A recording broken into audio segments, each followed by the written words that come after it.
accepted so readily. The bargaining process that he imagined would be uncomfortable did not happen. And Nick Fury almost broke his waist because of Su Ming. Okay, Mr. Fate. I'll arrange a special plane to pick you up right away. The phone hangs up. How much can the things from the divine realm be exchanged for? With this curiosity, Su Ming happily left Times Square. Spider-Man Peter Parker finally got rid of the pestering reporters and searched for Su Ming's whereabouts. Mr. Yin Ju's help was the key to solving the problem of Electric Man. Although I had thought of the same solution, I was still a moment late, I have to thank him. But looking around in Times Square, where the storm had subsided, the power to the billboards had been restored, and the crowd had returned to normal. But Peter could not find any trace of Su Ming. Shaking his head regretfully, let's have a good talk with Mr. Yin Ju next time. Under the gaze of the crowd, the little spider swung out a spider silk and flew into the distance. Asgard a few minutes ago Thor, who was forcibly brought back from the territory of the Frost clan by Odin. loudly rebuked his father Odin for his cowardly behavior. If we don't dare to fight, our country will be destroyed sooner or later. I want to let those Jotun people know who I am and how powerful I am. He thought Odin had lost the courage to fight, which was not the cowardice a king should have. You show hubris, not the wisdom of a leader. You are too reckless, too conceited, and too belligerent. Boy. Thor was angry and retorted directly. You are a cowardly old fool. After a moment of silence, Odin was very disappointed. In a rage, Odin stripped Thor of all his divine powers and banished him to Earth. Then he took up Thor's hammer, put it to his mouth, and cast a spell. Whoever can pick up Thor's hammer will possess its power. After saying that, he threw the hammer into the portal of the Rainbow Bridge. Chapter 65 Odin's Death. Asgard stands on the top of the Sea of Stars, with pure golden spires and arched bridges flowing with runic glow. Like melting stars, the Rainbow Bridge runs through the void, and the Heimdall Observatory at the end monitors the 9 realms. The dome of Valhalla reflects the Milky Way. The stars flow beneath your feet, and the distant mountains are shrouded by Odin's aurora barrier, exuding a cold and majestic aura. Every inch of the divine realm's splendor is condensed with immortal loneliness. The old man on the throne gasped in anger for a long time. The reason why Odin, father of the gods, was so furious started a few days ago when Thor, the prince of Asgard, is about to be crowned king. The kingdom's old enemy, the frost giants, comes to cause trouble. By the time the armory guards became alert, it was already too late. The enemy's goal was to seize the divine box, the ice box. It was originally a treasure of the frost giants, but the frost giant King Laufey used it to commit evil and attack everywhere, and even threatened to bring the world into an ice age. In order to maintain peace in the 9 realms, the father of the gods took decisive action, and both sides assembled their armies to start a war. The power of the icebox was too difficult to overcome, and even Odin in his prime had to pay the price of an eye to achieve victory. After the army returned victorious, they brought the icebox back to Asgard for safekeeping. Laufey was still determined to steal and sent his men to rob again on the day of the new king's coronation. Odin sensed an alien invasion of the treasure house and summoned the destroyer to easily reduce the enemy to ash. The young and energetic Thor believed that this incident happened on the day he ascended the throne, which was clearly the enemy challenging his authority. We need to teach them a lesson. Thor planned to teach those hateful frost giants a lesson, just like Odin did when he attacked Jotunheim. But Odin, who cares about the people, is unwilling to drag Asgard into war because of this trivial matter. This led to their first quarrel. At this time, Loki sat beside Thor and showed off his tea art. Actually, I think you're right. Loki's support made Thor, whose head was full of muscles, more determined to go to war. And he decided to go to Jotunheim to completely destroy the frost giants. The gods under his command tried to dissuade him, but Thor said that his father had led a large army to attack Jotunheim, and he could do it too. Seeing that Thor was determined to leave, everyone had no choice but to follow him. The light of the Rainbow Bridge crossed the stars, and the group soon arrived in Jotunheim. As they rushed forward, they were unexpectedly ambushed. The enemy is numerous and we are few, and Thor and his companions are in great danger. Loki observed Thor's expression and advised him to leave in time. Laufey also said, "You have no idea what this means. I do. Go back before I change my mind." In desperation, Thor turned around and prepared to leave. But at this time, Laufey laughed at him at an inappropriate time. "Go home, little princess." This action completely enraged Thor, who swung his hammer to smash Laufey, and then engaged in a battle with a group of frost giants. Next, the early stages of the battle went relatively smoothly, and Thor and his followers performed with great power. But as Laufey sent out his elite men, the tall frost warriors were unstoppable and were not inferior even to Thor. At this time, the power of Thor's hammer was revealed. Thor became more and more courageous, but his subordinates gradually fell into a disadvantage. The fatal thing is that once an ordinary person is touched by a frost giant, his skin will immediately be frozen and necrotic. But Loki, the son of Odin, was unharmed in his contact with the frost giants. The clever Loki realized that his life experience might not be that simple. This also laid the seeds for his future behavior.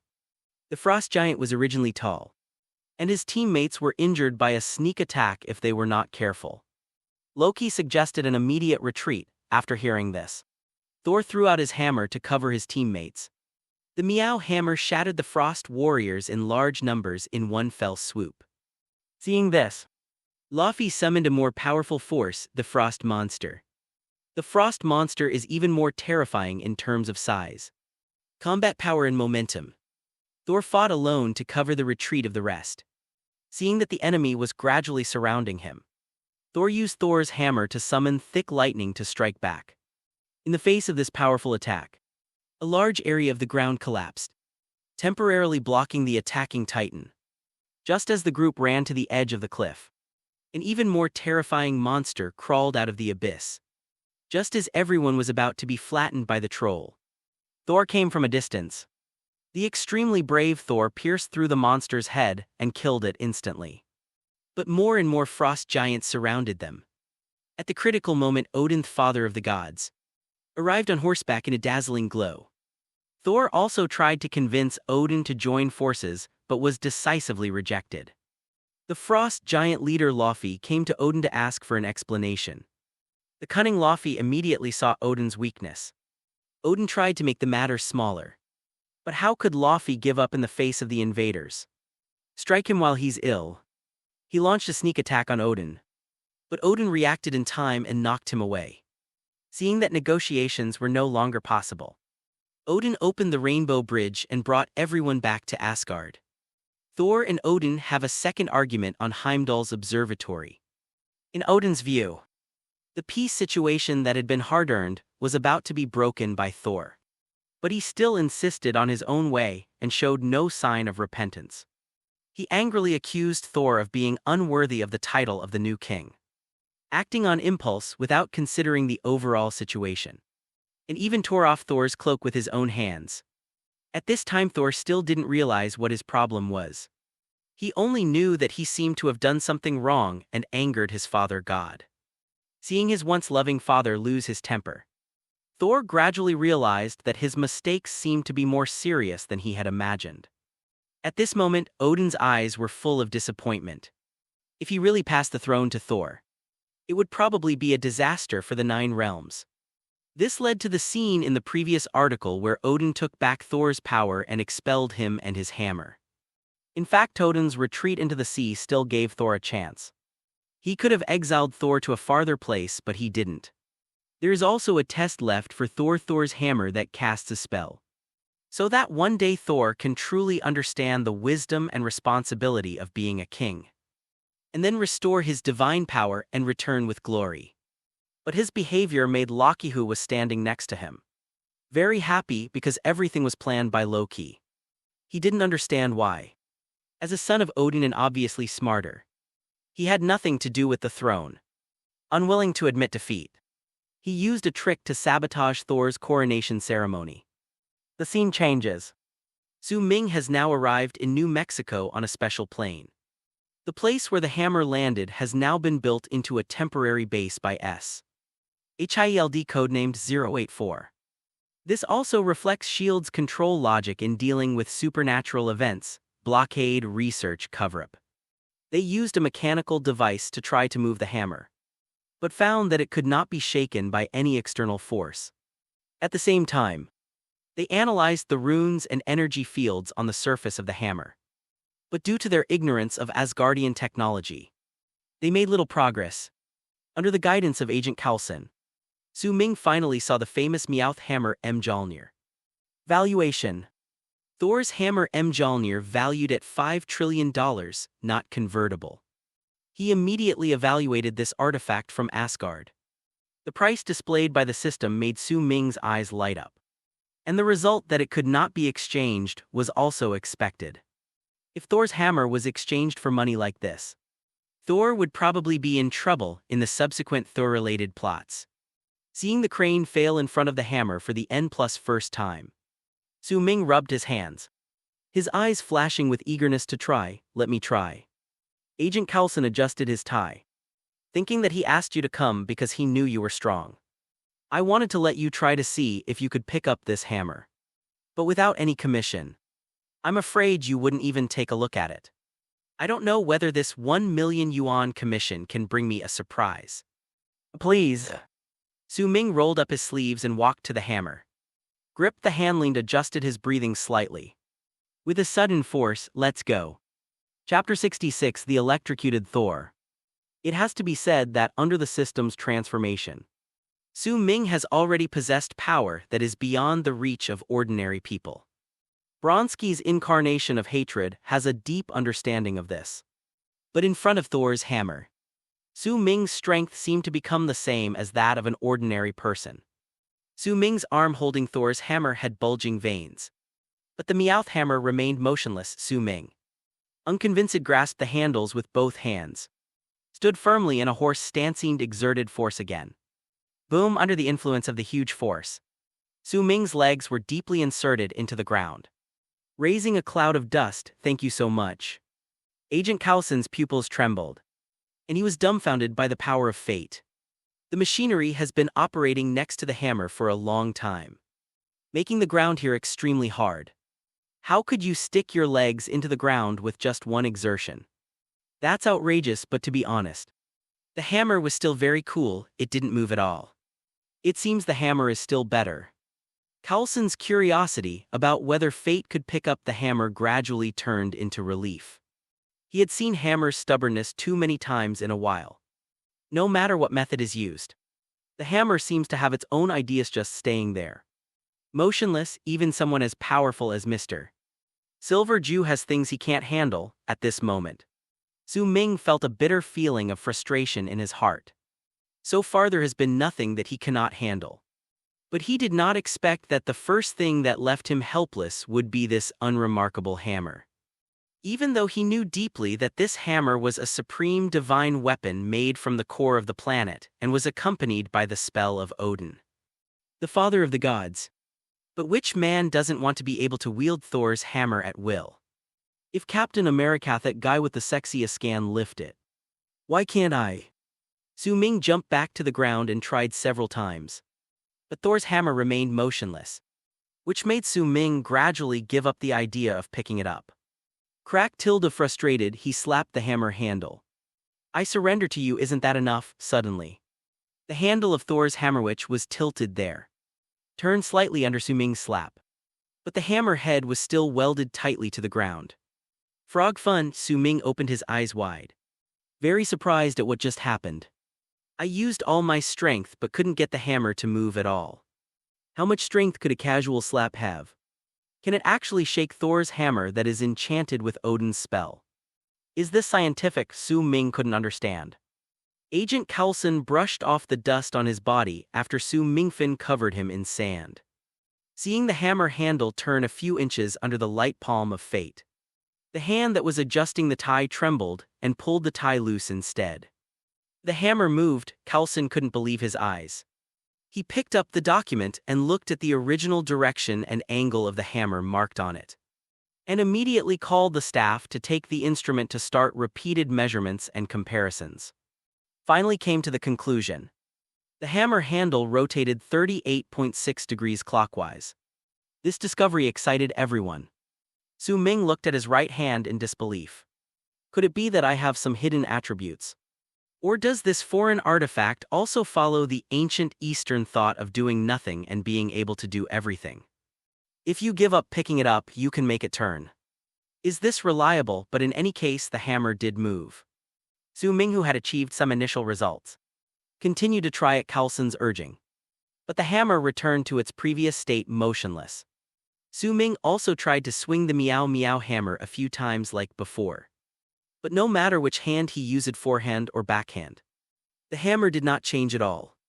After trying for more than an hour, Su Ming, who had run out of patience, finally gave up. Whatever you want to do. Why are you trying to compete with a hammer? Perhaps it was because the matter was too sudden. Or the God King chose the wrong day. Or he was descending too quickly and failed to choose the landing point in advance. The prince, who was demoted to a commoner, had just arrived on Earth and was hit by a small pickup truck before he even landed. Yes, that's Thor. Jane Foster hurriedly got out of the car to check.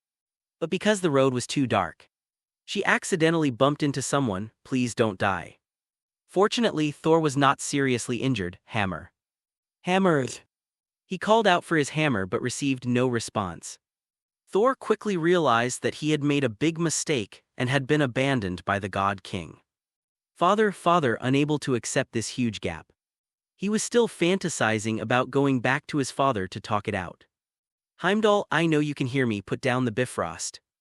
Thor tried to call on the Rainbow Bridge to bring him back, but soon found that his cry was in vain. Saul's unusual behavior led several scientists to believe that he was an alcoholic or a psychopath. He was talking nonsense. Instinctively, he took out the stun gun and pointed it at Thor. Thor didn't care and even felt humiliated.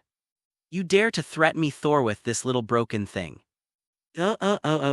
Before he could finish his words, Thor was hit by a high-power pulse electric shock gun and fell to the ground with his body stiff and shaking. Thor probably never dreamed that the fallen god of thunder would fall victim to his own signature skill, which had such low power. Several people sent the unconscious Thor to the hospital. Jane Foster, her assistant Daisy Lewis, and her mentor Eric Selvig were all astrophysicists. At that time, they were studying the movement of stars on an empty mountain top. Suddenly something strange happened in the sky, and a huge vortex fell from the sky which scared Jane. She turned around, stepped on the gas, and drove away, but happened to hit Thor, who was teleported down. Jane thought the man was talking nonsense, but she didn't expect that they actually found a human figure in the photos taken of the magnetic storm. This means that Thor is indeed from outer space. The three returned to the hospital and found that the ward was empty. Saul ran away. While they were still thinking about where to look for this alien, the female driver Jane, who was reversing without looking at the rearview mirror, once again knocked down Thor, who happened to be passing by.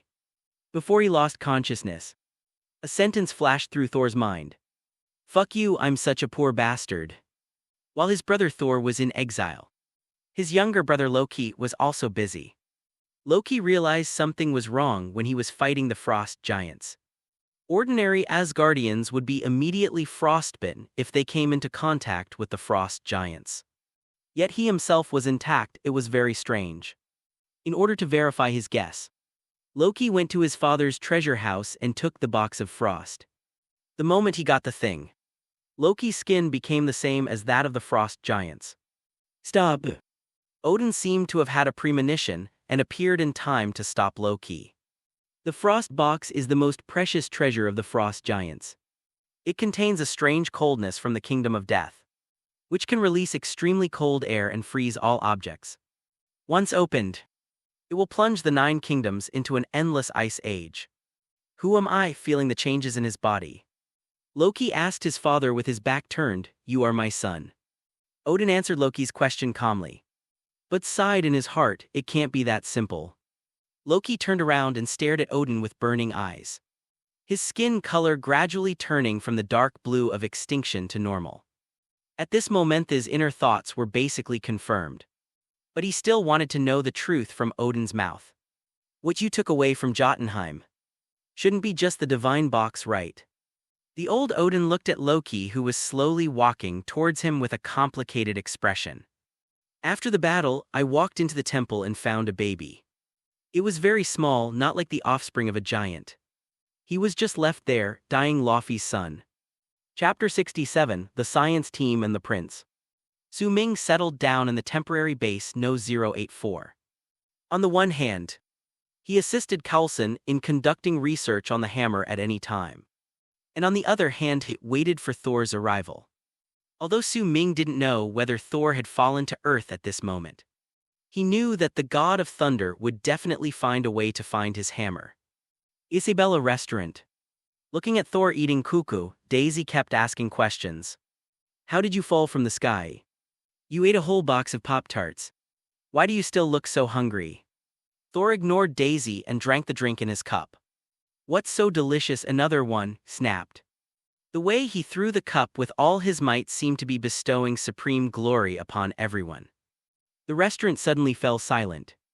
The diners and the waiters all looked at Thor with surprised eyes. As if to say, where did this rude guy come from? Saul's behavior caused Jane's dissatisfaction, and she reminded him to be more polite.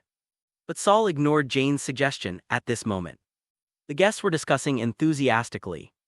We heard a satellite fell into the desert.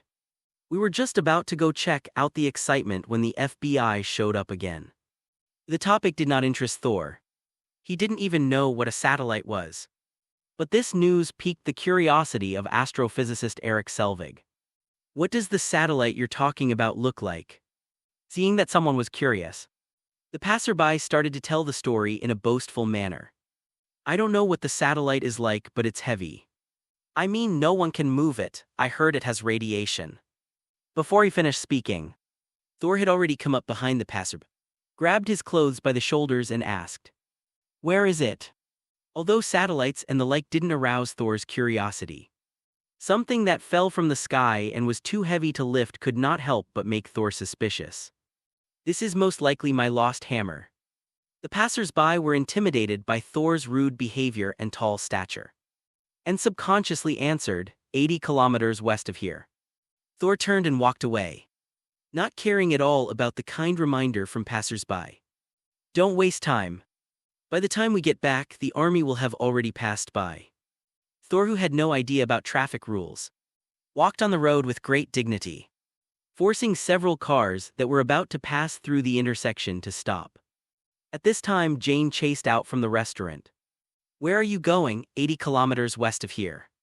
Thor answered without turning his head, striding forward. Why? Jane didn't understand what the handsome blonde guy in front of her wanted to do by suddenly leaving. Go get what's mine. The more Thor thought about it, the more he felt that what the passerby described was his weapon.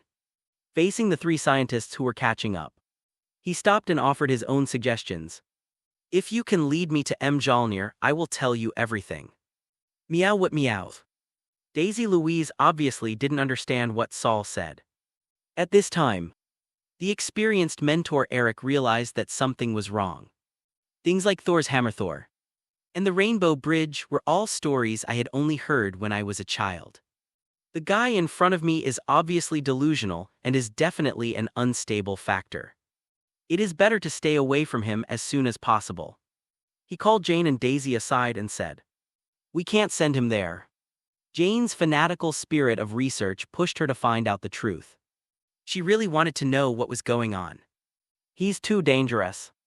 But her mentor's sincere advice made her realize that she shouldn't act impulsively. Jane then expressed regret that she could not give Thor a ride. Of course, Thor doesn't care about such trivial matters. It's time to say goodbye. Thor took Jane's hand and gently kissed the back of her hand. This sudden kiss on the hand made Jane just grin foolishly. Not knowing what to say, after holding it in for a long time, he finally said with an awkward smile, "Thank you." Thor didn't notice the other party's embarrassment at all, and sincerely said the names of the three scientists one by one. Jane Foster, Eric Selvig, Daisy, see you later. After that, he bowed gracefully to the three scientists.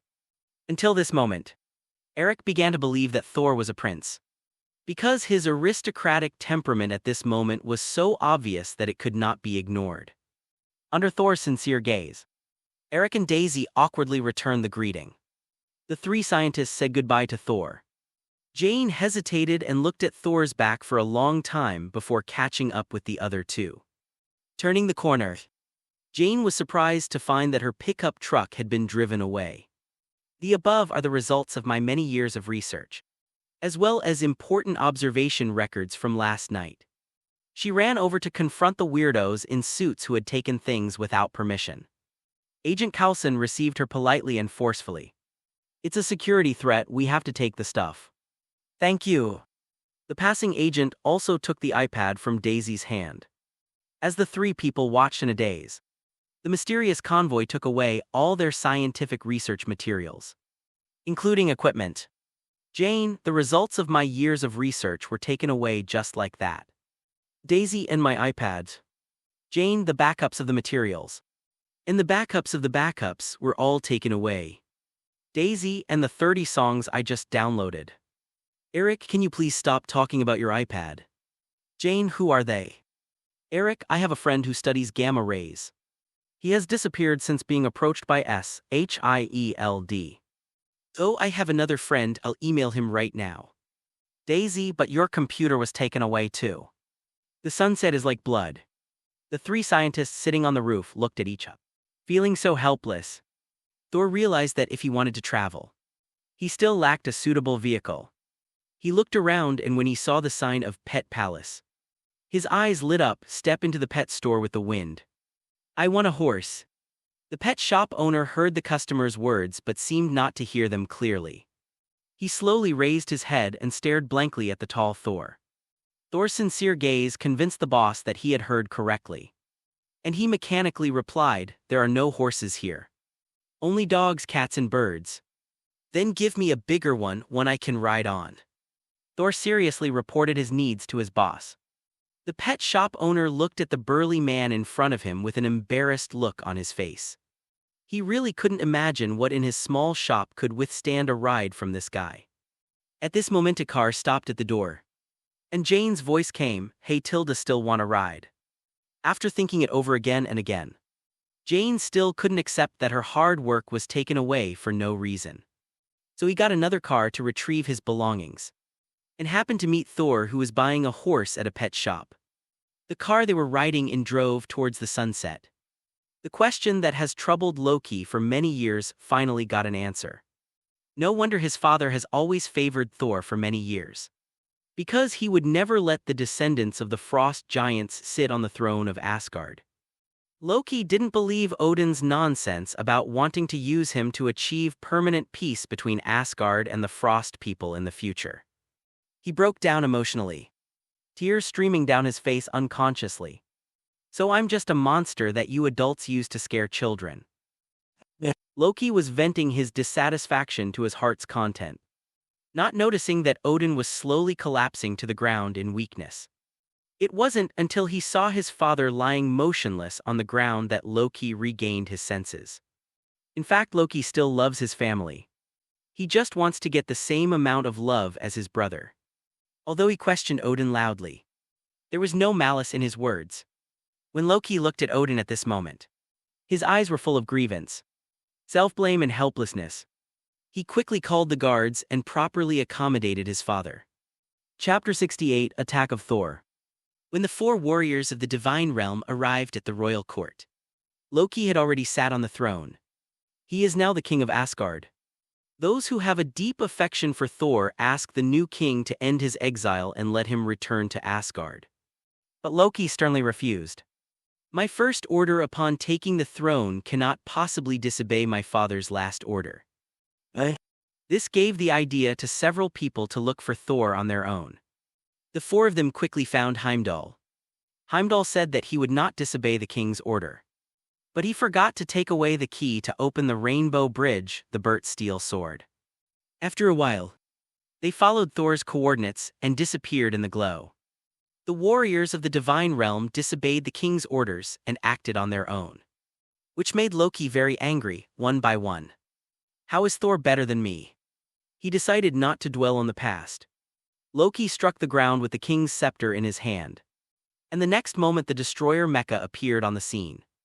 As one of Asgard's most powerful weapons, Loki immediately ordered him to hunt down Thor.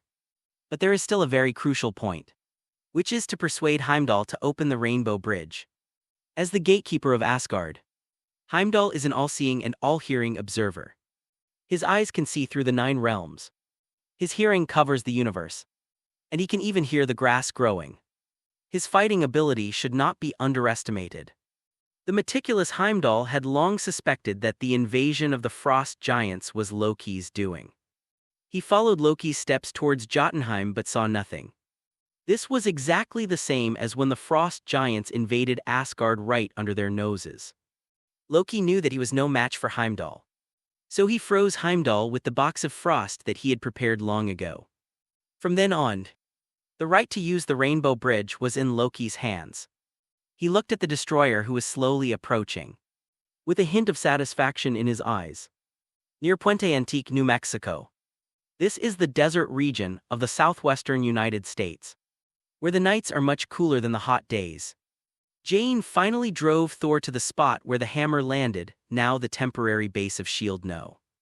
84. The base consists of rapidly deployable military tents, container modules and temporary fencing, with the crater where the hammer fell in the center. There are guard towers, searchlights and armed patrols on the perimeter to prevent outsiders from approaching. It must not have been a satellite crash. Otherwise, why didn't they clean up the wreckage and build a fort around it instead? On a hillside not far away, Jane, leaning on the ground, looked at the building opposite through a telescope and made her own guess. The night breeze is slightly cool. Saul, who was beside him, took off his coat and put it on Jane. Once I get Thor's hammer back, I'll help you get your things back. How about it? Not good. Jane looked at Thor in surprise, wondering where he got the confidence to break through this heavily guarded military base alone. Do you really think you can get and grab your stuff and come out safely? No, I will fly out. Under Jane's incredulous gaze, Thor walked away. At the 84 base, staff are still working hard to study the characteristics of the hammer. They found that the hammer is constantly emitting interfering substances, and nearby electrical equipment will be affected from time to time. Not only that, even the signals from satellites in the sky were interfered with and could not penetrate the clouds. 2 bolts of lightning flashed across the sky, and a huge roar of thunder seemed to greet something. At this time, the staff reported that a passenger plane was about to fly over the base, Southwest Airlines Flight 5434. Agent Jasper Sitwell casually gave the order. Tell it to change course. Agent Sitwell is only a level 6 agent of SHIELD. But he has the authority to verbally order civilian airliners to change their routes at any time. The power of SHIELDIS evident from this. Suddenly, the computer showed something unusual on the west side of the fence, and Sitwell decisively dispatched personnel. When the guards arrived, they found a gap at the bottom of the barbed wire fence. While observing with a flashlight, a figure suddenly appeared next to the patrol car they were riding in. The guard was knocked down with a few moves of his sturdy arms. It was Thor who had sneaked in. At this time, a light rain began to fall from the sky. Thor casually put on a dark raincoat, lurked in the darkness, and tried to get close to the center of the base. His hammer must be there. Su Ming had just sat down not far from the hammer. He had experienced the failure of not being able to lift the hammer again a minute ago. This has been happening frequently in recent days. Su Ming once secretly used magnetic control on the hammer, trying to remotely control the movement of the Meow hammer. After all, it was just a big iron hammer. But the unresponsive hammer and the vague feeling of powerlessness made Su Ming realize that this method would not work either. How can I make it move at this moment? The guard's report came from Agent Coulson's intercom. Agent under attack, intruder, suddenly. Shrill alarms rang out inside and outside the base. At the same time, eye-catching red lights flashed in every corner of the base. All the security agents became nervous instantly and returned to their respective posts to increase their vigilance. Jane on the hillside was a little scared when she saw that Thor actually dared to make such a big noise. She hid in the shadows in a panic and called her mentor Eric. She ran away secretly and came here on impulse without thinking about the consequences at all. She said on the phone that she had come to Daking, and if she didn't receive a reply within an hour, she would go to Daking to look for someone. He also apologized for not listening to Eric's advice. At this time, Thor had approached the tent passage surrounding the big pit. He looked at the familiar hammer handle from afar, then looked up at the lightning in the sky, which was becoming noticeably denser. Baby, you've been waiting for me for a long time. Thor smiled happily. Then he swiftly slipped into the tent passage and neatly dealt with a guard. The target appeared in the eastern passage. Agent Coulson decisively ordered, "Go to the high ground, bring your guns." The scene changed, and a wall was covered with weapons of various types. A pair of strong arms paused briefly on the sniper rifle, and then decisively chose one, a compound bow. The figure holding the bow quickly jumped into the crane basket and quickly rose into the air. Su Ming looked at Agent Coulson, who looked as if he was facing a great enemy, and consoled him. Relax, Coulson. Coulson has extensive experience in emergency response and didn't care too much about the base being invaded. He was just curious about who dared to offend SHILD. The hand that was not holding the walkie-talkie subconsciously adjusted his tie. When he heard Su Ming's words, a hint of relief appeared in his seriousness. Feeling relieved, Coulson thought that Su Ming comforted him because he planned to deal with the invader for him. Mr. Fate is a good person. If Su Ming knew what Coulson was thinking at the moment, he would definitely laugh at his imagination. I had clearly accepted a commission to investigate. As for beating someone up, that's another price.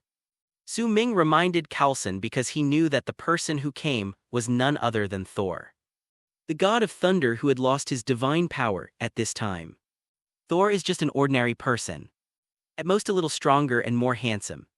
But it would be strange if he could break through the siege of SHILD.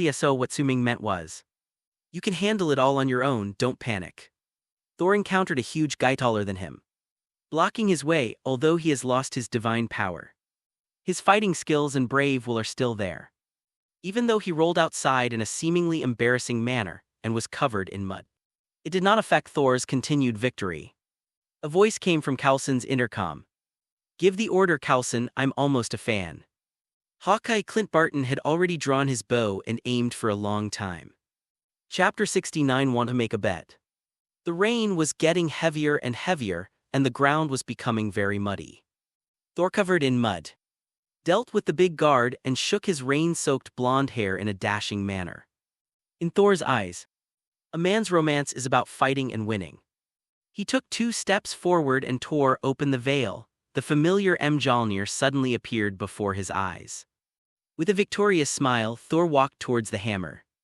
No chance. Hawkeye adjusted his angle and stared at Thor, whose whole body was exposed to the bow and arrow, reminding Coulson that now was his best chance to take action.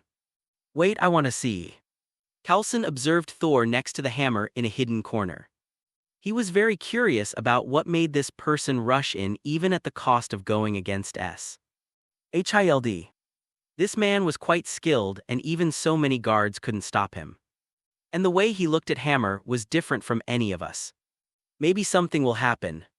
Thor was just staring at the hammer with a silly smile, imagining himself picking it up again and returning to Asgard to have a good talk with his father or even admit his fault. Then regain your supreme glory. Suddenly a voice sounded from the side. Hey Prince Tilda, wanna make a bet? At this time, Su Ming was on the other side of the venue, with an umbrella floating above his head, and his whole body was dry. He sat leisurely in the fishing chair, looking at the slightly disheveled Thor with interest. This careless guy just ran towards the hammer and didn't even notice himself, which made Su Ming unable to help but tease Thor. Thor's thoughts returned from Asgard. He heard someone talking and looked in the direction of the voice. I saw a man with a unique face of Midgard sitting there leisurely, looking at me with a smile. An umbrella floated above his head, blocking all the rain and forming a sharp contrast with his soaking wet body. Is this the magic of Midgard? I can also get the hammer back, huh? Wait, how did he know I was a prince? Could this guy even have prophetic powers? What are you gambling? Thinking of this, Thor became interested. I bet you can't lift this hammer. Su Ming raised his hand and pointed at the meow hammer on the ground and expressed his opinion. Haha, his Thor, the god of thunder, seemed to have heard something funny and burst into laughter, making the white tent buzz. I'm afraid I'll disappoint you, are you kidding? Who am I, Thor Odinson? This Thor's hammer originally belonged to me. If even I can't lift it, who else can? It seems that although you know some things, you don't know much. Mjolnir is not something that ordinary people like you can wield casually. Only I can do it, I am its master. Thor bent down and reached for the hammer handle, but his movement suddenly stopped in midair. You haven't told me what the bet is yet. Thor stood up straight, shook his hair, smoothed the rain off it with his hand, and looked up at Su Ming. He didn't want to miss this free victory. It would definitely be interesting if he could gain something by the way. Seeing Thor acting like a child eager to prove himself. Su Ming's expression was sincere, let me put it this way. If you can't lift this hammer, I win. The bet is to take me to your hometown, no. Hearing Su Ming's proposal, Thor became alert and instinctively refused. Are you kidding? Anyone can go to Asgard, who are you? Besides, why do you think I will lose? This bet is inappropriate, change it. As the Prince of Asgard and the son of Odin, Thor would never easily take back someone of unknown origin. He would not allow any external danger to threaten Asgard. Seeing that Thor firmly rejected him, Su Ming felt a little anxious. I couldn't think of anything else at the moment. So I shrugged indifferently, since this bet doesn't work. I can't think of anything else for no, so whatever. At this time, Thor, who was closely observing Su Ming, thought that he proposed to go to Asgard for other purposes. Now he showed an attitude of being okay with anything, which made Thor's vigilance drop a lot. How about this? If you win, I'll give you one of my treasures. But what if you lose? Su Ming didn't expect that Thunder God would be so contractually minded that he would exchange the bet for treasures. Considering that I can't go to Asgard for the time being, it seems like it would be nice to get a treasure from Thor's mouth. As expected of a noble, he didn't bargain at all. He nodded and said, if you win, I'll help you deal with the trouble you caused by trespassing here. Before he finished speaking, Agent Coulson was about to speak out to stop him, as Su Ming's behavior was obviously exceeding his authority. When Agent Coulson saw Su Ming looking at him with confidence, he moved his lips but did not speak. Anyway, an illegal intruder is no big deal. In order to further gain Mr. Yin Ju's friendship, why not give him this authority? I'm sure Director Fury wouldn't mind. Thor thought about Su Ming's words and suddenly thought of something. And Jane and the others' things, we need to return them. Su Ming recalled the name Jane, as if it was this woman who knocked Thor away when he just landed. It seems that Thor has a good relationship with the three scientists and is even thinking about helping them get things. Su Ming readily agreed to Thor's request. Thor was very impressed by Su Ming's straightforwardness and saluted him slightly. Crack, crack, crack. A few lightning bolts streaked across the sky again, and Thor turned his attention back to Meowth's hammer.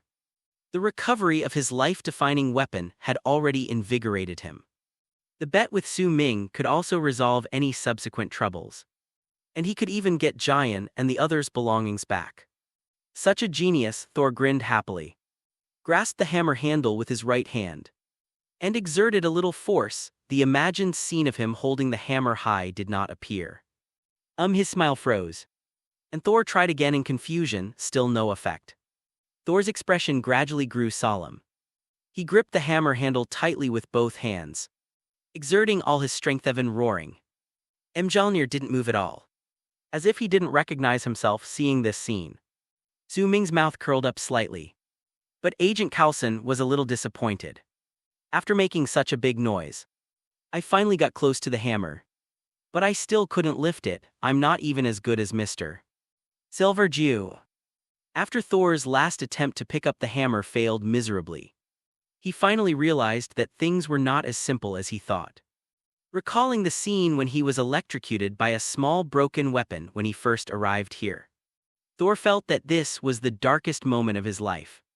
Thor's hammer doesn't even recognize Thor. Does that make sense? A stun gun can easily defeat Thor, does that make sense? Disappointment, confusion, helplessness mixed with a strong sense of frustration hit Thor's heart. He looked up blankly into the depths of the universe, where it seemed as if two eyes were staring at him constantly. Why tilde tilde tilde? Thor's roared question was so desolate against the backdrop of lightning and heavy rain. Being defeated by a powerful enemy is not scary.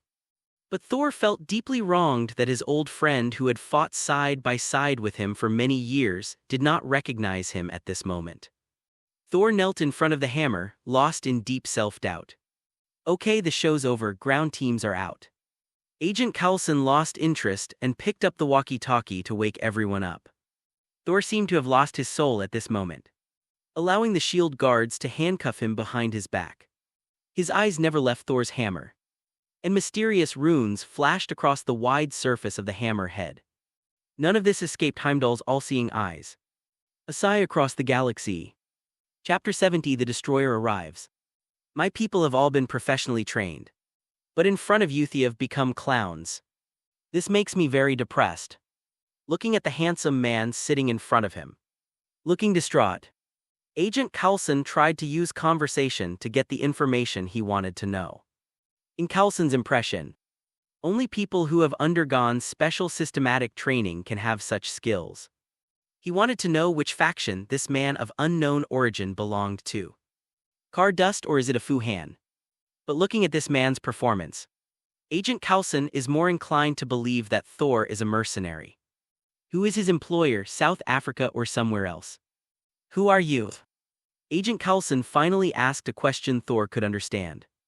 But Thor was obviously not in the mood to chat with a man at the moment. He stared at Coulson and did not say a word until he was called away by a phone call. It doesn't matter if you don't tell me, we'll find out. That's what we do. The scene flashed on Loki.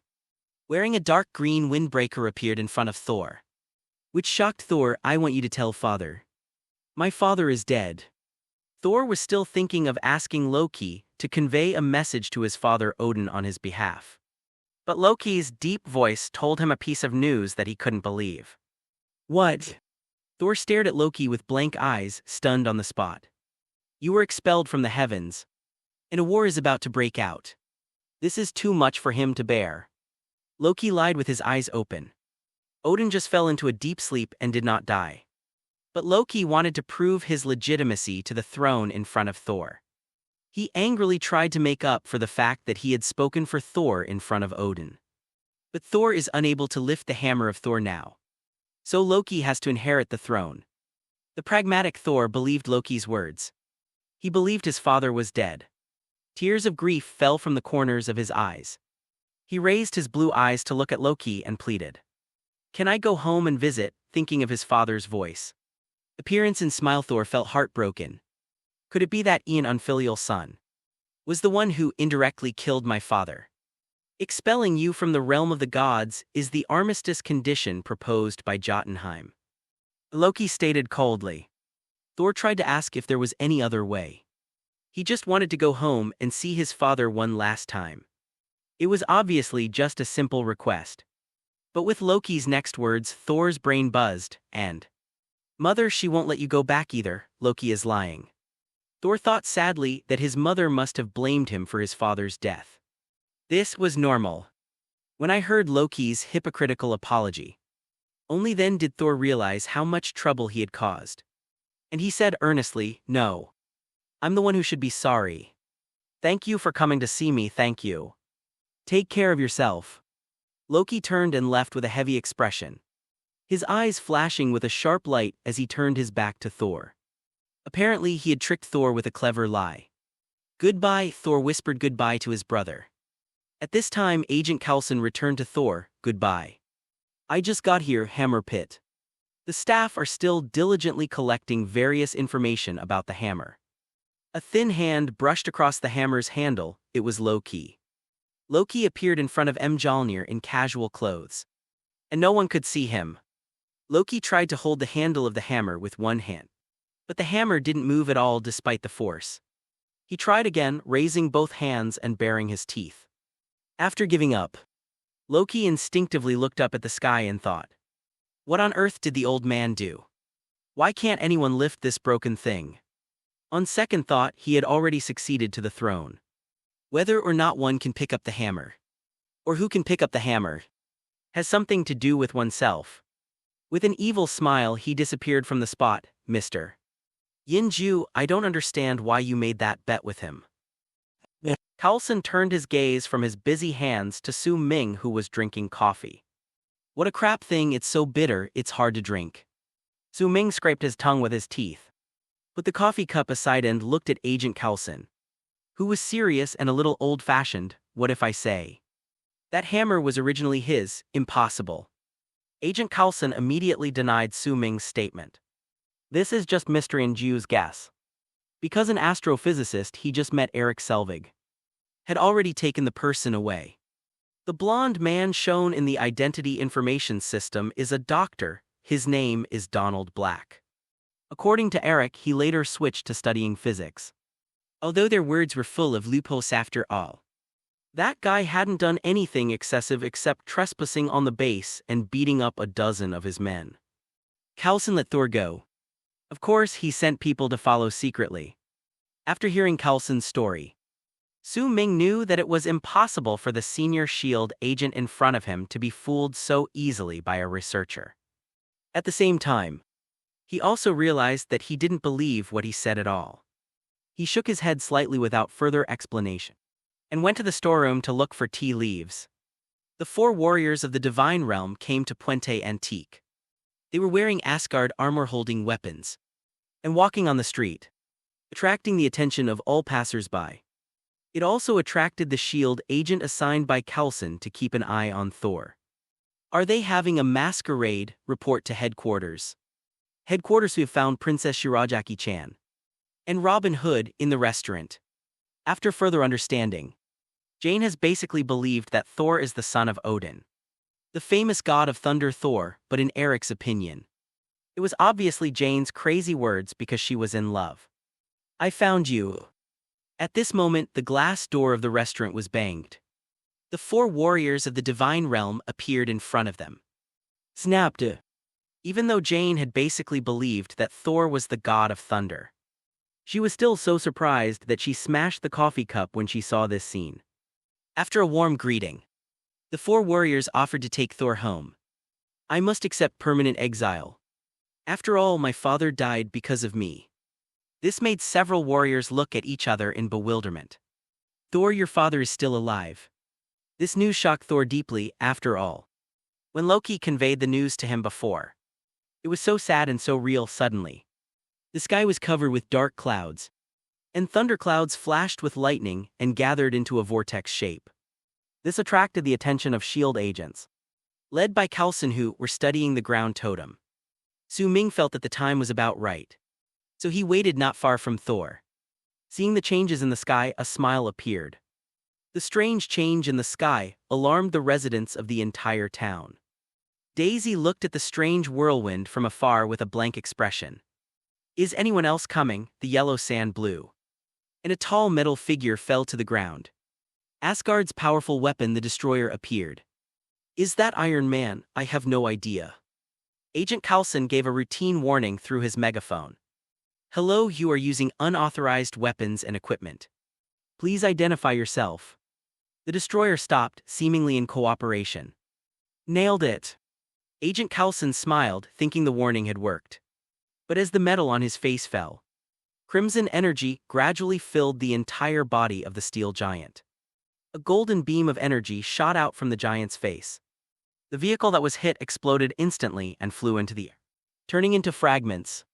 Realizing that something was wrong, Thor immediately organized people to evacuate. But the powerful Destroyer followed closely. The swift and violent energy cannon instantly blew through the shops on the street, igniting a raging fire. The 4 warriors of the Divine Realm clenched their weapons and walked towards the Destroyer. Chapter 71. Is there anything else?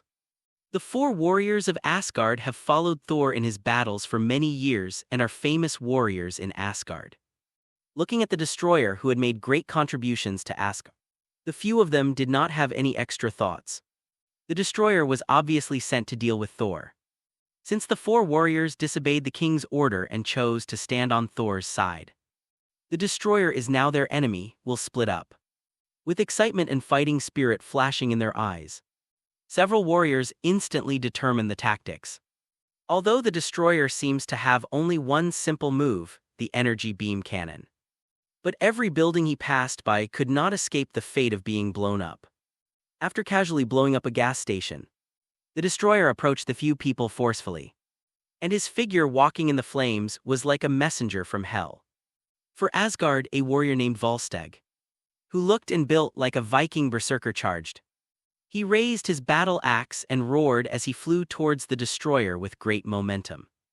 But in the blink of an eye, he was slapped by the Destroyer and flew far away, flying back much faster than when he came. Having started off badly, Volstagg was pinned into the windshield of a car by the huge force. The destroyer took a few steps forward, lowered his head, and changed his facial structure to charge the energy cannon, intending to finish off this presumptuous guy. A light with a breath of destruction flickered around the destroyer.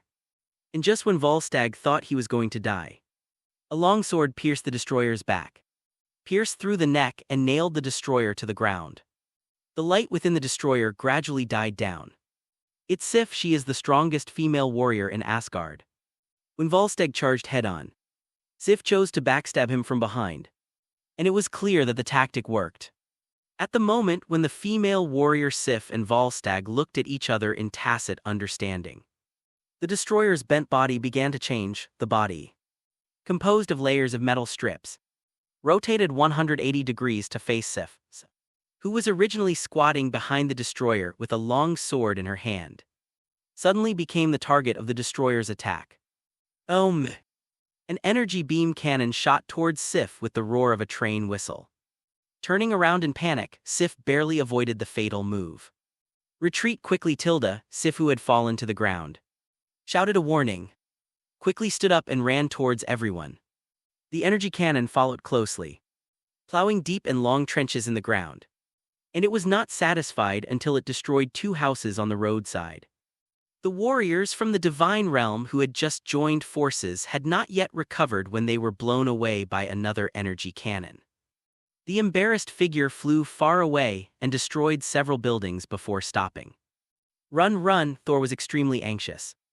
Having lost his divine power, he was now just a mortal. Any of his good friends from Asgard could kill him in seconds. Not to mention the destroyer, who seemed invincible.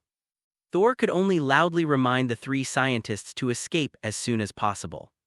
Volstagg, who had just gotten up in a street store, had blood oozing from the corner of his mouth. He looked dizzy, as if he was still drunk, and felt nauseous and wanted to vomit. But the destroyer obviously didn't give him a chance to breathe. Another energy cannon detonated the store. The violent explosion gave the various fragments huge kinetic energy, and the fragments flew around like bullets. Amidst the debris and smoke, Volstagg's body was thrown far away like a broken bag. Losing his ability to fight, Sif and the other 2 warriors hid in the corner of the street. And no one was a match for the destroyer. Listen, Sif, you've done your best. Thor ran across the line of fire and came to Sif. He put his hands on Sif's shoulders and persuaded his old friend not to advance rashly and to retreat when necessary. No, I will die like a warrior. My story will spread far and wide. Sif was an excellent warrior, and she was prepared to die here. Live and tell your story in your own words. Faced with Sif's bravery, the original Thor might have fought alongside her against the enemy. But after experiencing all kinds of setbacks and growing up a lot, Thor doesn't want Sif to waste her precious life like this. He wants her to live. Sif looked at Thor's sincere eyes with a complicated expression. The brave and invincible thunder god seemed to have changed. After a helpless sigh, Sif accepted Thor's advice and ran for shelter. The destroyer lived up to his name. The energy cannon continued to wreak havoc in the town, and a corner of the already small town was destroyed in a short period of time. Agent Coulson is once again faced with a hair crisis, looking at the devastated town and the rampaging mecha warriors. Even Huho was experienced in emergency response. Had to say, that's beyond the scope. Coulson's brain was thinking rapidly, but he could not find any solution to the current problem from his previous experience in dealing with emergencies. It seemed that several people with special appearances rushed forward. But to no avail. He thought about asking Mr. Yin Ju to take action, but Su Ming said coldly, "Let your director talk to me." Having no choice but to call Nick Fury and quickly report the situation, Agent Coulson loudly suggested, "We must stop this monster immediately. The town is about to be razed to the ground." Nick Fury asked Coulson to give the phone to Su Ming. "Mr. Yin Ju, you understand the situation better than I do, so I won't waste my words. $1 million. Help us solve this problem." Su Ming knew that the destroyer was coming, but he didn't expect that S.H.I.E.L.D. would be so bold as to entrust him with $1 million for the safety of a mere small town. You know this town is too small. And $1 million is enough for the people here to move to a better place and rebuild their homes. Looking at the majestic destroyer not far away, Su Ming knew that if he didn't take action, Thor would recover his divine power and kill the destroyer. This was not Su Ming's plan. He had originally wanted to intervene with the destroyer at the critical moment before Thor awakened, to create an opportunity for Thor and thus win the favor of the god of thunder, and thus get closer to his ultimate goal of going to Asgard. Unexpectedly, S.H.I.E.L.D. couldn't sit still first. Coulson found himself eagerly. Although his rank was not low, it was always Nick Fury who did business with him. Sorry, each industry has its own rules, Mr. Director. The price for such a dangerous mission is the same as the price for the previous investigation. Is this reasonable? Although Su Ming wanted to agree directly, it seemed that the price they offered lacked sincerity. 2 million. Fate, the situation is urgent, please act immediately. Destiny, who was already planning to take action, happily accepted Director Nick Fury's proposal. Transfer the money first. Plus $2 million, account balance, $12.98 billion. Thor persuaded several old friends to return to Asgard to deal with Loki. But he pretended to be confident and said he had a solution. Just as the warriors of the divine realm and the scientists were supporting each other and preparing to take refuge, Thor threw away the shield in his hand, which was the only thing he had used to protect himself. Looking at the destroyer from afar, Thor now somewhat understood what his father had said. Just as Thor was about to go alone to fight the destroyer, his steps suddenly stopped. A figure flashed in front of the destroyer first. It was Su Ming. Thor recognized the guy with whom he had made a bet. The destroyer will still fire an energy cannon at you no matter who you are, how many people you area, whether you are human or not. Seeing this, Su Ming raised his arms and crossed them in front of him for defense. Face it head-on after a huge roar. More than 10 meters away, Su Ming's clothes had already turned to ashes, and his smooth arms were now red and purple, with hot steam coming out. Feeling the heat coming from his arm, Su Ming was a little surprised. As expected of an Asgardian war machine, it almost broke my level 4 Iron Man. You know, a level 4 steel body can withstand heavy weapons. The destroyer's energy cannon can achieve this level, which means that the energy it contains is not far from that of a strategic weapon. It's the same trick I use over and over again. Do you know anything else? Chapter 72. Next, this is the bet. Su Ming's words seemed to anger the destroyer. But the destroyer has no independent consciousness. He is just a weapon of war created by Odin. With the blessing of Odin's divine power, the destroyer only knows how to attack instinctively and destroy all enemies in front of him. The destroyer raised his right fist and hit Su Ming hard. When the sound of metal clashing rang out as Su Ming blocked the destroyer's blow. But the massive metal fist still pinned Su Ming to the ground.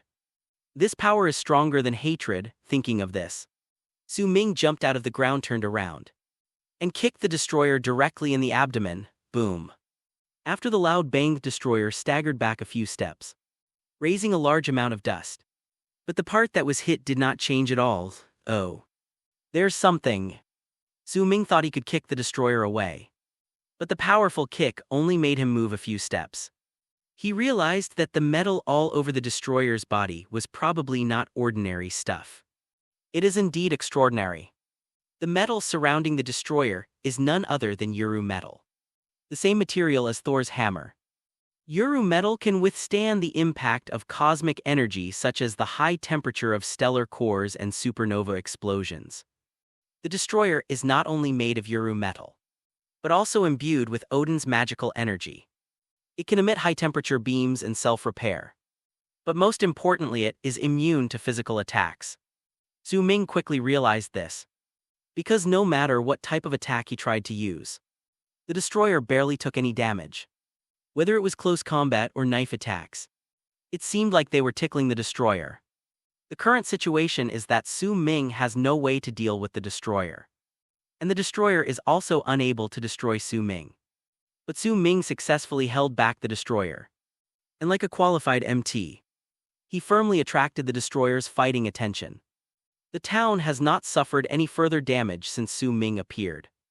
Su Ming remembered that he still had the trick of magnetic control, and wondered if Magneto's tricks could bring him any surprises when used against the power of Asgard. Just do it, raise your hands to the destroyer, A special energy field was released from Su Ming's body, instantly covering the destroyer's entire body. Crack, crack, crack. The destroyer was obviously affected by the magnetism, and his movements obviously stopped. Under the urging of divine power, he resisted the magnetic field, and a harsh metal friction sound came from his body. But for now, he can only influence the destroyer's actions. Su Ming has never thought of any good way to kill this big guy. The battle with the destroyer was temporarily at a stalemate. Thor, the god of thunder, watched Su Ming's battle throughout. Su Ming's strength made Thor feel a little admiration for the man who had made a bet with him. As a mere mortal from Midgard, you possess the power to confront the destroyer head-on. This made Thor look at Su Ming with admiration. At the same time, Su Ming's timely appearance saved his and his friends' lives, which made Thor grateful. However, it seems that this friend can only hold back the destroyer and cannot achieve victory for the time being. Thor knew that his brother Loki was behind the destroyer. To save everyone's life, Thor went to the destroyer. Brother, no matter how I offended you, no matter what I did to make you hate me so much, I really beg you to forgive me. These people are innocent, and taking their lives will do you no good.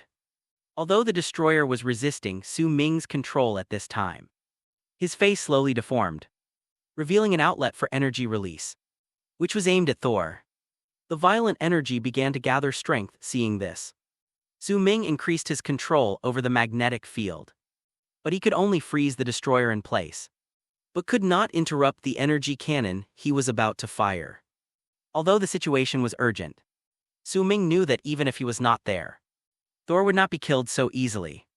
So Su Ming still had some confidence in his heart and watched Thor's performance quietly. Kill me, end this. At this time, Loki, who was sitting on the throne in divine clothes and wearing a horned helmet, looked hesitant, although he had made up his mind not to care about the old relationship. Thor's sincere words reached his ears through the destroyer. The softness deep in my heart seemed to be touched by something. Loki's hand, which was originally placed on his mouth, slowly fell down, which also meant that the confusion in his heart was finally answered. After all, Loki has not yet made up his mind to kill Thor. The structure of the destroyer's face returned to normal, and the violent energy in his body slowly stabilized. Thor was very pleased that his brother showed mercy at this moment. But before he could even smile, he was slapped away by the destroyer. The destroyer broke through Su Ming's control and dealt Thor a head-on blow. This seemingly casual move was extremely fatal to Thor, who was currently in his mortal stage. Thor flew more than 10 meters, rolled on the ground for a few times, and finally smiled with relief in the arms of Jane, who ran over. It's all over, now you're safe. Watching Thor close his eyes peacefully in her arms, Jane's sadness was beyond words. At the same time, on the light bed in Asgard, a tear fell from the corner of Odin's eye as he slept. The destroyer is Odin's creation, and Odin is aware of everything he experiences. Odin was very pleased that his son finally had some leadership qualities and knew how to consider the overall situation and sacrifice himself. Odin was also very sad. The price his son paid to master the king's heart was too high. So high that even he's the father of the gods could hardly accept it. The energy surged. The researcher loudly indicated the changes that were happening to the hammer. Whoever can lift the hammer will possess the power of Thor. There are flashbacks of Odin casting a spell on the hammer. Thor's hammer finally stopped looking like a dead dog and seemed to have been summoned. Runes appear, the color deepens, energy vibration. Thor's hammer Mjolnir suddenly exploded, carrying an unstoppable momentum, soaring into the sky.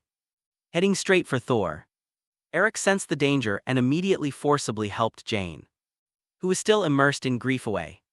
When Thor's hammer flew in front of Thor at extraordinary speed, Thor, laying on the ground, subconsciously raised his hand and held it. Click. A thick bolt of lightning fell from the clouds and struck Thor's raised hammer.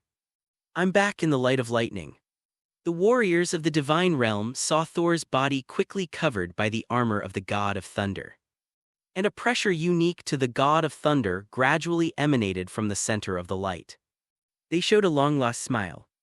This scene deeply shocked the three scientists. Jane, who had been crying bitterly a second ago, now had a dazed look in her eyes. Staring at the incredible scene before her, oh my god. Su Ming released his control over the destroyer. As expected of a specialty of Asgard, controlling him for a while was really tiring for him. Seeing Thor's high-profile return, Su Ming couldn't help but sigh. As expected of a god, this transformation is invincible. The destroyer's murderous intent was rekindled at this moment, and he quickly gathered his strength to fire an energy ray at Thor. And in the huge column of lightning, Thor's hammer suddenly flew out when, with a loud bang, the destroyer's head was hit by the hammer, and it tilted to the side, interrupting the energy wave. The destroyer was then struck to the ground by the returning Thor's hammer. When Thor's hammer returned to Thor's hands, that man, Thor, came back. He has golden hair and is wearing armor, with a blood-red cloak fluttering in the wind. He holds Thor's hammer in his hand and looks very majestic. Thor, who was bruised and battered a second ago, now reappears as the god of thunder. Ding. In the storm, a shining object flew towards Su Ming. Thor's bold voice came at the same time. Next. This is the bet. Chapter 73, Return of Thor. Su Ming subconsciously took the flying object without taking a closer look. Thor, the god of thunder, leaped up and flew high into the sky. The sound waves that broke the sound barrier hit the eardrums of everyone in the venue. Eric only then realized that the man who was talking nonsense and saying that he was Thor, the son of Odin, did not seem to be lying. If a drunkard was really alive under such a thick lightning, how could he survive? He is actually the god of thunder. Stunned, Eric felt that the science he had regarded as the golden rule for many years was so ridiculous at this moment. Although Thor's previous words correspond to the content in the fairy tale book. That is a fairy tale. What scientist would believe the contents of a fairy tale? Who would have thought that the person Jane casually knocked over was the god of thunder? Eric looked at the scene that went against scientific common sense without blinking. Everything that happened here would become an unforgettable experience for him. Jane, who had experienced great sorrow and joy, felt a little dreamy at the moment. Through her contact with Thor, a voice in her heart kept telling herself that he did not lie to her. But Jane is an astrophysicist after all, and the scientist's rigorous rationality keeps reminding her not to believe what Thor says. But Thor's noble temperament and some appearance, kind care and tough style like catnip, firmly attracted this kitten on cold nights. Thor had patiently explained to him the knowledge about the 9 realms. Asgard, the Rainbow Bridge. That gentle look reminded her of her own father. Saul even covered her with a blanket and encouraged her not to give up hope. Everything about it intoxicated Jane. She admitted that she might have fallen in love with this man who lacked common sense. And he might not even know it. Jane was happier than anyone else when she saw Thor coming back from the dead. She cheered for Thor. But at the same time, there is a sense of loss. Since he's the god of thunder, he'll return to heaven sooner or later. The girl's thoughts were changing rapidly at this moment, and the look she gave Thor became very complicated. Facing the majestic Thor, Daisy only wanted to say one thing: it's true that no mortal can get into all those pies. Su Ming felt the hard touch in his hand and looked up at Thor's figure. It is worthy of being called Thor returns. Thor is now at the peak of his career, and no one can be his match, not even himself, after all. Su Ming didn't have a weapon as powerful as the Meow Hammer. Nor did he have that kind of crackling divine power. Su Ming, feeling somewhat tired, sat down on the ground. He knew that his mission had been completed and the rest was left to Thor. Switch modes decisively, watch the show and eat melons. At this moment, the destroyer got up from the ground. This was the first time he was knocked down since he came to Earth. He raised his metal head to look at Thor flying high into the sky, and raised his hand to push away the cars swept by the storm. Seems to be locking onto the enemy. Thor was now suspended high in the air, waving Mjolnir with his arms, forming a violent whirlwind storm. with countless thunders surrounding him. As Thor suddenly exerted force, the power of the storm increased exponentially, slowly pulling up the heavy destroyer. The destroyer flew towards Thor and fired an energy cannon, but was blocked by Thor with his meow hammer. Thor's eyes became firm, and he swung the hammer in his hand towards the destroyer. Another wave of energy came. Thor's hammer, carrying immense inertia, pulled Thor forward to withstand the attack of the energy cannon, accelerating towards the destroyer. The high temperature of the energy light wave did not cause any harm to Thor. The hammer, made of Uru metal, is Thor's largest shield. Thor's hammer, which can withstand the impact energy of a supernova explosion, blocked all the rays of the energy cannon, and the ultra-high temperature energy aftermath surrounded Thor's body. Thor kept moving forward, his speed increasing. Boom. A white light flashed and a deafening explosion sounded. The collision between Thor and the destroyer caused a powerful energy wave above the town, which blew away all the clouds in an instant. The shock wave spread in all directions, and its range was so large that it far exceeded the scope of the small town. The destroyer was hit hard on the head and turned into a steel shell that fell to the ground, forming a huge deep pit under the impact of the divinely powered Mjolnir. Not even Odin's magic could save this Asgardian weapon of war. Dust and soil were blown up to a height of hundreds of meters, as if a desert storm had occurred. In the area with zero visibility, a figure slowly walked towards them. Thor, the god of thunder, wearing full armor and a blood-red cloak and holding Thor's hammer, came before the people. Is this how you usually dress? Looking at the powerful Thor, Jane didn't know what to say and asked a meaningless question.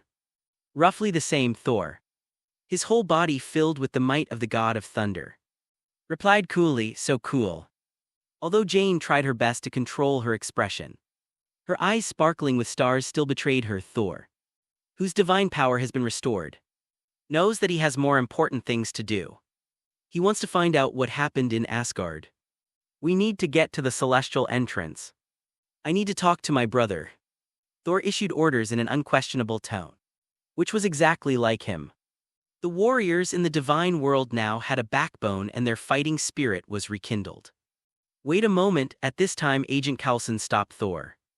Donald, it seems you have never told me the truth. Thor, who had awakened the will of the king, interrupted Coulson with a firm look in his eyes. He knew that although the man in front of him had arrested him before, he had his mission, and Thor would not vent his anger on Coulson because of such a small matter. We all share the same mission, and that is to protect this world. From today on, you can consider me an ally, but you must return what you took to Jane. Jane, now with a backer, immediately added, stealed. Borrowed. Coulson's reaction was so quick. Plans cannot change as quickly as they should. How can mere scientific research materials compare to godlike allies? Of course you can take the equipment back. After all, you still have to continue your research. Coulson wanted to say something to Thor, such as using a condom, but Thor ignored him. Thunder God took a big step and came to Su Ming. Looking at Su Ming with his upper body naked, he squatted down and asked, "Brave warrior, you have earned my respect. What is your name?" Seeing that Thor actually came over to talk to him, Su Ming knew that his plan had achieved phased results and smiled slightly. "My codename is Destiny, and I'm a bounty hunter." Thor repeated the word fate twice as if he wanted to remember the name. He raised his chin to signal Su Ming to look at the thing in his hand and grinned. "This is a medal I once won, I'm giving it to you." Only then did Su Ming have the chance to raise his hand and take a closer look at what Thor threw to him. So it's a medal. The palm-sized medal is made of metal, and its material cannot be seen.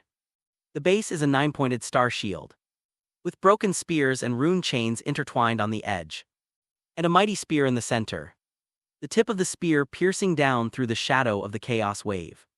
The background is a blend of lava and ice, and around the spears are 12 Valkyries riding horses and holding swords. Their figures appear and disappear as the angle of the metal changes. It uses the iridescent enamel technique, and when the light shines on it, it looks like a rainbow bridge passing by. Although the item is not big, it is obviously valuable at first glance. Su Ming waved the medal in his hand towards Thor. Thank you. No need to thank me, I lost to you in the first place. Thor smiled casually, showing a hint of royal nobility and the quality of keeping promises. Su Ming looked at the medal in his hand and said to himself. Valuation: Asgard War Medal, $80 billion valuation. Su Ming's pupil shrank. Oh shit. How could a broken badge be so valuable? Seeing that the little thing in his hand was valued at $80 billion US. Su Ming became more determined to go to Asgard. Chapter 74 Return to Asgard. Saul returned to Jane's side. The girl made Thor feel close to her.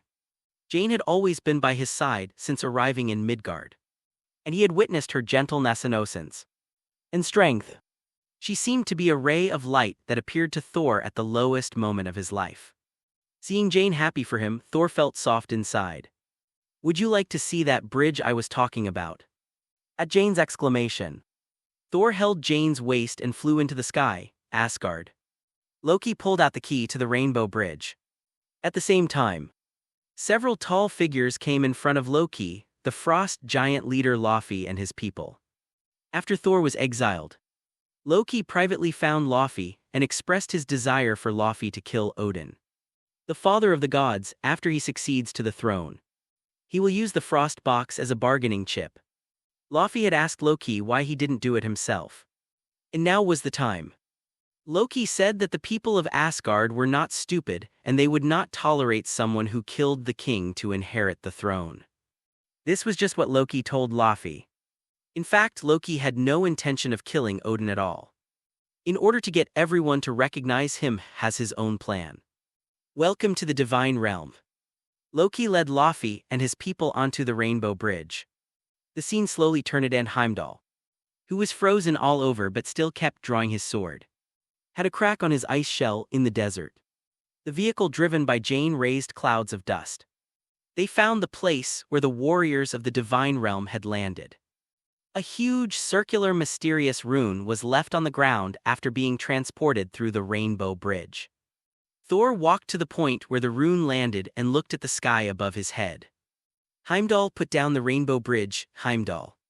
Thor called out to Heimdall loudly, wanting the Nine Realms Observer and Asgard's Gatekeeper to lower the Rainbow Bridge to take him back. But there was no response for a long time.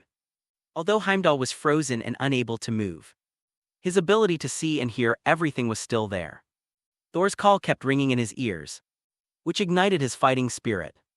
He continued to struggle against the freezing effect of the frost box, and more cracks appeared on the ice surface. But he could not regain his freedom immediately. He's not responding, we're stuck here, on Earth. The warriors of the Divine Realm were surprised and disgusted in low voices when they saw that Thor had not received a response for a long time. Thor did not give up, calling out again and again. Heimdall, we need you. Heimdall. Heimdall, whose body is frozen, knows that Asgard is about to face a crisis, and only Thor has the ability to reverse the situation. Heimdall's roar echoed from within the ice shell. Crash. After all, it was the cold air released by the divine box, frost box. Even someone as strong as Heimdall had to use all his strength to barely break free from the ice. The ice shell around the body instantly shattered into pieces. With two swords, the frost giant guarding the ice sculpture was defeated, and Heimdall's anger was slightly subsided. Just trying to break free from the ice shell made Heimdall physically and mentally exhausted. He dragged his heavy body to the Rainbow Bridge mechanism and inserted the giant sword in his hand into the keyhole. The powerful energy was activated, and Heimdall fell weakly to the side. The warriors of the Divine Realm looked at the clouds in the sky that were constantly intertwining, rotating and extending downward, and knew that Thor's call had finally paid off.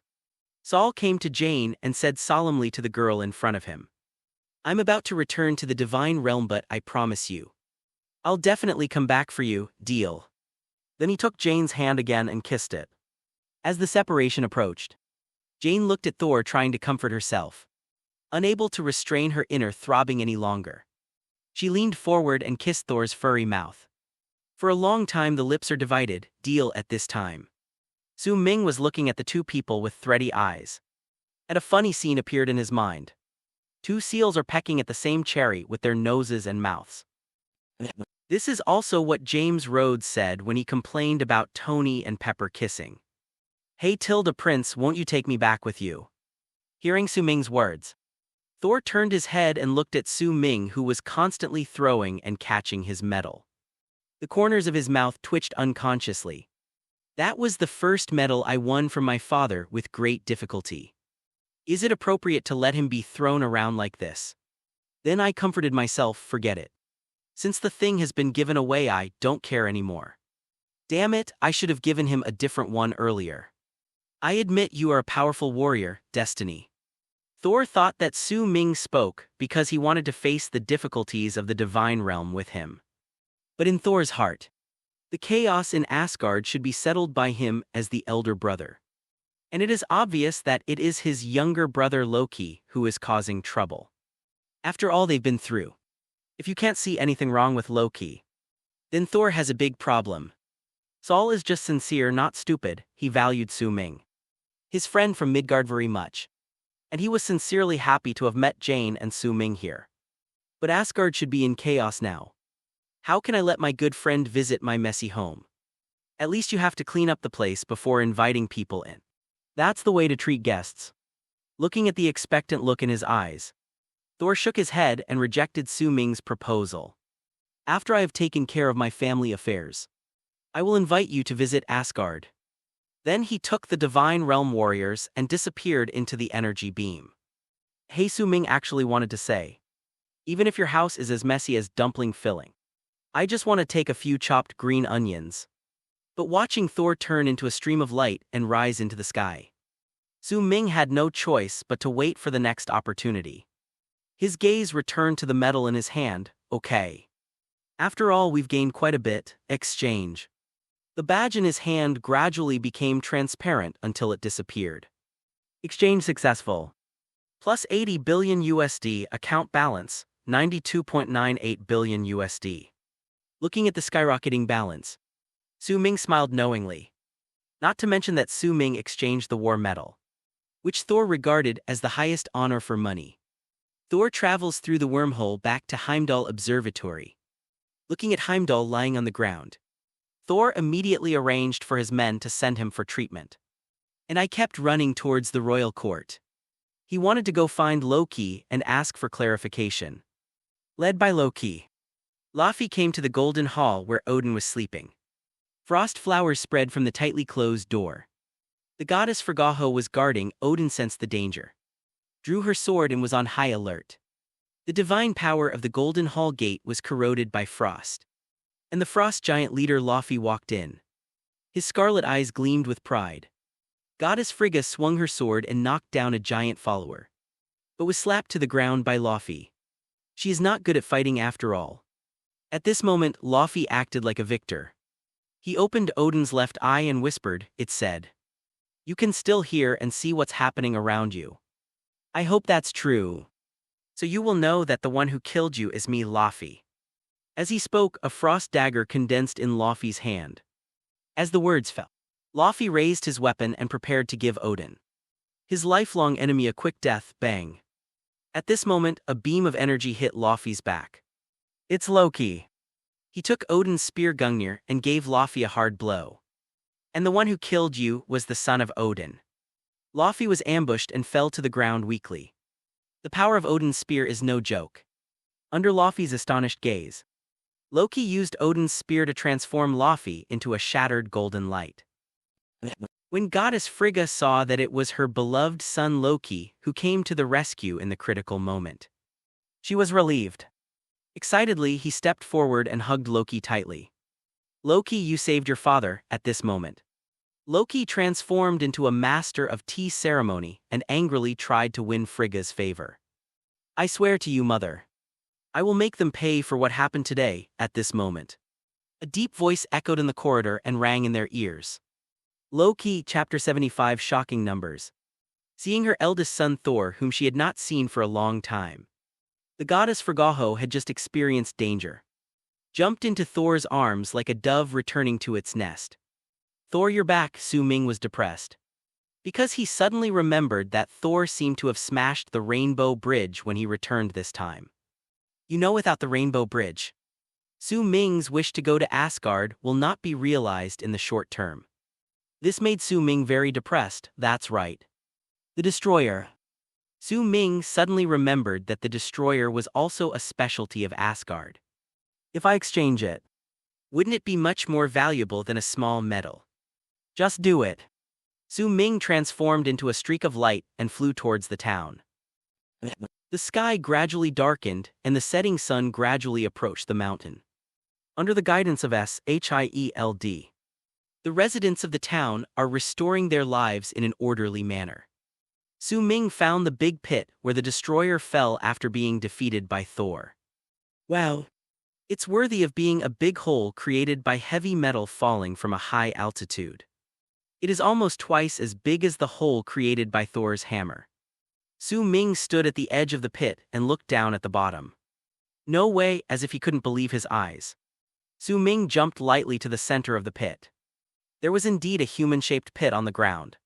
But there was no sign of the Destroyer.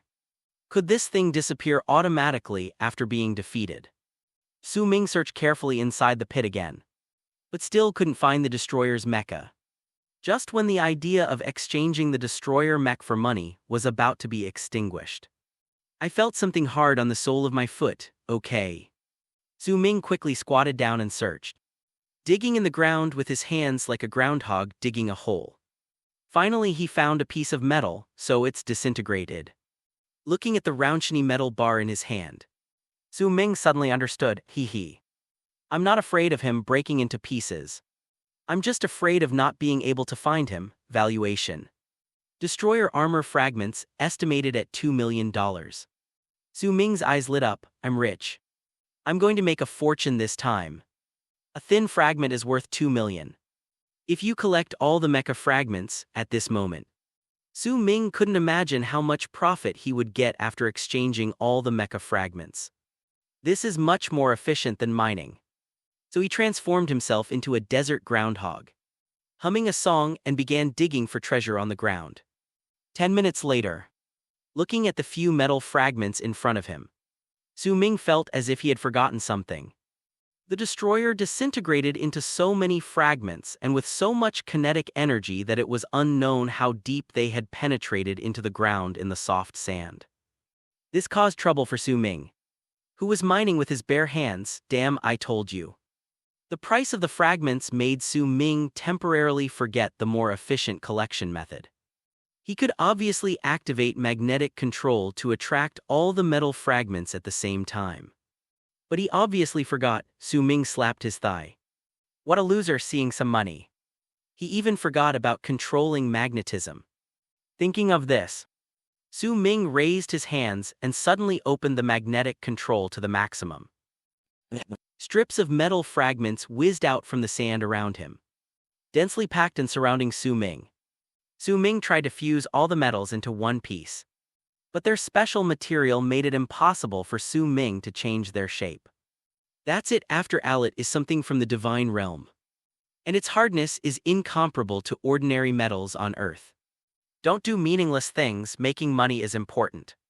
After repeatedly confirming that no fragments were missed, we arrived at the most exciting part, exchange. Exchange successful plus $200 billion. Account balance $292.98 billion. Awesome. Su Ming looked at the more than $20 billion in his account and yelled in his heart. Sure enough, if we talk about value, it has to be something from outer space. Su Ming, with his upper body naked, was not in a hurry to go back. He sat on the ground and enjoyed the cool breeze in the evening. Like a nouveau rich, he planned to upgrade his talents immediately. After all, it seems like it hasn't been upgraded for quite some time. System, sorry for the long wait, Asgard. The look on Frigga's face made Loki, who saw Thor's shocked expression, feel unwilling again. It was me who turned the tide. Why is Mother still so kind to Thor? What's the point of all this? At the same time, seeing Thor staring at him with an unfriendly look, Loki felt a little uneasy and took a step back unconsciously. Thor's eyes never left Loki. He didn't understand why Loki lied that his father was dead. Could there be anything more important than his father's life? The brotherhood that he had cherished for many years was met with Loki's treacherous pursuit. The feeling of being betrayed by his loved ones repeatedly hit Thor's heart. The strong dissatisfaction ignited anger in Thor's chest. And he had to get to the bottom of it. Why didn't you tell Mother how you sent the destroyer to kill me and my friends? Goddess Frigga knew nothing about this. Was so shocked by Thor's words that her hands went numb. What? How did this once harmonious family become like this? Odin is asleep and the brothers are at odds. The gentle goddess Frigga couldn't believe it and couldn't accept it. I am only carrying out my father's last order. Loki was still trying to whitewash his behavior in front of his mother. But Thor's self-righteous look made Loki's words seem so pale. You are really a genius at lying. Faced with Loki's defense, Thor, who was not good at arguing, could only sigh, I don't have time to talk to you. I still have to go destroy Jotunheim. There was only one thing on Loki's mind at this moment. To destroy Jotunheim, achieve supreme merit, and force everyone to recognize him. As he swung the spear of Odin in his hand, the energy wave shattered the wall of the Golden Hall. Loki jumped off the tall building, rode his divine horse to Heimdall, and activated the transmission of the Rainbow Bridge. A huge beam of energy shot directly towards Jotunheim, and the extremely cold energy mixed with the frost box gradually froze the flashing lightning in the air. Loki planned to use the Rainbow Bridge and the ice box to shatter Jotunheim. This way, the frost giants' homeland would be destroyed and they would no longer be able to pose a threat to Asgard. Thor, the god of thunder, rushed to the observation deck quickly under the traction of Meowth hammer. You can no longer stop it. The Rainbow Bridge will split all of Jotunheim in two. Thor's face was solemn. He now fully understood his father's good intentions. Destroying the Frost clan's homeland would only lead to a more thorough war between the two sides. It would be a fight to the death with no possibility of turning back. He quickly stepped forward and raised Thor's hammer, trying to interrupt the energy burst from the Rainbow Bridge. Snapped. But Loki raised Odin's spear and released a wave of energy that knocked Thor down. The Rainbow Bridge released a huge beam of energy, which was projected onto the land of Jotunheim. Large buildings were destroyed, and the beam of light moved slowly as Loki said, as if it would cut the entire planet of Jotunheim in half. The people of the Frost clan wailed. For them, this was like the end of the world. Their homes kept collapsing, and the giants were powerless to resist and could only flee in all directions. Thor still didn't understand why his usually honest brother would do such a reckless thing. So he blurted out, why do this? I want to prove to my father that I am worthy of being his son. When he wakes up, he'll know I saved him. It was I who annihilated that monster's race. And I am the true heir to the throne. Loki's eyes burned as he finally told Thor what he was thinking. And he did just that when Thor looked at Loki in front of him. It was as if he saw his former self. He knew that Loki had chosen a path of destruction, which would have immeasurable impact on Asgard and even the 9 realms. Peace will disappear from Asgard forever. Chapter 76, Heroic Upgrade. You can't exterminate an entire race, Thor, who was not good at speaking, tried to persuade his brother clumsily. He wished he could throw his brother into his own head so that he could understand that his father's years of hard work would be destroyed by Loki. Why not? Loki smiled. He was confident of victory and knew that he was only a little bit away from the success of his plan. He couldn't help but laugh at Thor. He slowly walked towards his always strong and belligerent brother. Why are you showing mercy to the frost giants with you, Thor? The god of thunder, you can easily destroy them. All Saul could say was, I've changed. I've changed too, when? Before he could finish his words, Loki suddenly launched an attack. An Odin's spear stabbed towards Thor. But Thor subconsciously blocked it with Thor's hammer. Thor did not retaliate from what Loki said. He understood that Loki felt aggrieved because of this. Thor's his brother couldn't bear to continue hurting Loki. Seeing that Thor, who was always easily provoked, did not fight back, Loki was a little angry and his voice became high-pitched. Why don't you fight back after saying that? He swung Odin's spear and attacked Thor again. Thor still didn't fight back, letting the huge force knock him to the ground. And spoke his heart out, "I never cared about the throne." These words were full of irony in Loki's ears. Loki, who already knew his own life experience, believed that Odin would never pass the throne to an alien. Even so, Loki, who has been Odin's son for so many years, has always wanted only fairness. "I just want to compete with you fairly." Looking at Thor's sanctimonious appearance, Loki was burning with jealousy and walked quickly towards Thor, intending to continue venting his dissatisfaction. "I don't want to fight you, brother." Thor took into consideration their old friendship and had no intention of hurting Loki even when he was being aggressive. "I'm not your brother, I never was." Loki finally told the truth, tears moistening his eyes. His trembling voice contained a hint of loss, a hint of unwillingness and more of anger, but in Thor's eyes, this sentence was just a sign of Loki's madness. Thor didn't know that Loki was actually a descendant of the frost giants. Loki continued to question Thor. "Why did you become so weak after your trip to Earth? It's not because of women, is it?" "Oh. Well, after I finish you off, I'll go meet her in person." Thor, who cherished his trip to Earth very much, was touched at this moment. The brother in front of him was so crazy that he finally angered the god of thunder. Su Ming decided to prioritize upgrading his life-saving ability, Iron Body. Upgrade $50 billion. Upgrade successful. Account balance $242.98 billion. Ding! Congratulations to the host for upgrading the Iron Man to level 5 and unlocking the Iron Man Max upgrade formula. Iron Man Max Interstellar Radiation Resistance. Recharges with yellow sunlight, right arrow 1 ton of vibranium plus $2,000 billion. Soldier in an instant. A metallic luster flashed across the surface of Su Ming's skin.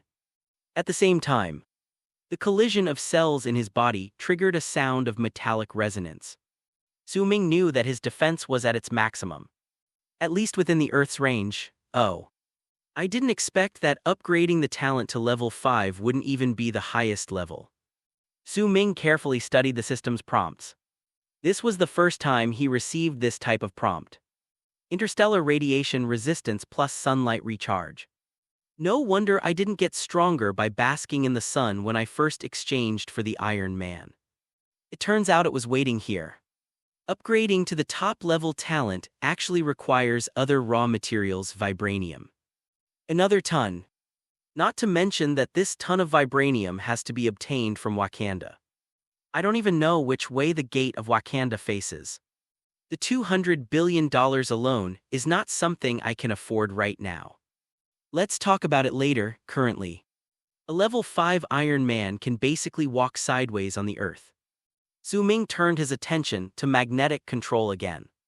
This skill of Magneto is very useful and must be upgraded. Upgrade $50 billion. Upgrade successful. Account balance $192.98 billion. Ding! Congratulations to the host for upgrading magnetic control to level 5 and unlocking the Magnetic Control Max upgrade formula. Magnetic Control Max, also known as Black Hole Siphon. Magnetic force as strong as a black hole.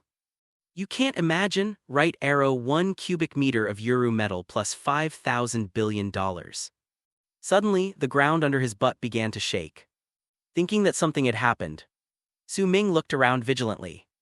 "I saw all kinds of metal substances emerging from the ground." The scene was like a necromancer summoning an army of the undead. The difference was that what emerged from the ground were just scrap metal. Su Ming even saw a rusty iron ring hanging from a broken bra. This scene made Su Ming laugh and cry. He knew that his upgraded magnetic control had inadvertently spread out, sucking up all the metal debris from the ground. I thought there was an earthquake." He concentrated his mind and calmed his breath, restraining the magnetism emanating from his body. After a few minutes, the ground finally stopped shaking. But at this moment, Su Ming's surroundings were already very spectacular. Scrap car frames, various rusty farm tools and metal debris that could no longer be recognized formed a regular circle around Su Ming. Piled high, it's like a circular mountain of garbage. Even the wind around him was blocked by the mountain of junk metal surrounding him. As expected of Magneto, this unintentionally released magnetic field has such a powerful force. After the storm, Su Ming continued to upgrade his talents, revealing his nouveau rich face. Realizing that although his physical defense had made a qualitative leap, his strength was still a disadvantage. Su Ming upgraded his physique, upgrade a billion. Upgrade successful, account balance $142.98 billion. Ding, congratulations to the host for upgrading their physical enhancement to level 5. Now unlock the formula for upgrading the physical enhancement to max. Physical enhancement max, also known as Demigod Body, completely changes physical condition. Right arrow 1 kg heart-shaped herb plus $5 billion. Holy crap! This seemingly insignificant physical enhancement can actually turn into a demigod's body at the top level. No wonder the system only gave a general description of physical fitness. It turns out that upgrading to the final level can completely change your physical condition. By the way, what are the consequences of changing your physique? Can we still be called human beings? Also, where can I find this heart-shaped herb? There are so many good things in Wakanda. It seems that there is still a long way to go before becoming truly invincible. Currently, most practical skills have been improved. Su Ming opened the attribute panel. Name, Su Ming. Age, 28. Physical fitness, 22,255. Current account, $142. 98 trillion. Chinese letter, Chinese letter, Chinese letter, Chinese letter, Chinese letter, Chinese letter, Chinese letter, Chinese letter, Chinese letter, Chinese letter, Chinese letter, Chinese letter, Chinese letter. LV2 Chinese letter, Chinese letter, Chinese letter, Chinese letter, Chinese letter, Chinese letter, Chinese letter, Chinese letter, Chinese letter. LV5 Chinese letter, Chinese letter, Chinese letter, Chinese letter. Chinese letter, Chinese letter, Chinese letter, Chinese letter. LV1 Chinese letter, Chinese letter, Chinese letter, Chinese letter. LV2 Chinese letter, Chinese letter, Chinese letter, Chinese letter, Chinese letter, Chinese letter, Chinese letter, Chinese letter. LV5 Chinese letter, Chinese letter, Chinese letter, Chinese letter, LV5. Recalling the battle with the destroyer, Su Ming felt that he needed to acquire a skill similar to magic. This way, you won't be helpless when you encounter an opponent who is immune to physical attacks. But Su Ming was stumped as to which talent to choose. Snape's shadowless sword seems to be good, but his attack power is obviously lacking. The rays of the laser eyes are also very cool. But thinking of the fact that he always wears glasses, Su Ming decisively gave up this option. When I was delivering food, I wore windshield glasses enough times. After wearing them for a long time, they started to hurt my nose and my ears were uncomfortable. At this moment, Su Ming forgot that as someone with a body of steel, how could he feel anything strange because of a mere pair of glasses? Mental inertia is a magical thing, thus. Su Ming fell into deep turmoil over what kind of talent to choose. Chapter 77 Heat Rays and Anywhere Doors. Thor planned to teach his younger brother a lesson. Maybe beating him up would calm him down. The two brothers fought each other. Even with the spear of Odin in hand, Loki still didn't gain any advantage finally. Under the impact of Thor's hammer, the two fell on the Rainbow Bridge one after another. Just when Loki used illusion to make Thor think that he was about to fall off the bridge and begged Thor for help, Loki's true form successfully sneak attacked Thor, and Odin's spear pierced Thor's body. Loki succeeded in one move and laughed arrogantly, creating countless clones to show off his abilities. Enough! Just when the weapons in the hands of all of Loki's clones were about to pierce Thor's chest at the same time, a huge bolt of lightning struck Loki to the ground. Thor knew that he could not delay any longer with Loki, as the energy of the Rainbow Bridge was still cutting the planet of Jotunheim. The violent thunder roared and knocked Loki to the ground. Thor placed Mjolnir's hammer of thunder in Loki's chest. Thor's hammer, accompanied by Odin's whisper, was as heavy as a mountain, pressing Loki tightly against the Rainbow Bridge, making him unable to move. No matter how Loki struggled, he couldn't move at all. Faced with the monitoring station where energy was erupting at full speed, Thor tried to get closer but couldn't even move forward half an inch. Look at you, Hercules Thor. Now even you can't do anything. Ignoring his brother's ridicule, Thor's eyes flashed with determination. Did you hear that, brother? There's nothing you can do. In an extremely urgent situation, Thor raised his right hand without looking back. And Thor's hammer was summoned back into his hand, boom. Mjolnir took a deep breath, raised it high above his head, and slammed it heavily onto the surface of the Rainbow Bridge. The glittering Rainbow Bridge surface was instantly shattered and cracked by Thor's hammer. At the same time as sleeping, Odin suddenly opened his eyes. Su Ming looked through the system mall and after comparison, he thought that Superman's thermal vision was more practical. Superman Right Arrow Thermal Vision LV1 Basic Thermal Energy, 5 million USD. Thermal Vision Level 2 Tactical Cutting, $5 million. Heat Vision LV3 Strategic Penetration, 100 billion USD. Heat Vision LV4 Planetary Level Destruction, 1 trillion USD. No more hesitation, just take it decisively. Exchange. -$5 million US dollars, talent exchange successful. Account balance, 142.48 billion US dollars. As the system prompt sounded, Su Ming felt a warm current rushing to his eyes. And he felt swollen. Then he turned his gaze to the garbage dump not far away. Zai. Two rays emitting dark red light suddenly shot out from Su Ming's eyes. Two shallow burn marks appeared on the scrapped car frame hit by the radiation. And light smoke was rising. I'm afraid the power is a little weak. Looking at the description of Level 1 Thermal Vision. Basic thermal energy, local heating thawing. Igniting paper-melting ice or repairing microstructures. Welding metal sec. This level of thermal vision is a life skill upgrade. $105 billion, talent upgrade successful. Account balance, $37.48 billion. The moment the upgrade was successful, Su Ming suddenly felt blessed and looked towards the same spot. A bright yellow light flashed before his eyes. And two beams of light easily penetrated the pile of metal rings and continued to shoot into the distance.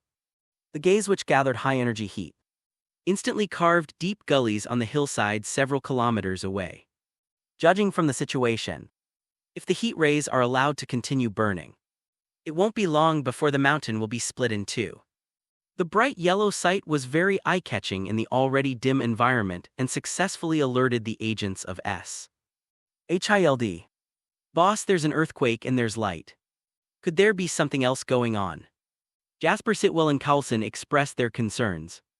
Agent Coulson, who had been observing the movements in the direction of the big pit, knew that destiny was there and it must be him who caused the movement. There was no panic, although fate is a very strong person. He has not done anything out of line yet and has even helped them solve many problems. It's just a wasteland anyway, so let it be. Don't worry, it's nothing. You continue to focus on the follow-up research. I need to go back to headquarters. After several experiments, Su Ming gradually mastered how to control thermal vision. Looking at the hillside that was almost split into two from a distance, he nodded. This is very close to the effect Su Ming wants. After all, I don't have enough money to upgrade. Su Ming patted the sand off his body and stood up. Whoosh.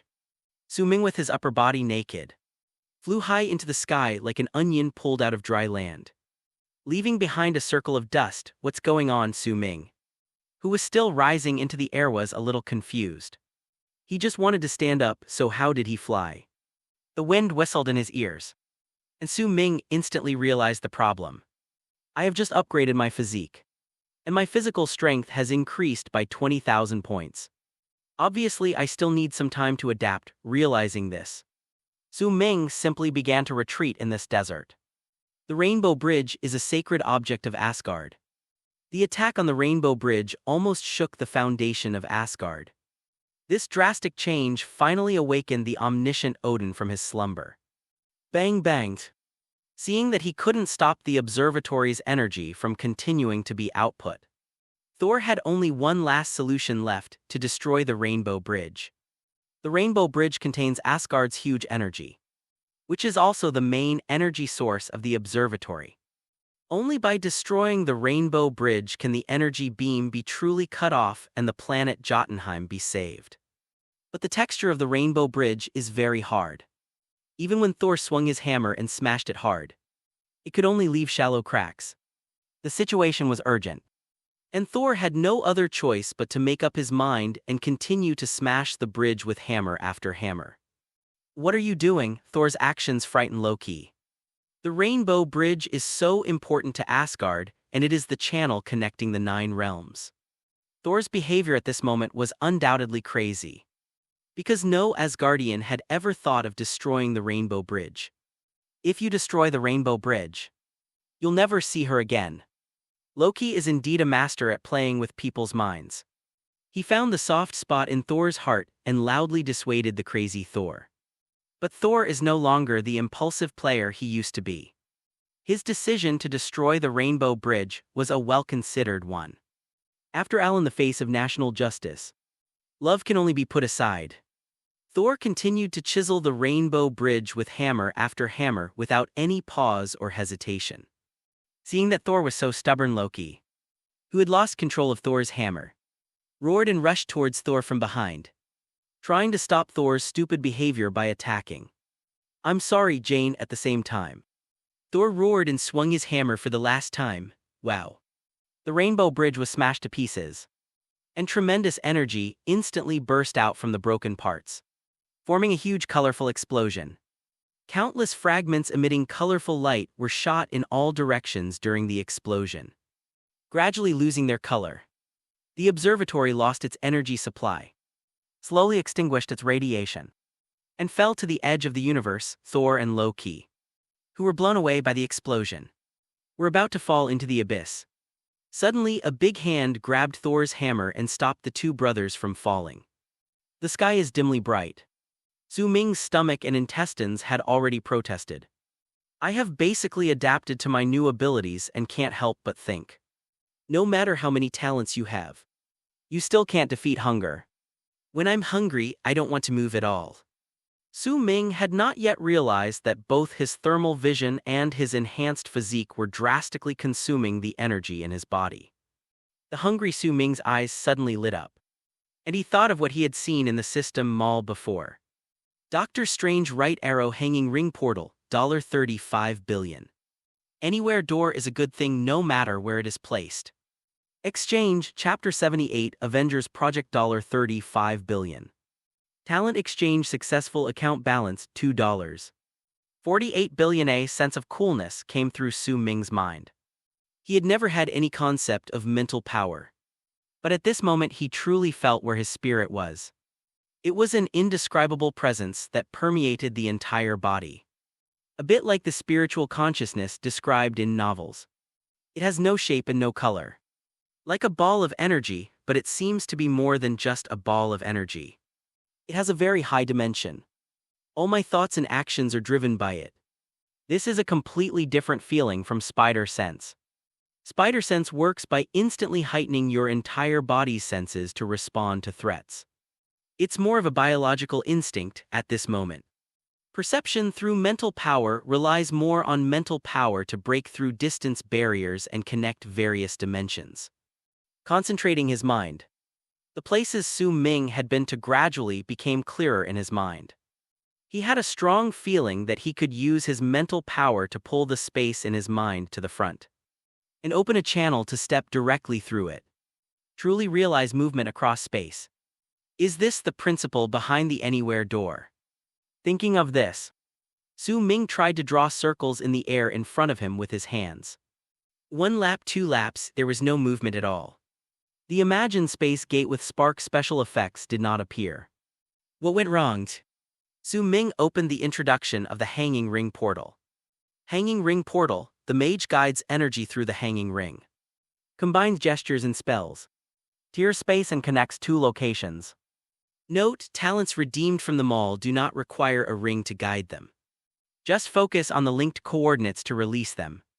It turned out to be the case. I was having a lot of random thoughts just now. And it was obviously not possible to open the portal just by making the movements. At this moment Su Ming closed his eyes, imagining his warm room in a Manhattan hotel. and raised his right hand to gently stroke. A geometric pattern similar to Morse code appeared in the air, with golden and orange energy sparks on the edges. As Su Ming waved his arm, the circular passage slowly expanded. Hearing the special sound of sparks flashing, Su Ming opened his eyes, looking at the familiar scene on the other side of the portal. He flashed through without saying a word. Waiter, serve the food, Asgard. At this time, Odin stood at the broken part of the rainbow bridge and grabbed Thor, while Thor held the spear in Loki's hand tightly. Seeing his father appear before him, Loki's eyes flashed with hope and he explained loudly, eagerly like a child seeking credit. I was almost there, father. I almost killed them all. For you, for all of us. Faced with Loki's pale explanation at this time, Odin felt disappointed. He knew and understood everything Loki did, but he could not agree with it. No, Loki. There was no lecturing, no scolding, and no abuse. Odin just stared at Loki with his loving eyes. But he had to deny his actions verbally. Loki almost caused a disaster. Loki was full of hope, was heartbroken when he heard his father's denial. What he just said was from his heart, in his heart. His motivation for doing all this was to prove himself to Odin. He didn't expect that after all his scheming, he still got Odin's rejection in the end. He felt like a joke. With his heart broken, Loki loosened his grip on the gun handle and let his body fall into the depths of the universe, disappearing, seeing his brother exile himself. The sentimental Thor was heartbroken. Do not. The setting sun is like blood. The storm in the sky had subsided by now. Jane looked at the horizon where Thor disappeared from afar and murmured, "He's gone." Jane, who had just touched love, experienced separation which made her feel empty inside. Taking mechanical steps, he slowly followed Eric.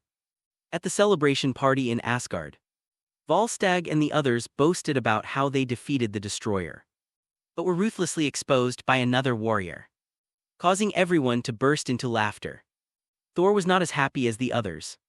He walked slowly through the banquet hall, came to the balcony, stood beside Odin, and looked at the distant horizon with Odin.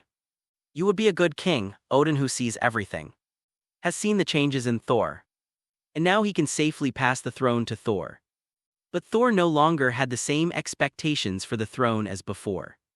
He felt a bit heavy-hearted. On the one hand, he was mourning his careless brother Rand. On the other hand, he missed Jane, who was far away on Earth. At the same time, having experienced so much, Thor was now able to fully understand the thoughts of the old man next to him. There will never be a better king or a better father. Odin looked at the ground beneath his feet with a rare look of heartwarming emotion. I thought with relief, my son has grown up. It seemed like Thor was revealing his true feelings to Odin for the first time. And his tone was a little nervous. I still have so much to learn, and I only now understand. Maybe one day I'll make you proud of me. Odin slowly turned around and gently placed his left hand on Thor's shoulder. I'm already proud of you. The scene changes. Thor strode across the rainbow bridge. Heimdall was standing at the broken part of the rainbow bridge at this moment, looking down at the lower world, continuing his mission of monitoring the 9 realms. We're never going back to Earth, are we? With some helplessness, Thor started chatting with the respectable gatekeeper. No, anything is possible. Heimdall knew about the relationship between Thor and the Earth Girl, and his special voice prevented him from saying it too harshly. Can you see her? Thor stood beside Heimdall and looked down with him. Yes. Heimdall knew who Thor was asking about and answered slowly. The scene now shows a trio of scientists who are focusing on continuing their exploration of astrophysics. Especially Asgard. Is she okay? Thor softly asked the all-seeing and all-hearing gatekeeper beside him. She's been looking for you. Hearing Heimdall's answer, Thor raised his eyes to the horizon, a smile of anticipation on his lips. Somewhere in SHI, Eldinic Fury meets with Eric Selvig. Director Fury values Eric's research ability very much and is ready to entrust him with a new scientific research task. A silver box was opened, and inside was a cube emitting blue fluorescence. Nick Fury plans to let Eric take the lead in studying this energy-filled Rubik's Cube. The purpose is to solve the energy crisis, and at this moment, Loki appeared in the reflection of the metal wall. He had already controlled Eric's consciousness at this time. Looking at the Rubik's Cube in front of him, the energy contained in it far exceeded that of the God box, the Frost box. A new plan emerged in my mind, Loki smiled and said to Eric. It seems worth studying carefully. And Eric also said to Nick Fury in a slightly mechanical tone. It seems worth studying carefully. 2 months later, Manhattan. Su Ming had 2 very delicious months. Since upgrading his heat rays and physique, Su Ming's appetite has increased several times. During this period, Su Ming ate at every street corner and alley in New York. I came to a conclusion: Chinese food is still delicious.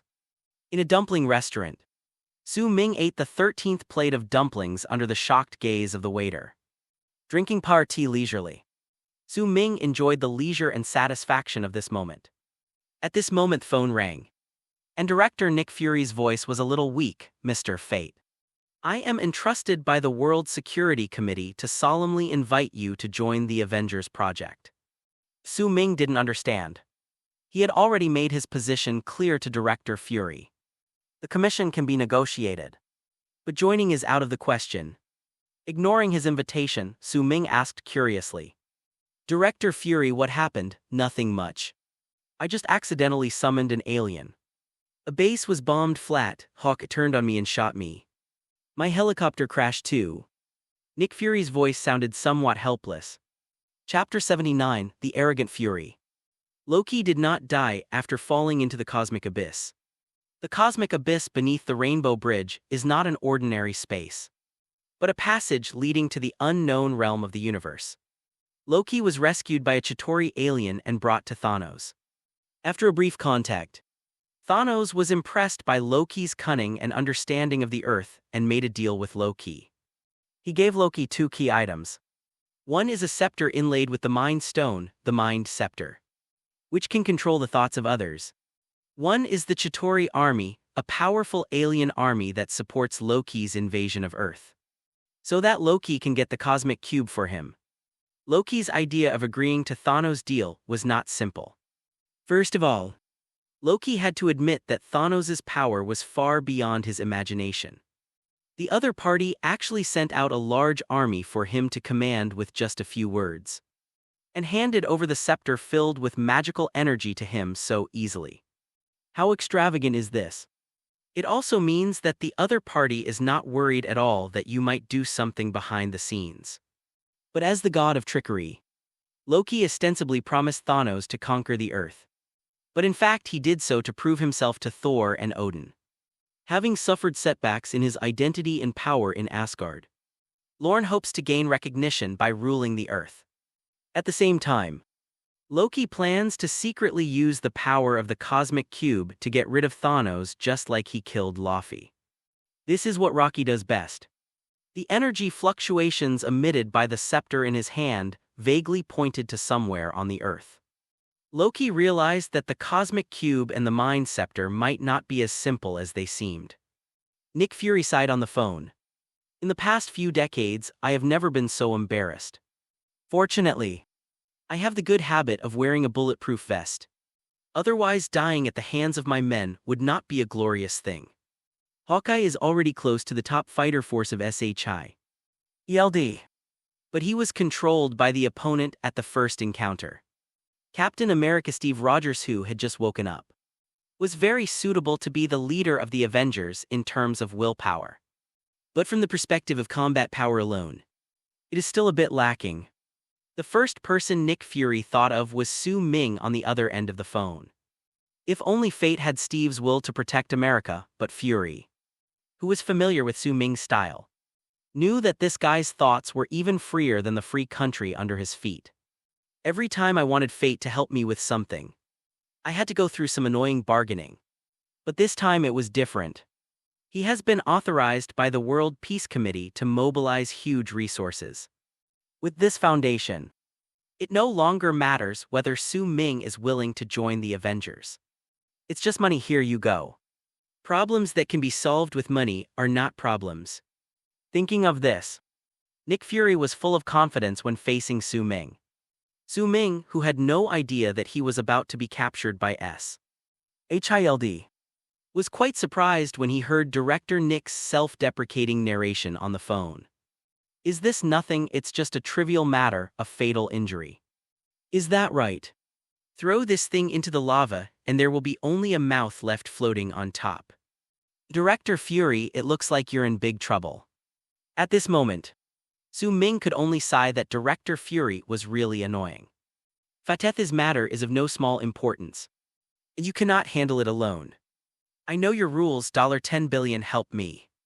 Su Ming was a little surprised to hear Nick Fury's offer. Why did Director Fury, who has always been stingy, suddenly change his ways? Why did he give the $10 billion so readily? It seems that the threats and blows from this incident have made Hai Lu Dan ready to take real action. But a mere $10 billion is no longer so attractive in Su Ming's eyes. Didn't you see that a small badge thrown to you by Thor could be easily exchanged for 80 billion? Not to mention that the destroyer's metal bars were exchanged for 200 billion. Things from the divine realm are still the best. They are worth exchanging for money. But I don't know if the Rainbow Bridge has been repaired yet. Even if it has been repaired, I can't get there without a guide. What's more, after the upgrade in the previous stage, there is very little money left in Su Ming's account. What can a mere $2 million buy? Nothing at all. Those seemingly fancy talents are no longer in Su Ming's eyes. Su Ming suddenly remembered that Thor was among the Avengers formed by Black Braised Egg. Find Thor as soon as possible so that he can realize his goal of making money by sweeping Asgard. Thinking of this, Su Ming decided to follow Shield and wait for Thor to appear, but business is always business. And we must make it clear in advance, Director Fury. Although $10 billion is not a small amount, your commission this time seems a little too vague. What I mean is, if this war lasts a lifetime, do you still expect to buy me out with this $10 billion? Nick Fury knew that Fate was a guy who would not give up until he saw the rabbit. But the situation was urgent and he had follow-up arrangements. Being the first to win over Fate was a crucial part of his plan. Since the birth of the Avengers project, Nick Fury has imagined countless times in his mind what kind of superheroes would be gathered. He had long realized that getting so many wannabe superheroes to work together would be difficult to achieve on his own. As the Avengers candidates became clearer one by one, Nick's worries became more serious. Tony Stark alone is not a likable character, let alone the others. If we are not careful, these people will start fighting each other. So there must be a player who can control the situation. In Fury's eyes, Destiny fits the role perfectly. He's good in every way, but he's not sentimental. As long as you pay him enough, he's very useful. Nick Fury snorted softly. He was no longer the same person he once was. Take down the one in front of you first. Then turn around and drive out the air fortress, the mothership. Do you think you're the only one burning money? Isn't it just money? The authorization from the World Security Council. I'm afraid you little idiots don't understand its value at all. $5 billion, Mr. Fate, help us resolve this crisis. Nick Fury arrogantly increased the price fivefold. Su Ming's hand holding the phone paused slightly. Good guy. Whether it's Tony or you all have plenty of money but are just reluctant to spend it. Right? Su Ming forgot when it comes to business. There's no such thing as generosity. Thinking of this, Su Ming felt as if he was being paid.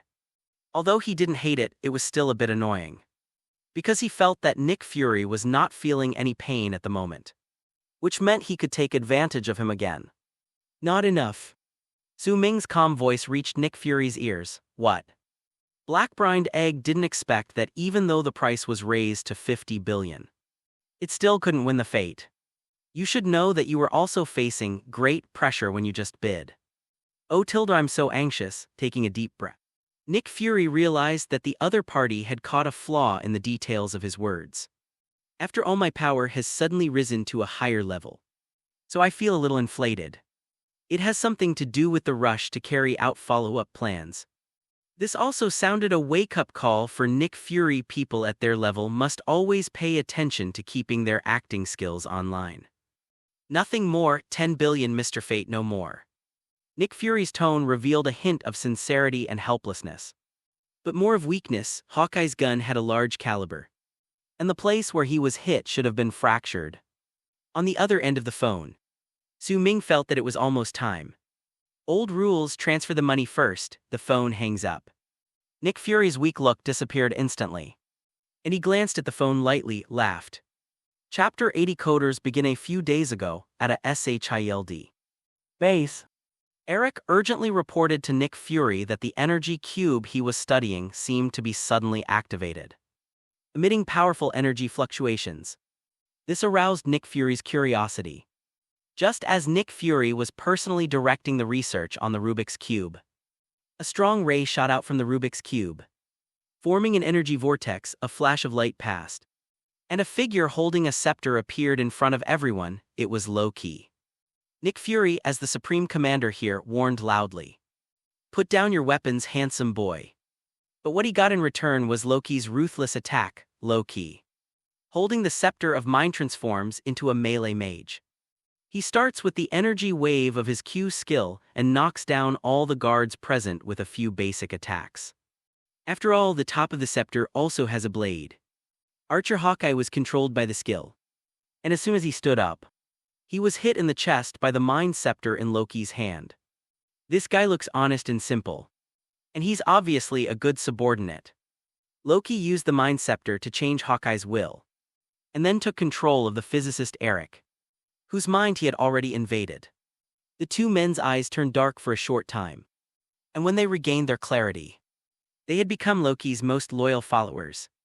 Nick Fury's face was filled with confusion when he saw this.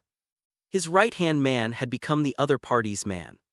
Realizing that something was wrong, he immediately disassembled the Rubik's Cube, put it in a suitcase, and planned to sneak out through the back door. As a result, Hawkeye Clint Barton raised his gun and knocked him to the ground. The huge force of the large caliber bullet almost took Nick Fury's life. With Hawkeye's assistance, Loki and others left the base smoothly. He even drove away openly under the nose of Agent Hill. In the laboratory, the energy released by the Rubik's Cube continued to expand, covering the entire ceiling in an instant, as if it would explode at any time. At this time, the seriously injured Fury tried his best to escape from the laboratory and boarded the last helicopter just before the building was about to collapse. And in a flash of dazzling blue light, the shield base was shattered evenly in the explosion. Agent Hill reacted quickly and immediately led a large number of agents to catch up with Loki's car. However, they still underestimated Loki's combat power. The mage Loki, holding the mind scepter, finally stopped using normal attacks and used QWE skills one after another, causing the shield agents to pay a huge price. Director Fury's helicopter arrived to support him. He only had a pistol on him at this time, but he showed his determination not to give up. The black salted egg on the helicopter raised his pistol and aimed at Loki's car from a distance. Unexpectedly, Loki just waved his cane and the helicopter was destroyed. And both the people and the helicopter fell to the ground. Thanks to Old Lee's mercy, Nick Fury was safe and sound. Watching Loki's fleeing back, Nick Fury knew that the time was ripe to push the Avengers' plan forward. He endured his injuries and quickly requested a meeting of the World Security Council, telling them everything that had happened, and promptly proposed the formal implementation of the Avengers' plan. Not surprisingly, the Avengers' plan was approved and the World Security Council authorized Nick Fury to handle the matter with full authority. Director Fury, who was authorized, called Su Ming immediately. At the same time, Black Widow Natasha came to a slum in the African tropical jungle and found Bruce Banner. Banner's whereabouts are always under the close surveillance of SHIELD. Although the evaluation results of the professional team show that the Hulk after Banner's transformation is not suitable for joining the Avengers' plan because of his angry uncertainty. Taking long-term considerations into consideration, S.H.I.E.L.D. has also specially researched and improved the cage system to restrain beings with special abilities. Considering the strength of the enemy this time, Director Nick Fury made an exception and included Dr. Banner into the Avengers team, and sent Black Widow Natasha to persuade him after the Rubik's Cube was stolen. Banner knew that S.H.I.E.L.D. had no shortage of scientists. All they wanted was the Hulk in his body. They just want to put me in a cage. My first reaction was rejection and some anger. But who is Black Widow? She has fair skin, beautiful looks and a good figure. But she is ruthless and hard to seduce. When it comes to gamma rays, no one knows more than you. We need you. After a round of deception, Banner's vanity was satisfied under the gaze of Agent Natasha's watery eyes. He was in a playful mood and yelled in mock anger. Don't tease me. The sudden change in attitude alerted Natasha within 0.1 seconds. Black Widow pointed the pistol at Banner. The deep fear in his eyes lingered. She knows too well how terrifying Hulk is. I just want to see your reaction. Natasha, let's talk alone. Banner felt that he had gone a little too far. And the lady in front of him was obviously scared. Don't come in, stay where you are. Seeing that Banner didn't seem to be really angry, Agent Natasha gave orders into the headset. The scene changed. And the tent where Banner and the other two were located was surrounded by a large number of fully armed S.H.I.E.L.D. agents. This seems to be Natasha's plan B, but even she is not sure. What is the difference between the so-called plan B and delivering food? Maybe it's just some psychological comfort. Nick Fury continues to work hard to form the Avengers. After waking up, Steve Rogers was unable to adapt to this strange world and locked himself in the room all day, venting his emotions with sandbags. It's not that he can't adapt to this world, but he feels regretful for missing that important date. In the blink of an eye, 70 years have passed. The important bond is gone. When I passed out, the world was at war. When I woke up, they said we won. But I don't know what the price of victory was. Steve couldn't find the meaning of his existence. S.H.I.E.L.D.'s attitude towards Steve is understanding and tolerant. After all, the war heroes of the previous era deserve respect from the younger generations. The agents felt very distressed when they saw the captain, who was depressed every day. They tried to help Mr. Captain integrate into the new world, and even imagined having Director Fury give this model soldier an order. Ordering him to adapt to the new world as a soldier might help change the captain's decadent status quo. And the statement reached Steve's ears. The captain felt a little warm in his heart.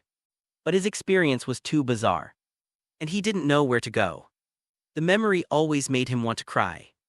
Seeing the busy director Nick Fury appear in front of him with documents in his hands, Steve's military character forced him to ask a question.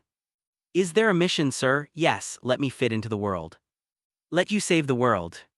Nick Fury explained that when Howard Stark was searching for Captain Marvel, he found an energy cube. After discussion, they all agreed that this cube might be the key to discovering eternal energy, which is exactly what the world needs most.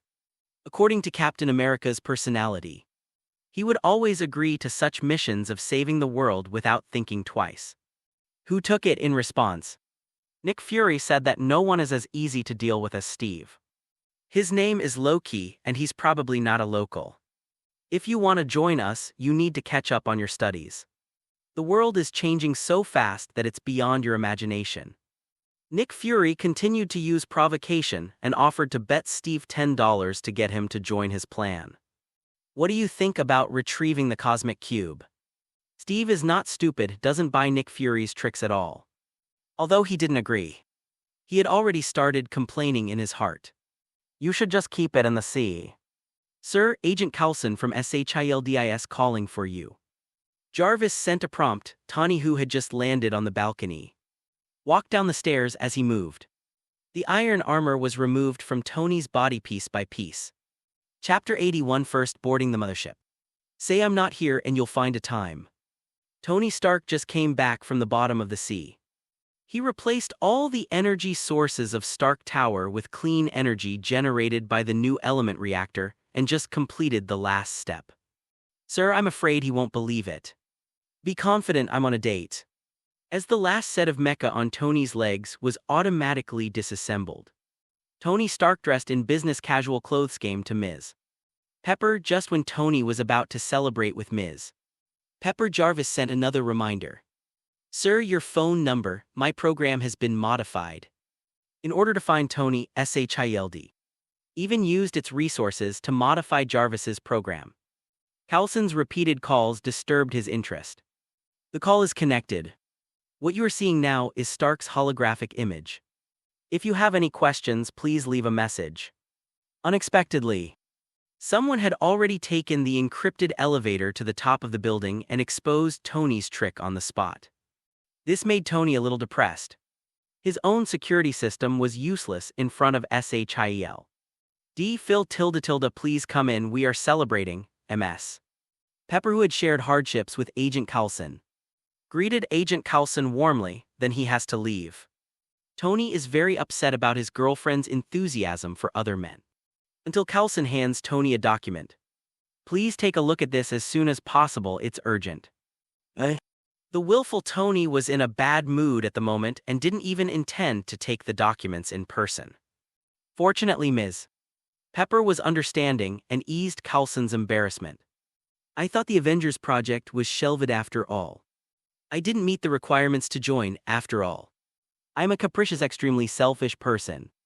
And I don't fit in with the group. When Tony saw SHIEL D coming to him for help, he remembered how he was rejected from joining the Avengers and kept muttering to himself to vent his dissatisfaction. The current events have nothing to do with personality. Holographic projections appeared simultaneously around Tony, showing the information of all Avengers members and the circumstances and consequences of the theft of the Cosmic Cube. Tony then realized that the situation was really serious, and his expression gradually became solemn. A certain sea area. S.H.I.E.L.D.'s mobile base aircraft carrier. The aircraft carrier seemed to be sailing slowly, but was actually very fast on the sea. The bow of the ship broke through the waves, making a huge sound that surrounded the ears.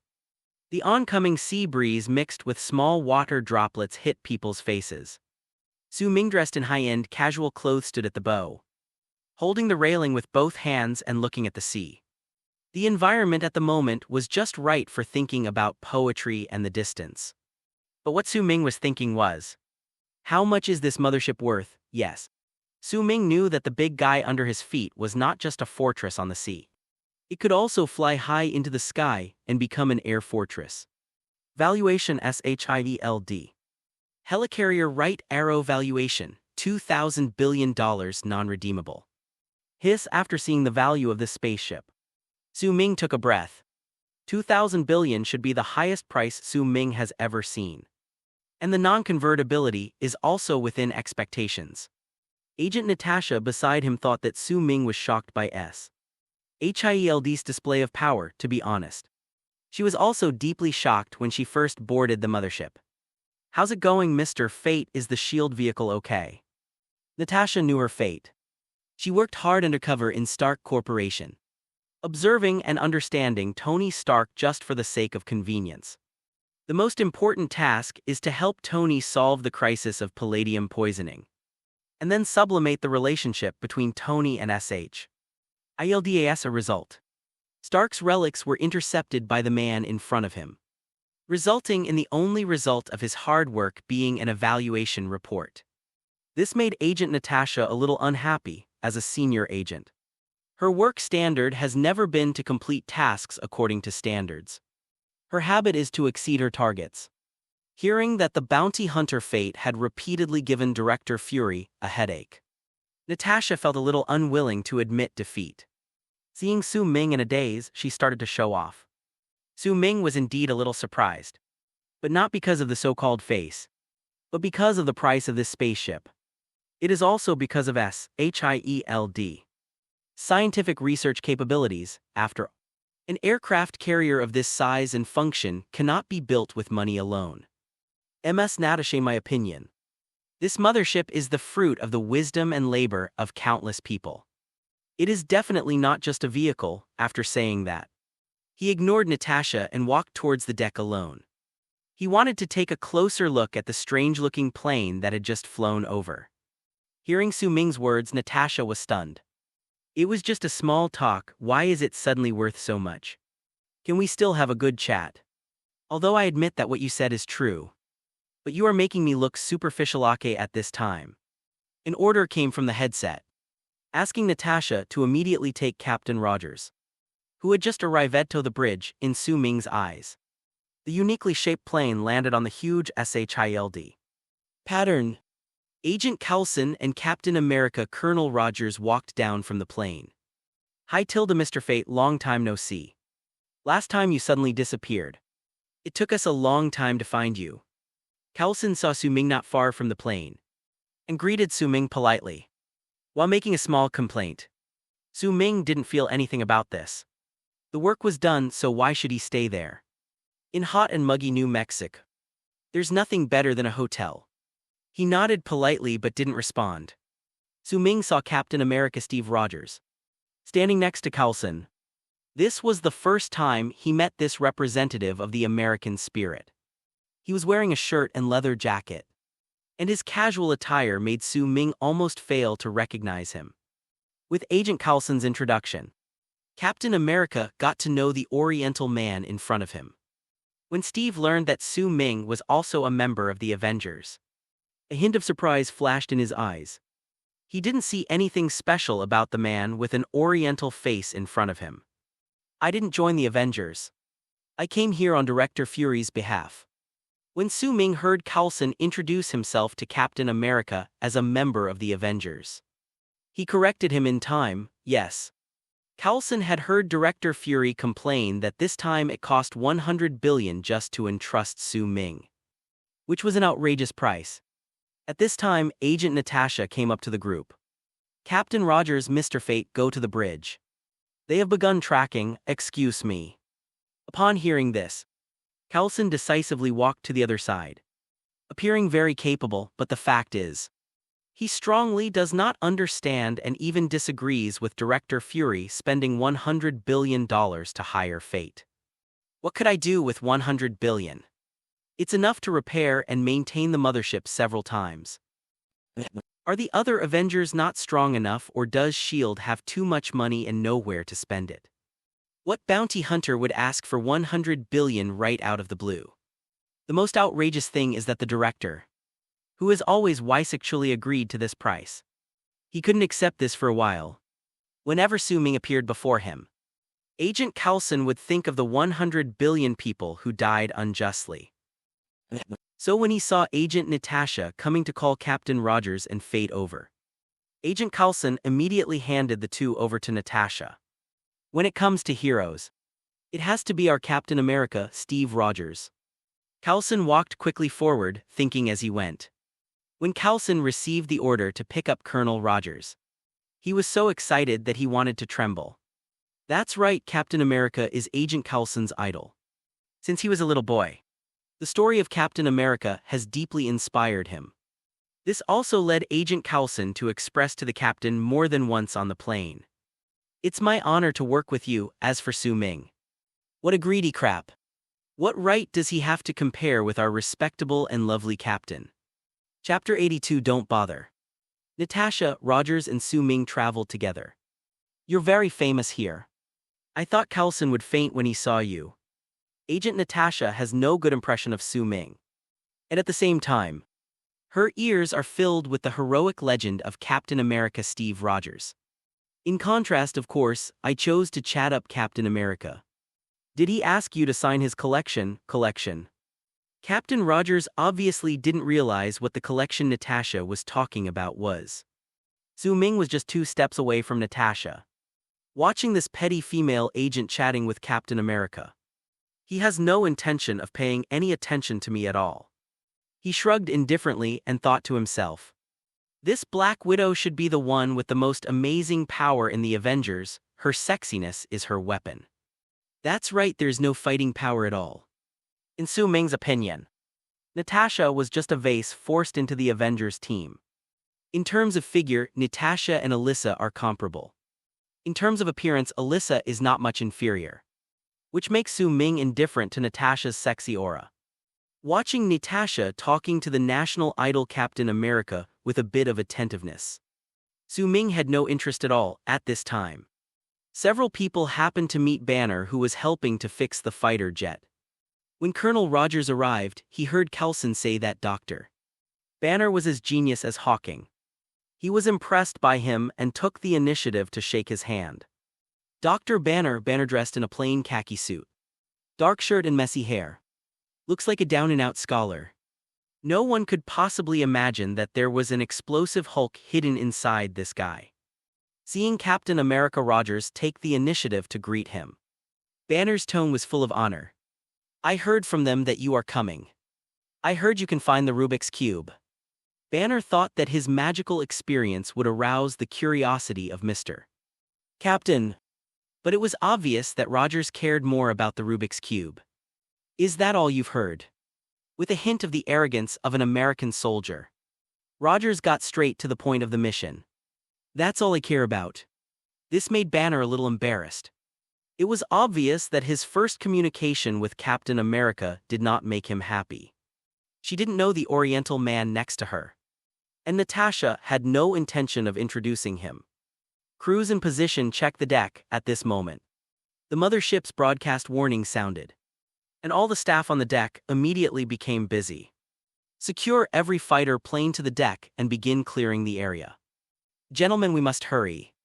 It will be hard to breathe here soon."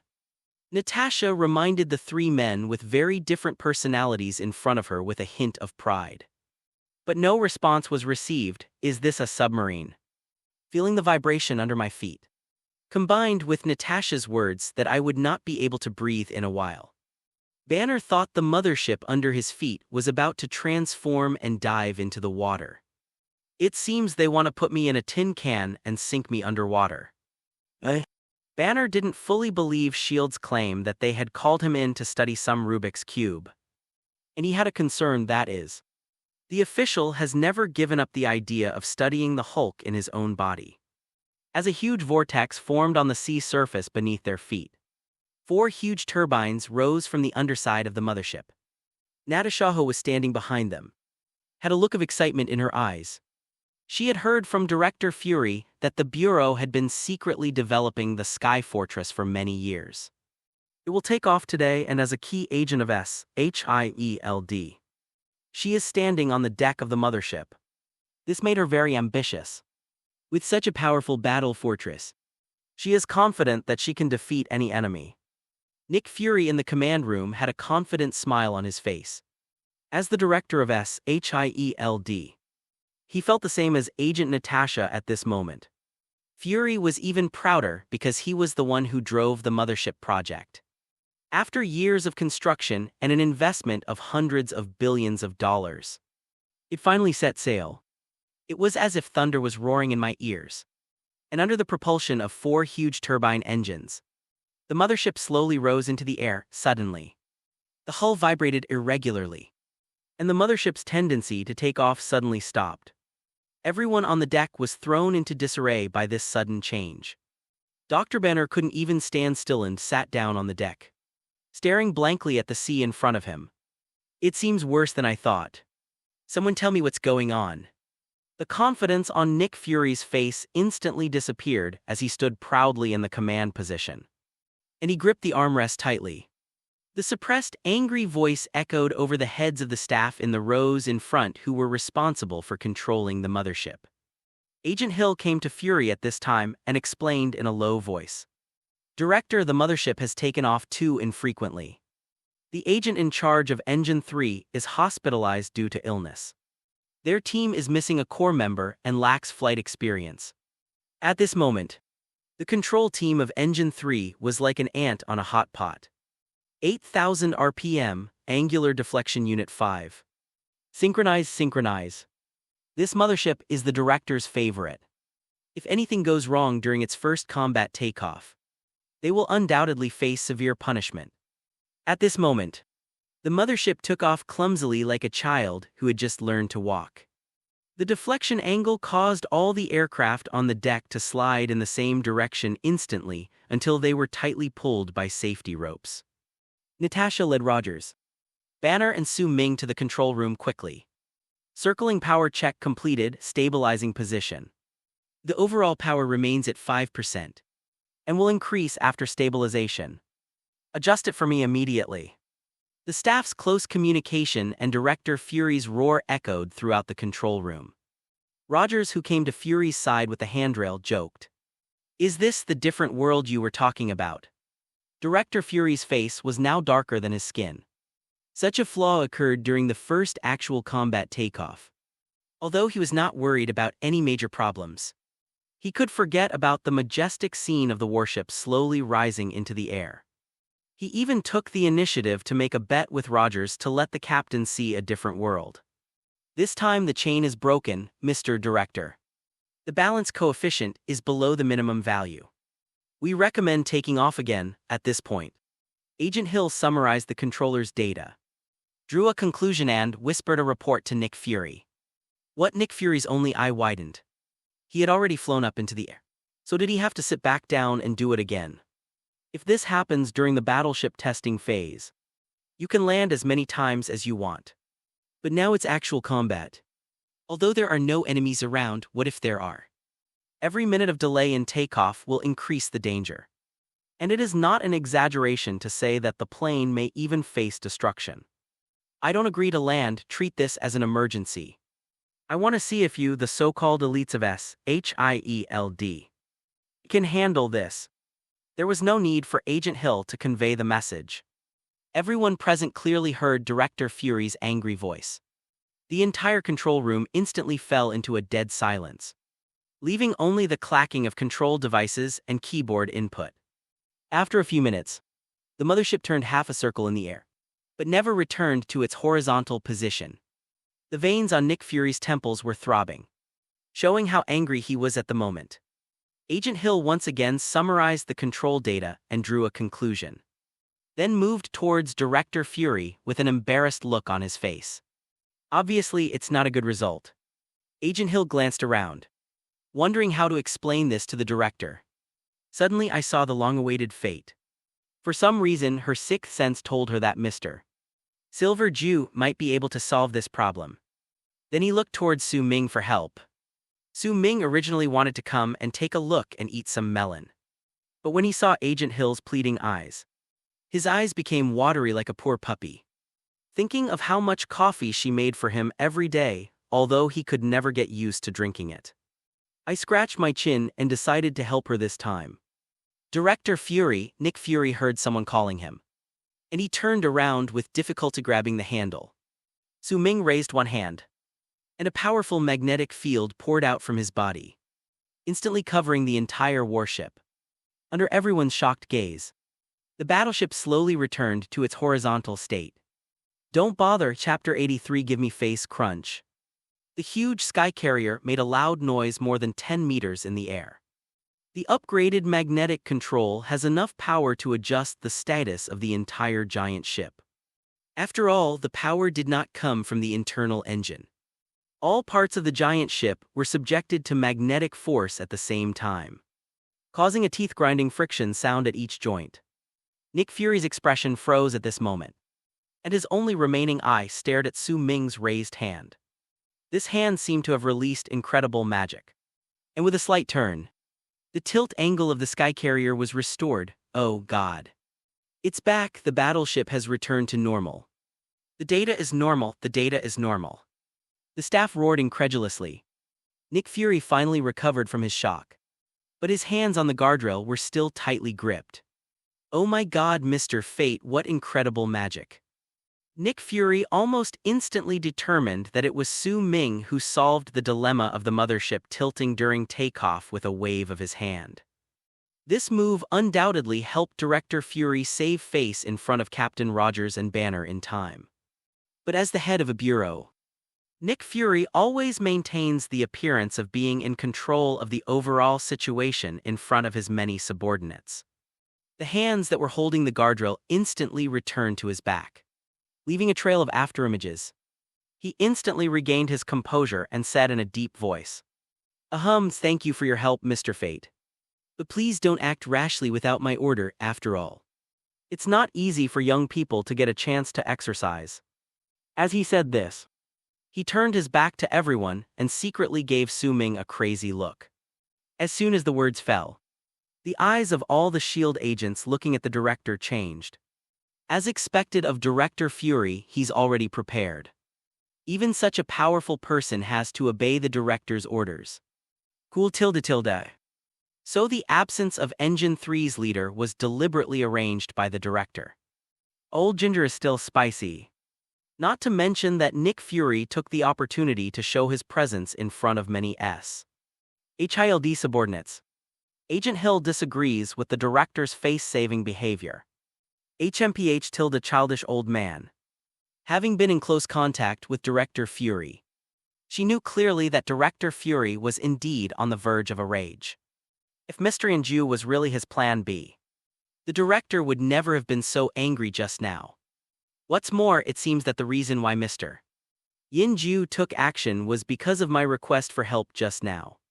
What does this have to do with you, Nick Fury? I didn't expect Mr. Yanju to actually respond to my request for help. I have to find a chance to thank him. Thinking of this, Agent Hill looked at Su Ming with gratitude and fell into deep thought about how to thank him. There was a hint of embarrassment hidden in Director Fury's serious expression, while Su Ming looked at Nick Fury with a playful look. Without commenting at this time, the red-haired agent Natasha Romanoff beside Banner stared at those big Caroline eyes in a daze. As a battle-hardened agent, she is very observant, which is why the director sent her to evaluate Tony Stark. She could guarantee with her figure that the shock and disbelief in Director Fury's micro-expression just now were definitely not fake, but the most real reaction of her body. Natasha had previously studied Fate's information carefully and knew that he was a super soldier with physical fitness far exceeding that of ordinary people. Should be on par with Captain America after he's been injected with the super soldier serum. But in Natasha's heart, Su Ming's character is far inferior to Captain Rogers. Her profile of Su Ming is a performative money grubber with a fetish for wearing formal attire and masks. The experience just now has greatly refreshed Natasha's understanding of Su Ming. As a performer, why did Fate do such a shocking thing? But he easily handed the stage to Director Fury. And you still act like you don't care. Could it be that my assessment was wrong?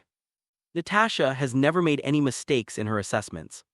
She had to admit that Su Ming's methods had a certain impact on her. I thought Fate was just a powerful warrior, but I didn't expect he possessed such an outrageous ability. Is it magic or a miracle? Just a few minutes ago, she thought Fate was an annoying bounty hunter who didn't know how to respect herself. But from this moment on, Agent Natasha decided to overturn her original assessment of Su Ming and take a closer look at this mysterious man. There was also a hint of curiosity in his eyes when he looked at Su Ming. Dr. Banner struggled to steady himself. He had a strong feeling. If the battleship really fell straight into the sea as he deduced, the Hulk in his body would probably rush out and swim hundreds of miles to bring him back to land. Fortunately, that terrible thing didn't happen. Otherwise, I would have ruined another suit. Banner, who had recovered, couldn't help but frown. As a scientific researcher, he couldn't understand why the battleship had suddenly recovered. The engine is the only power source for a battleship. Even adjusting the engine made it difficult to recover. Yet it could actually return to normal automatically. This unscientific, unless there is external intervention. But where did such a powerful external force come from? Was it a miracle? Impossible, impossible. The battleship's control system must have activated the emergency mechanism and urgently adjusted its form. Right, that is it. What a great design. Banner's low-key personality made him walk at the end of the team, so he didn't see Su Ming raising his hand clearly. Even after hearing what Director Fury said, he didn't believe that one person alone could shake this 10,000-ton behemoth with his overflowing curiosity. He seemed to have discovered some new topic. His eyes had already flown to the control console, and he couldn't wait to jump in and learn more about it. Captain America Colonel Steve Rogers looked at Su Ming with a look of respect in his eyes. Colonel Rogers, who had a very ordinary first impression of Su Ming, admitted that he had judged people by their appearance. He is not a stubborn person like Banner who advocates science. Blind reliance on science is itself a form of superstition. What he cares more about is the naked reality happening before his eyes. This is what the war taught him. I was able to wake up from the ice 70 years later. What else can be called outrageous? If we don't believe the reality happening before our eyes, what else can we believe in? Those arguments that claim to be logically rigorous. Forgive me, director Nick Fury would not lie. It must be Su Ming who restored the battleship form. Although it is not clear what methods he used, there is no doubt that this person will become a strong teammate. It is always better to have strong teammates than strong opponents. No, increase global power to 8%. Prepare to sail, increase power output to maximum. Attention power is fully turned on. Everything is ready, wait, something's wrong. Just as everyone recovered from the fact that the battleship tilted and was preparing to take off as planned, the staff sent another abnormality report, speak. Nick Fury was confident that with Su Ming in charge, there would be no major problems. The power output has reached its maximum. But the altimeter shows that we are still 18 meters above the sea and have not climbed. As the roar of the engine grew louder, the metal hull once again made a teeth-grinding friction sound. The abnormality that appeared again repeatedly tortured Nick Fury's nerves. Isn't today a good day to set sail? Why are there so many obstacles at every step? He looked at Su Ming unconsciously. Oh, please, Mr. Fate.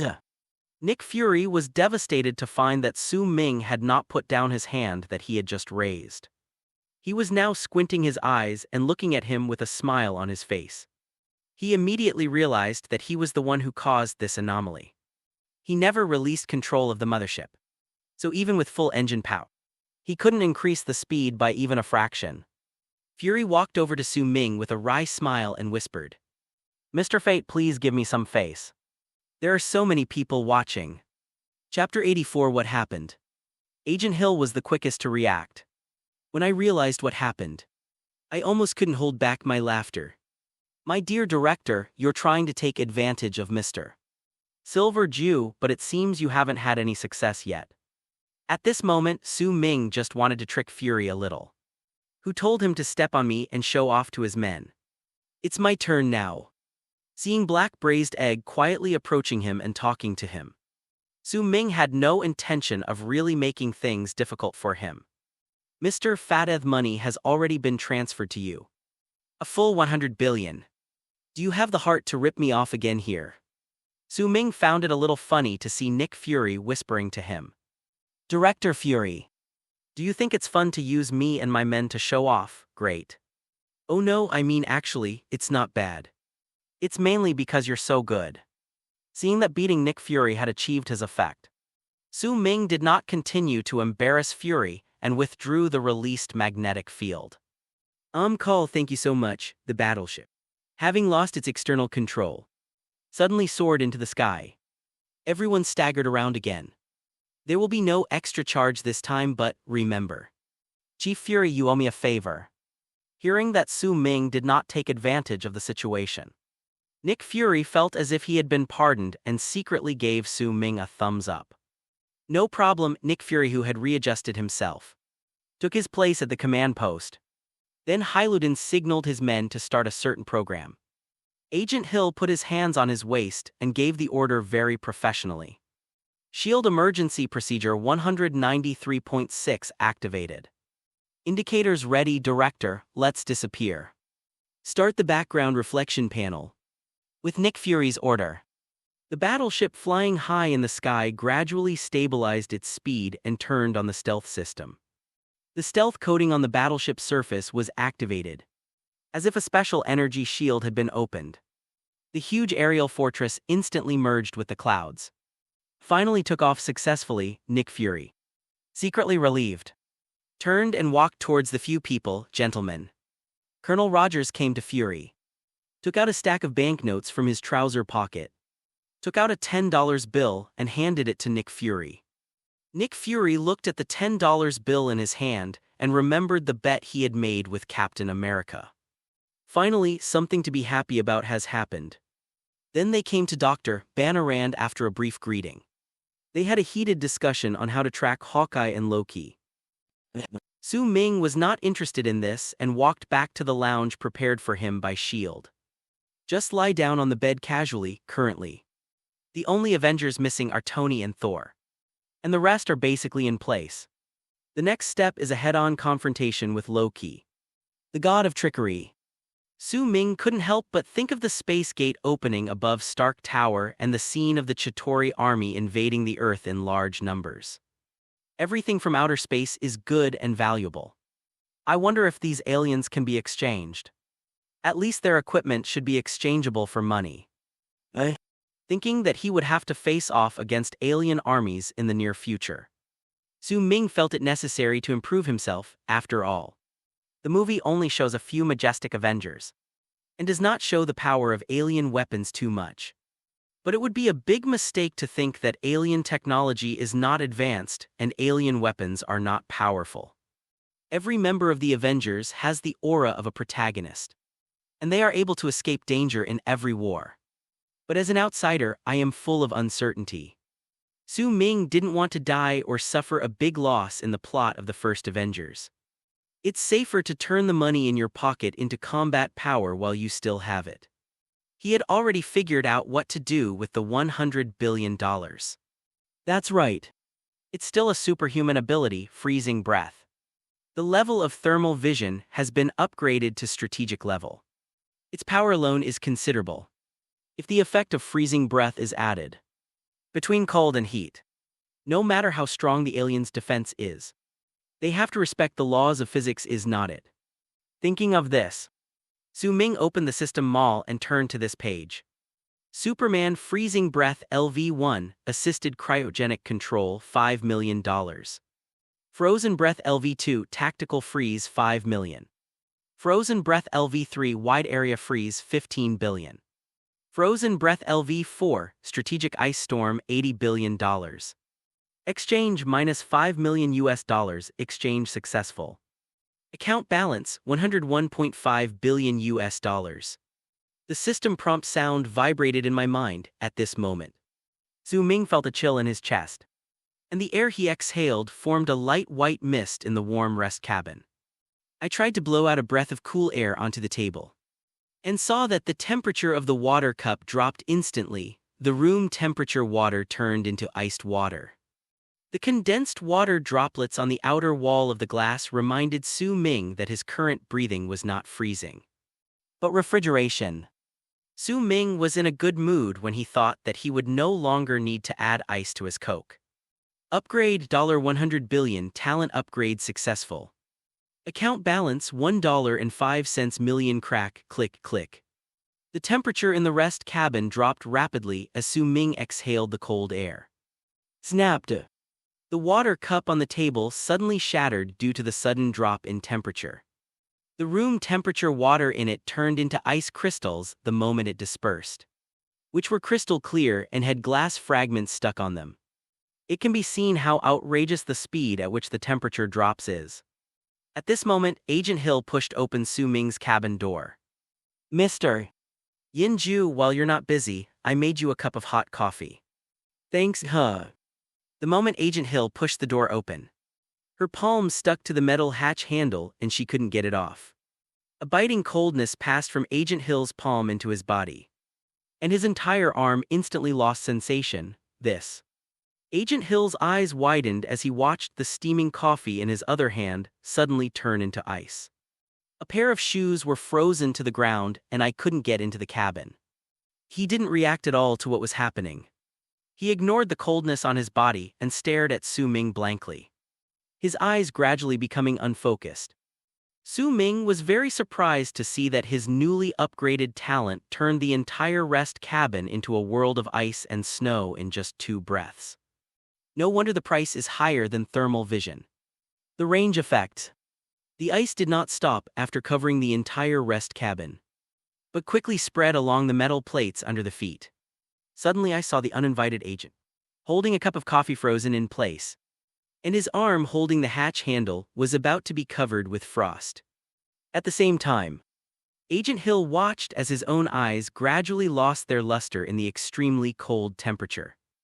And he was about to pass out. I thought to myself, oh no.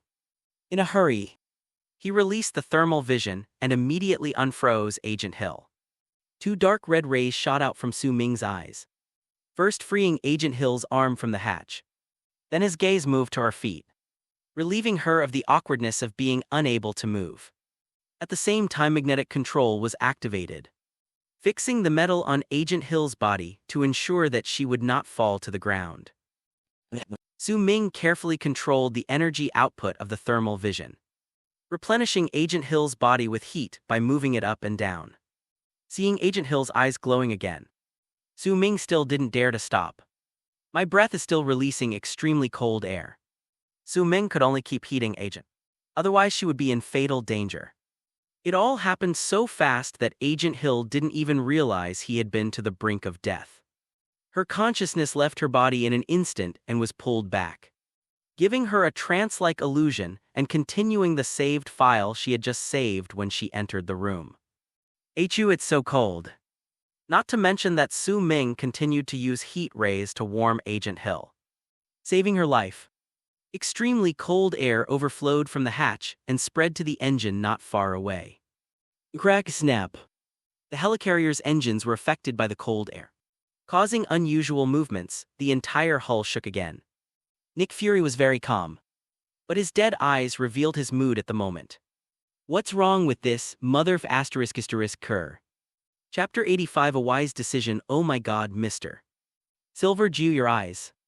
Agent Hill finally saw Su Ming's condition clearly.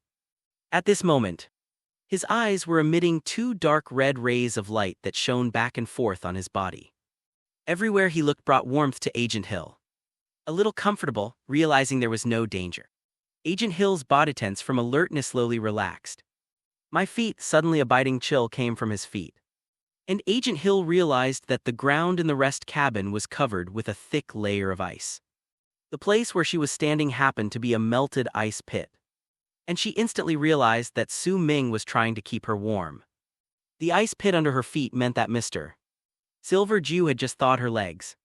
But the question is, where does the ice come from? Agent Hill calmed down. Wait a moment. At this time, Su Ming's voice sounded in his ears, and Hill felt a little relieved at the same time. He keenly discovered that as Su Ming's mouth opened and closed, billowing white mist escaped from his mouth and dissipated to the ground. His nostrils also released cold air with his breath. The source of the cold air is actually Mr. Silver Jew. The eyes can release warm gazes, and the mouth and nose can exhale cold air. This strange ability opened Agent Hill's eyes, with Su Ming helping her maintain her body temperature. Hill was not worried. She blinked her pretty eyes and looked at Su Ming curiously. "What a man full of mysteries, New York, a laboratory. Where did you find so many people, Doctor?" Eric was debugging some equipment and talking to Hawkeye Clint in a relaxed tone. "S.H.I.E.L.D. has made a lot of enemies, Doctor." At the same time, he raised a tablet computer with both hands and pointed it at Eric. "Is this what you need?" The tablet screen shows a special metal and a photo of someone. "Yes, it's iridium. It comes with meteorites and can form antiprotons. So it's very popular now." Eric and Hawkeye are both controlled by Loki through the Mind Scepter, and are now diligently helping Loki create the instrument to activate the Tesseract. However, the instrument needed to activate the cosmic cube is still lacking the most important material, iridium metal. Eric is a physicist himself. Although his position has changed, he is still very passionate about scientific research. He was deeply impressed by the magic of the cosmic cube. It was not just knowledge, but also truth. As a non-scientific researcher, Hawkeye Clint Barton is only thinking about how to deal with the person in the photo and bring back the iridium metal. In the eyes of combatants, there are only targets. Snapped. The folded compound bow sprang open in Clint's hand. Hawkeye's eyes flashed a strange blue, and he walked out of the laboratory with full confidence. Helicarrier. Although the irregular vibrations from the engine did not affect navigation, they always tormented Nick Fury's nerves. There's an abnormality with Engine 1. The staff finally discovered the anomaly in the operating system and reported it loudly. Continue tracking Loki and the others. The technical team will go and see what's going on. Wait. I'm going too. Nick Fury was puzzled as to why the Skycarrier, the crystallization of the wisdom of all S.H.I.E.L.D. Scientific researchers performed so poorly in its first mission at this time. A layer of ice formed on the huge propeller of engine No. 1, affecting the normal operation of the engine. Meanwhile, Su Ming in the lounge finally adjusted his breathing and stopped releasing cold air. After releasing heat rays again and melting all the ice in the room, Su Ming breathed a long sigh of relief. Oh my goodness. My talent upgrade was too rapid, I almost lost control. Luckily I reacted quickly. Although Agent Hill's feet still felt cold, he was no longer seriously injured. He gently placed the coffee on the table and said, Mr. Silver Juto, thank you for your help just now. I specially made you a cup of hot coffee. Oh, now it's iced coffee. Looking at the cup of coffee that had frozen into a lump on the table, Agent Hill explained his purpose with a little restraint. Having worked alongside the director for many years, she has a good habit of never being curious about what is happening in front of her. Even after discovering Su Ming's special ability, she still chose to pretend that she saw nothing. But Su Ming's ability was so outrageous that Hill felt a little awe of him from the bottom of his heart. Su Ming didn't intend to explain this. It seems that Agent Hill is very confident in his coffee-making skills. Although Su Ming saved Agent Hill's life in time, he felt a little sorry for almost taking her away.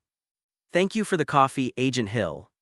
After saying that, Su Ming released heat rays from his eyes, different from the dark red color that had just thawed Hill. This time the rays were bright red with higher energy. Gurgling soon, the coffee in the coffee cup illuminated by the rays began to steam again and boil. Hey, be careful of the heat. Under Agent Hill's shocked gaze, Su Ming picked up the cup and took a big gulp. Tilda tastes good, it's so fucking hard. Ignoring the scalding heat of the coffee, Su Ming politely praised the coffee. But in his heart, he was once again complaining about this drink for cows and horses. He had previously learned by accident that coffee was an additive that early farmers used to mix into feed. The purpose is to let the animals eat less and work more. In front of the man of steel, a cup of coffee that is less than 100 degrees is so refreshing. Thump what? Suddenly there was a loud noise outside the door. Agent Hill quickly got up and went to check. And Su Ming also walked out of the room curiously. Nick Fury fell to the ground and Agent Hill was busy helping him up. Hiss tilde, why is my waist so slippery? Nick Fury led several technicians and hurried to Engine No. 1 passing by Su Ming's lounge. There was still a thin layer of ice on the steel ground due to the cold air released by Su Ming before, which made Director Fury, who had poor eyesight, swing his legs and fall hard. Where's the ice? Director Fury's one eye was filled with astonishment when he realized there was a thin layer of ice on the ground. Agent Hill, who knew the truth, looked at Su Ming helplessly and did not betray him. Don't worry about the details, Director Fury. Aren't you busy tracking Loki? What brought you here? Don't mention it. Fury cursed and told Su Ming that the engine had problems again. Su Ming asked thoughtfully, it seems like the trouble I've caused this time isn't just about Agent Hill being nearly taken offline. When several people came to the side of Engine No. 1 and saw the ice remaining on the huge propeller, the expression on Director Fury's face was very interesting. When it was originally designed, the high altitude and low temperature were taken into consideration. This isn't even at a freezing point, how could it freeze? Agent Hill realized that this was probably related to Su Ming's special ability, and pursed his lips and looked at Su Ming again. Su Ming cleared his throat and signaled with his eyes that Agent Hill should take the extra people away. Let's go over there and take a look. Hill understood that Su Ming intended to use his abilities to solve the problem at hand, and it was indeed not suitable for too many people to watch. So he found an excuse to take several technicians away. Nick Fury frowned tightly at this time. He couldn't figure out why this problem occurred. Why are the other engines fine, but only Engine 1 is frozen? Strangeness, let me help. Su Ming felt that he was in the wrong and offered to help. Zai, without waiting for Director Fury to reply. Su Ming's eyes suddenly shot out 2 heat rays. The dark red light shines directly on the ice. As soon as the water vapor is generated, it is blown away by the huge torque of the turbine. Several frozen areas returned to normal in a blink of an eye. The unusual noises and vibrations caused by the ice also disappeared. Seeing the magical scene before him, Fury once again lamented that bringing Su Ming with him on this mission was a wise decision. Fate, I owe you another favor, hiss I waste. Chapter 86. Tony's appearance when Nick Fury, holding his sprained waist, and Su Ming returned to the command room. Agent Coulson is talking about his collection with his idol. Captain Rogers found its 79% match, located at Königstrasse 28 in Stuttgart, Germany. He doesn't seem to be trying to hide. In the surveillance footage retrieved by the Saddle, Loki was appearing at a cocktail party in decent attire. Captain, it's up to you. Nick Fury officially gave Captain America the Avengers' first combat mission to capture Loki.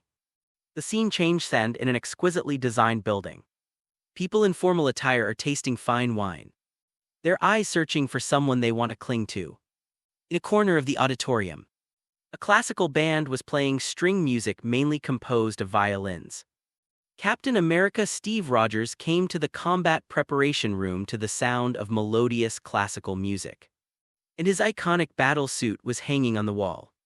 The security standards for the cocktail party were very high, but this was no problem for the battle-hardened Hawkeye Clint Barton. In the dark night, the arrow shot from the compound bow silently broke through the guard's defense.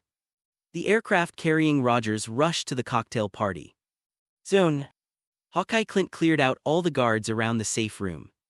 What appeared before his eyes was a burglar-proof door with an extremely high security level. It used the most advanced retinal unlocking technology in the private sector. The melodious violin music gradually became more radical, and Rocky walked down the rotating retro stairs with elegant manners and stepping on the syllables. At the turning point of the music, Loki swung the scepter in his hand and killed the target person's bodyguard in one move. This caused everyone in the venue to exclaim in surprise, until he grabbed someone's clothes and threw him onto a statue platform. Loki took out a special instrument from his arms, which seemed to be designed specifically for extracting eyeballs. Small, sharp, and brutal with a scream, Loki ruthlessly inserted the instrument into the man's eye. Under the rapid rotation of the spiral blade, the poor man was twitching all over in pain, but there was a divine hand pressing on his body, preventing him from moving. On the other end of the instrument, Clint aimed the same instrument at the retinal scanning window of the security door. As Loki extracted the instrument, a holographic projection of an eyeball slowly appeared in the instrument in Clint's hand. Retina scan authenticated unlock. The thick security door opened with a sound, and in a pop-up safe, the sealed iridium metal reflected a special brilliance. What a simple task. Clint looked at the iridium in his hand and sneered. At this moment at the cocktail party, Loki looked at the people fleeing in all directions with a smile on his face. Yes. He brought fear to the people, and Loki felt his presence from the situation. The ambitious Loki walked slowly to the front of the stage, holding the scepter in his hand with a flash of golden light. His original British-style clothing had turned into the suit of the god of trickery. The iconic curved golden-horned helmet exudes both majesty and playfulness. The dark green and gold color scheme, embellished with black leather and metal armor plates, symbolizes cunning and divinity. The slim-fitting robes and layered armor have exquisite and complex textures, and the green cape brings a touch of elegance. This makes Loki full of gorgeous and gloomy temperament. Strolling across the street, Loki casually fired a long-range attack, knocking over the police car that came to support him. One clone after another appeared in the direction where the crowd was taking refuge, repeating the same sentence, "Kneel before me." When everyone was gathered together like sheep around a shepherd's torso, Loki slammed his scepter to the ground and shouted, "Kneel down." Each gem on the scepter in Loki's hand burst out with pale blue light at the same time, bringing a great sense of oppression to people. 1-2. Groups of people kept kneeling in front of Loki. Isn't this simple? Aren't you born this way? The servility in your bones will force you to submit to your rulers sooner or later. Seeing everyone kneeling in front of him, Loki felt extremely comfortable and took the opportunity to mercilessly ridicule the people in front of him. Loki became more and more excited as he spoke, and the smile on his face became more and more unbridled. At this moment, an old man with thin but completely white hair slowly stood up. He looked very similar to Principal Rogers. He looked at Loki with disdain in his old eyes. "But it won't be for someone like you," took over Loki's words. Loki knew that the mortal before him would never understand his glory as a god. So he smiled with a seemingly tolerant look. "But I am unique. There are too many shameless people like you," the old man retorted without any fear, and tried to straighten his back, which had become slightly hunched due to old age. Loki wanted to make an example of someone else to scare the monkeys. So he slowly pointed his scepter at the old man. "Look at this old man, he is your role model." Before he finished speaking, the mind scepter emitted a pulse of attack and headed straight for the old man. When at this moment, a blue figure fell from the sky in front of the old man, and the smooth round shield bounced back the attack of the scepter, knocking Loki to the ground. Captain America Steve Rogers showed up at the critical moment, holding a sound-absorbing steel shield painted in red, blue and silver concentric circles, with a large 5-pointed star in the center. Dark blue close combat jersey with American flag elements and a 5-pointed star logo on the chest. Shield has improved Captain America's suit, combining retro and modern tactical designs. I remember the last time I came to Germany. There was also a man who put himself above everyone else, and he was killed. The crowd that was originally kneeling on the ground stood up one after another when they saw their guardian Captain America coming. At this time, Black Widow Natasha flew a fighter plane over the square, and the heavy machine gun flipped out and aimed at Loki. "Loki, lay down your weapons and surrender," Natasha's pleasant voice warned sternly through the loudspeaker. But would God surrender to mortals so easily? Loki swung his scepter and launched another basic attack energy wave at the plane, which was avoided by Natasha at this time. Captain America also used his famous skill flying shield attack. Duang! The shield gleamed with metallic luster and knocked Loki back. Captain America rushed forward and engaged in hand-to-hand combat with Loki. But his moves did not cause any harm to Loki, who had the body of a god. He was soon pinned to the ground by Loki. Looking at Captain America being beaten by Loki and the numerous civilians in the square, Natasha, who was in the pilot's seat of the plane and unable to attack, could not help but sigh, "This guy is so cunning." Suddenly, a playful voice sounded over the plane's broadcast. "Agent Romanoff, did you miss me?" At the same time, the control screen display system in front of Natasha was rewritten, and loud rock music suddenly sounded, lingering throughout the square. In the distant sky, a spark quickly moved closer and closer. The steel figure raised his hands in the air and fired an energy cannon, knocking Loki down on the steps from a distance. Throat. The armor collided with the step, sparks flew, and a loud noise was heard. The iron body landed handsomely, slowly stood up, raised his arms, and aimed countless attack methods at Loki at the same time. Iron Man Tony Stark arrives, let's take action. Jarvis was ready for battle unexpectedly. When Loki saw Iron Man seem to lose the desire to fight, a light flashed and the divine clothes on his body gradually faded away. Slowly Loki raised his hands, he actually surrendered. Captain America came to taunting heavily, and looked at everything in front of him in confusion. "Where did the energy you had to beat me up just now go? Why didn't you fight as soon as Tony came? Do you pick and choose when you fight? What's wrong?" Thinking of this, Captain America straightened the shield in his hand and said hello to Tony. "Mr. Tony." The steel helmet moved slightly, seeming a little aloof. Team Leader, Chapter 87, testing the KJSHILD. Combined helicopter and jet propulsion craft created a streak of light across the night sky. Loki wearing restraints at their comm, not saying a word. Colonel Rogers and Tony were guarding the prisoner a few steps away. Apart from Agent Natasha, occasionally communicating with headquarters via radio.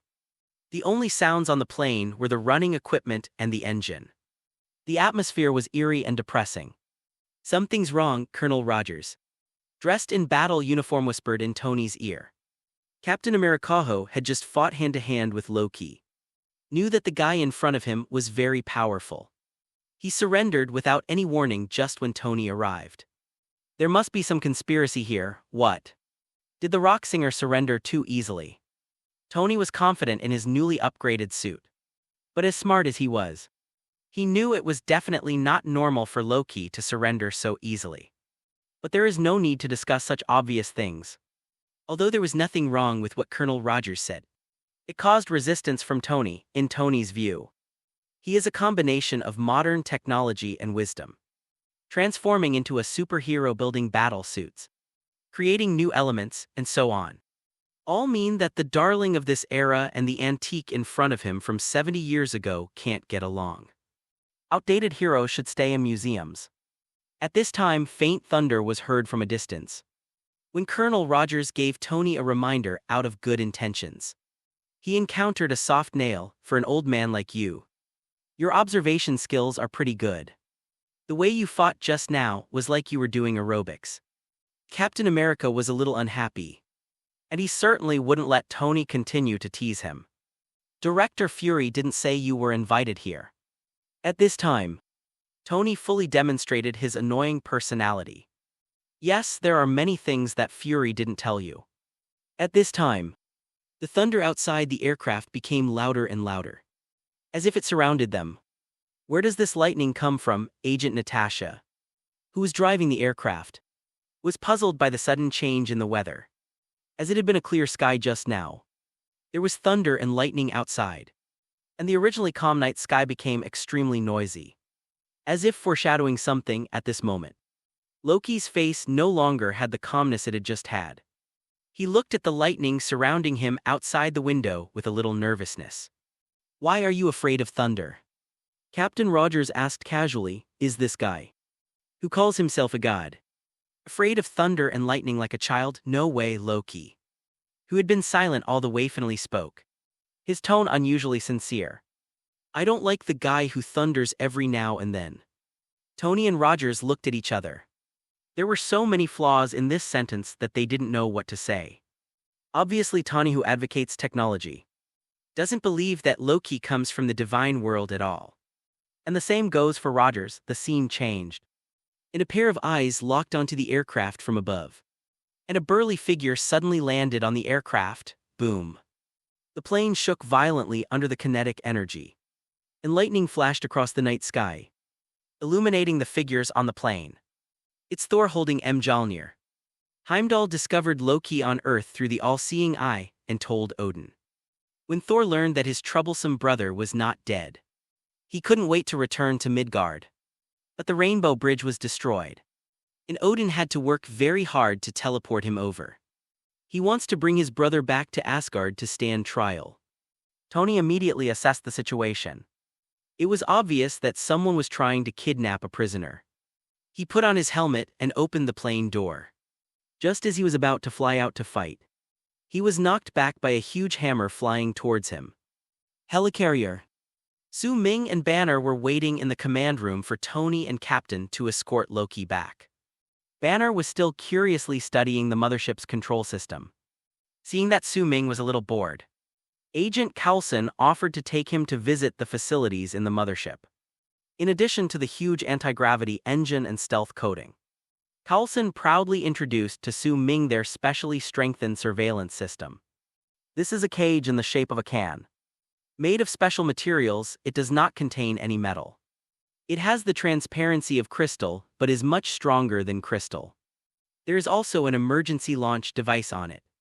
Looking at the transparent can in front of him, Su Ming subconsciously turned his gaze to Banner not far away. I wonder if this new cage can withstand Hulk wreaking havoc inside.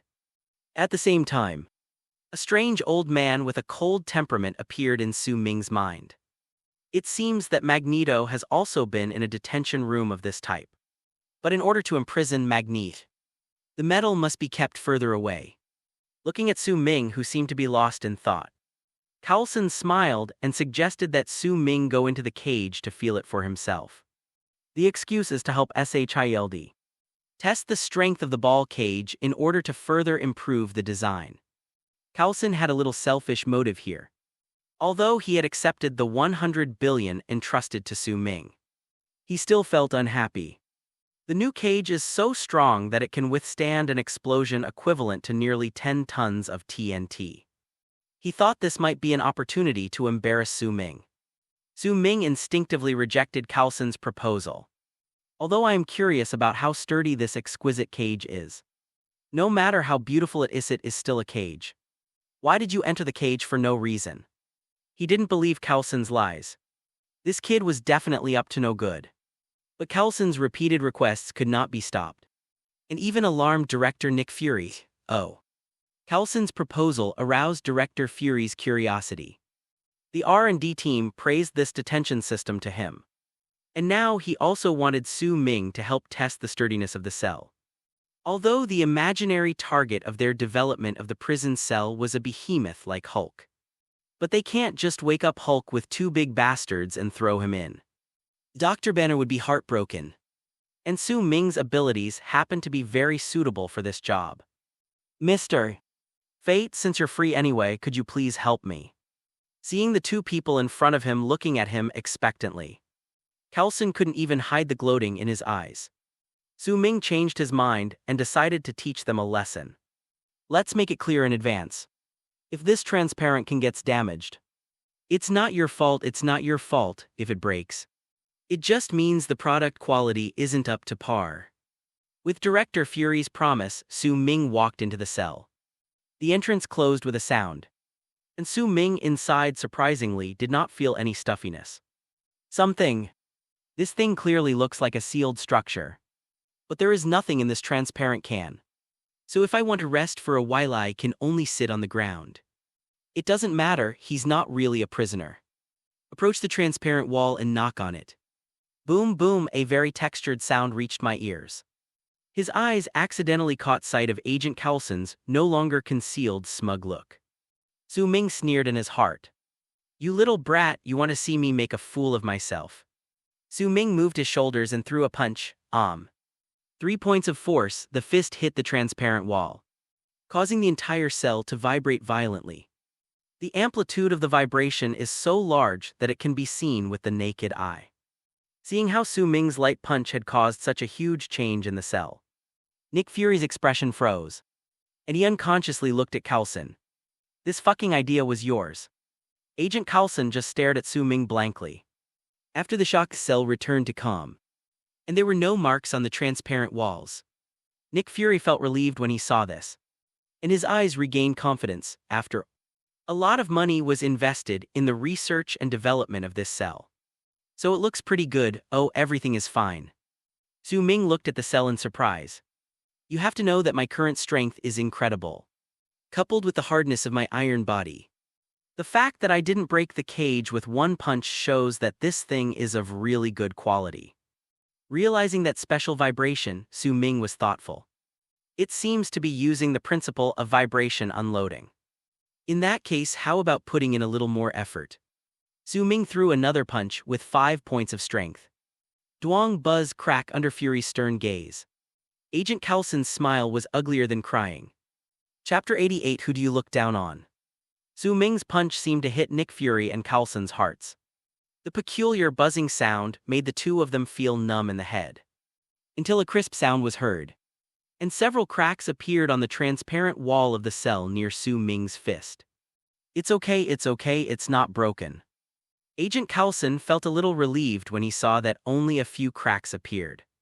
This is the only prison cell on the mothership, and Loki is still on his way back. If this only cell were to break down under my suggestion, it would be an embarrassing scene. On the all-equipped helicarrier, there wasn't even a decent cage. Crackling. At this moment, a sound similar to glass breaking and falling to the ground was heard. Agent Coulson discovered in despair that the scene he least wanted to see still happened. It has to be said that S.H.I.E.L.D.'s research and development is still at a certain level. Under Su Ming's powerful blow, the transparent cell was not completely broken. Only a big hole was formed at the hit part, and thick transparent fragments were falling down sporadically. Director Fury. It seems your agency still has a long way to go in cage research and development. Su Ming was in a good mood. He walked out of the cage and paused slightly when passing by Director Fury. Speaking earnestly, then walked towards Agent Hill. She was waiting for Su Ming with a cup of coffee. Since the freezing incident, Agent Hill, who was not even diligent in making coffee for the director, has become obsessed with making coffee for Su Ming. It's not that Su Ming had any special charm that attracted Hill and made her feel good about him. Instead, watching the scalding hot coffee being gulped down by Su Ming is a way of relieving stress that Agent Hill has recently discovered. Nick Fury looked at the big hole on the wall of the transparent cell, and the corners of his mouth twitched. After giving Agent Coulson an ambiguous look, he left. Coulson calmly made a phone call. "Hello, R&D department. The materials for the prison cell are substandard, redo it." Ignoring the loud inquiries on the phone, Agent Coulson adjusted his tie. SHILD aircraft. Thor knocked Iron Man away, pulled Loki over, threw out Mjolnir, and disappeared at the end of the thundercloud. This guy comes as soon as he says he will. Tony regained his footing and immediately gave chase, ignoring Colonel Rogers' loud reminder that Thor was one of them. Mark's armor disappeared into the night with flames. "I don't care about them anymore. They are all legendary people, basically gods." Natasha turned around and reminded Rogers loudly. Captain America quickly fastened the parachute buckle and picked up the shield. "God wouldn't dress like that." Before he finished speaking, Captain Rogers jumped out of the plane door. At this moment, Loki, with his hands bound, was thrown onto a reef and cried out in pain. "Where is the cosmic cube?" Thor asked sharply. "I missed you too, bro." Loki responded to Thor affectionately, as if he really missed him. "You should thank me. Do you know how much dark energy Odin had to use to transport you to your beloved Earth?" At this point, the two brothers had a conversation about what it meant to rule. Ever since Loki witnessed Thanos' methods and the true power of the Rubik's Cube, it seemed as if a door had been opened for him and he tasted the power. Give up those unrealistic fantasies. Hand over the cosmic cube and then come home with me. Thor's true feelings came out. They had grown up and fought together. He wanted his brother to come home with him and give up those unfounded feelings of inferiority. Listen carefully, whoosh dang. When Thor realized that Loki did not have the Tesseract in his hand, he seemed to want to say something, but was knocked away on the spot by a rocket-like figure. "I'm listening." Loki looked at Thor, who suddenly disappeared from his sight with an amused expression on his face. Tony pushed Thor for at least 2 kilometers until Thor fell to the ground in a mess. And then he stood still to confront him. "If you dare touch me again." Thor was a little angry because Tony interrupted his conversation with his brother. He held Thor's hammer and stared at Iron Man in front of him. "Then don't steal my things."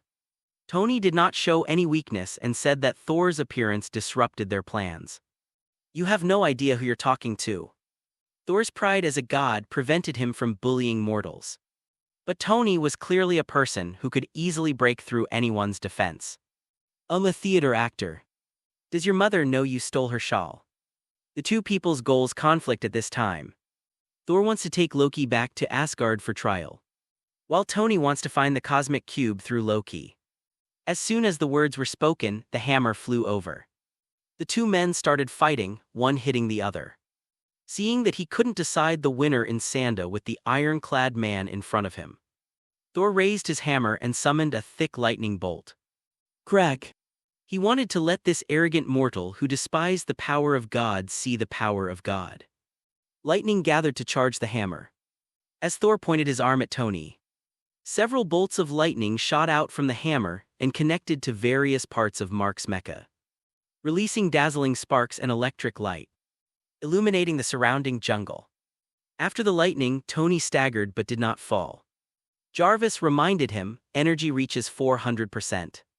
Tony instantly realized that the guy opposite him, who was called Thor, had just used a big move to fully charge his armor.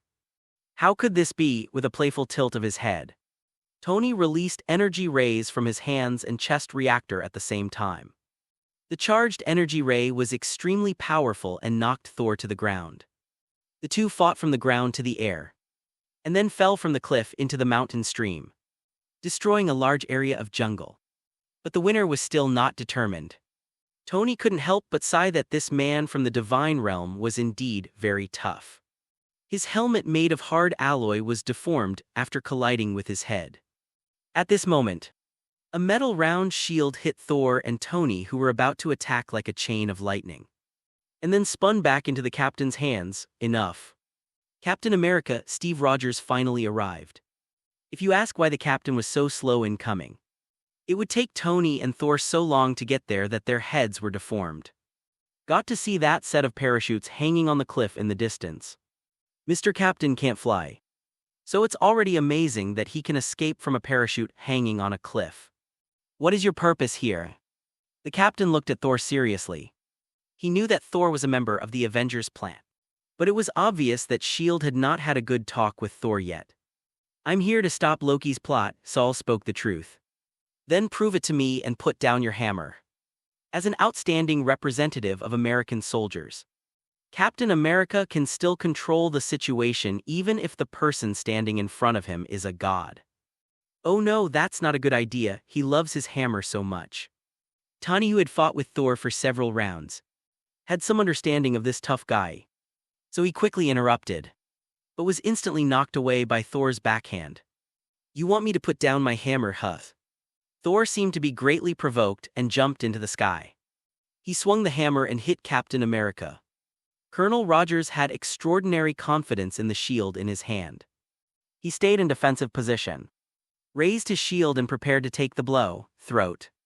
Violent blue and white lightning flashed for a moment.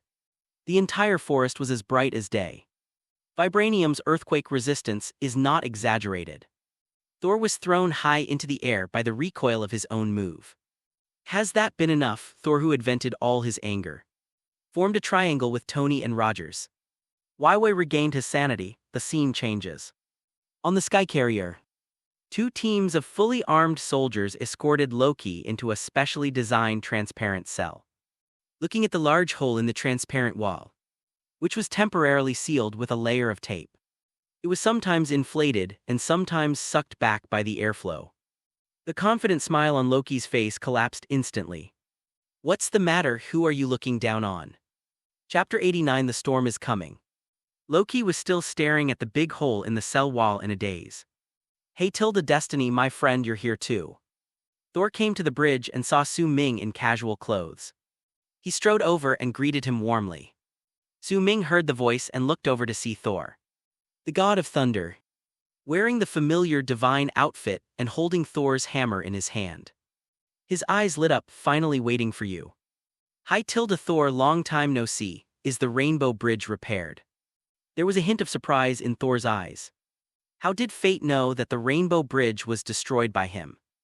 It doesn't matter, it's always nice to see old friends here. The Rainbow Bridge wasn't repaired yet, so my father used some other method to teleport me here. Su Ming's interest immediately waned after hearing this. When will this Rainbow Bridge be repaired? When can I go to Asgard, a place full of gold? Seeing Su Ming was a little dazed, Thor looked at Su Ming and had some questions. Where's the gift I gave you? Why don't you wear it? In Thor's opinion, the medal that he lost to fate carried supreme glory. And even if the owner became Su Ming, it should be given full attention. Wearing it at all times is the greatest respect for it. Oh, you mean the medal? Oh, I put it in a safe place. Don't worry, Tilda. Su Ming thought that he had already exchanged that thing for money, and it was impossible for Thor to know about it. Just find an excuse and get away with it. When Thor heard Su Ming say this, he thought that the people of Midgard might treat honor differently from them, and nodded slightly. Tell me, when can I take Loki away? Thor only had Su Ming as an acquaintance here, so naturally he started chatting with him. Looking at the relaxed Loki on the surveillance screen, Su Ming thought about what was about to happen. Maybe it will take a while. After hearing Su Ming's words, Thor agreed with him. After all, he was involved in complicated matters, and it was obviously unrealistic to want to take Loki away immediately. He had already had a fight with the Tin Man, whose name seemed to be Tony, and he didn't want to fight with Su Ming again because of his position. In this regard, if Su Ming knew what Thor was thinking, He would probably say, "Brother, you think too much." The others in the bridge were surprised to see Thor and Su Ming chatting in a friendly tone. Banner's opinion of Su Ming as a bounty hunter changed slightly. This bounty hunter has pretty good skills. He can even contact people in the divine realm. At this moment Banner, based on the scientific perspective of accepting all reality, had to admit that the divine realm did exist. As a voice came from the speaker, Su Ming, Rogers, Banner, Natasha, and Thor were watching the surveillance footage in the command room. They were very curious about what kind of sparks would come between Director Fury and Loki. Tony was absent and no one knew what he was doing. Your current situation is. As the footsteps approached, Nick Fury walked to the control console not far from the cell and operated it. If you want to escape, even just scratch the glass. At this moment, the projection exit below the prison cell opened, and the strong wind from the rapidly sailing mothership whistled in Loki's ears. Apparently, the can-shaped cell would be thrown down from here due to the triggering of some mechanism. You will take this big jar and drop it from a height of 9,000 meters. Do you understand? Nick Fury calmly recounted the consequences. His meaning was clear: Loki was an ant at this moment, and the control panel at his hand was a boot that could crush the ant at any time. Haha. Loki shrugged off the threat from the mortal before him and laughed heartily. Of course he still has things to do here, so he can't fall down yet. Loki's feet seemed glued to the floor, not moving at all. But he raised one hand and pointed at the big hole in the wall that was leaking air. With an innocent look. With the strong wind that Fury had just opened the hatch to let in, the tape on the big hole was easily blown away at this moment. It was lying limply on the iron railing not far away, dancing violently in the wind. It's going to keep falling off. I wonder if that counts as scratching the glass. Fury, who had just shown off his skills in front of Loki, looked towards the cave entrance and twitched his mouth when he heard this. Indeed, the rift tends to continue to widen. If the falling debris triggered the mechanism and threw Loki down at this time, then what would be the point of all their hard work? Hateful. Thinking of Coulson's suggestion to let Su Ming test the cave, Fury only wanted to say, "Nima, it's totally redundant." He forgot that this matter was approved by him.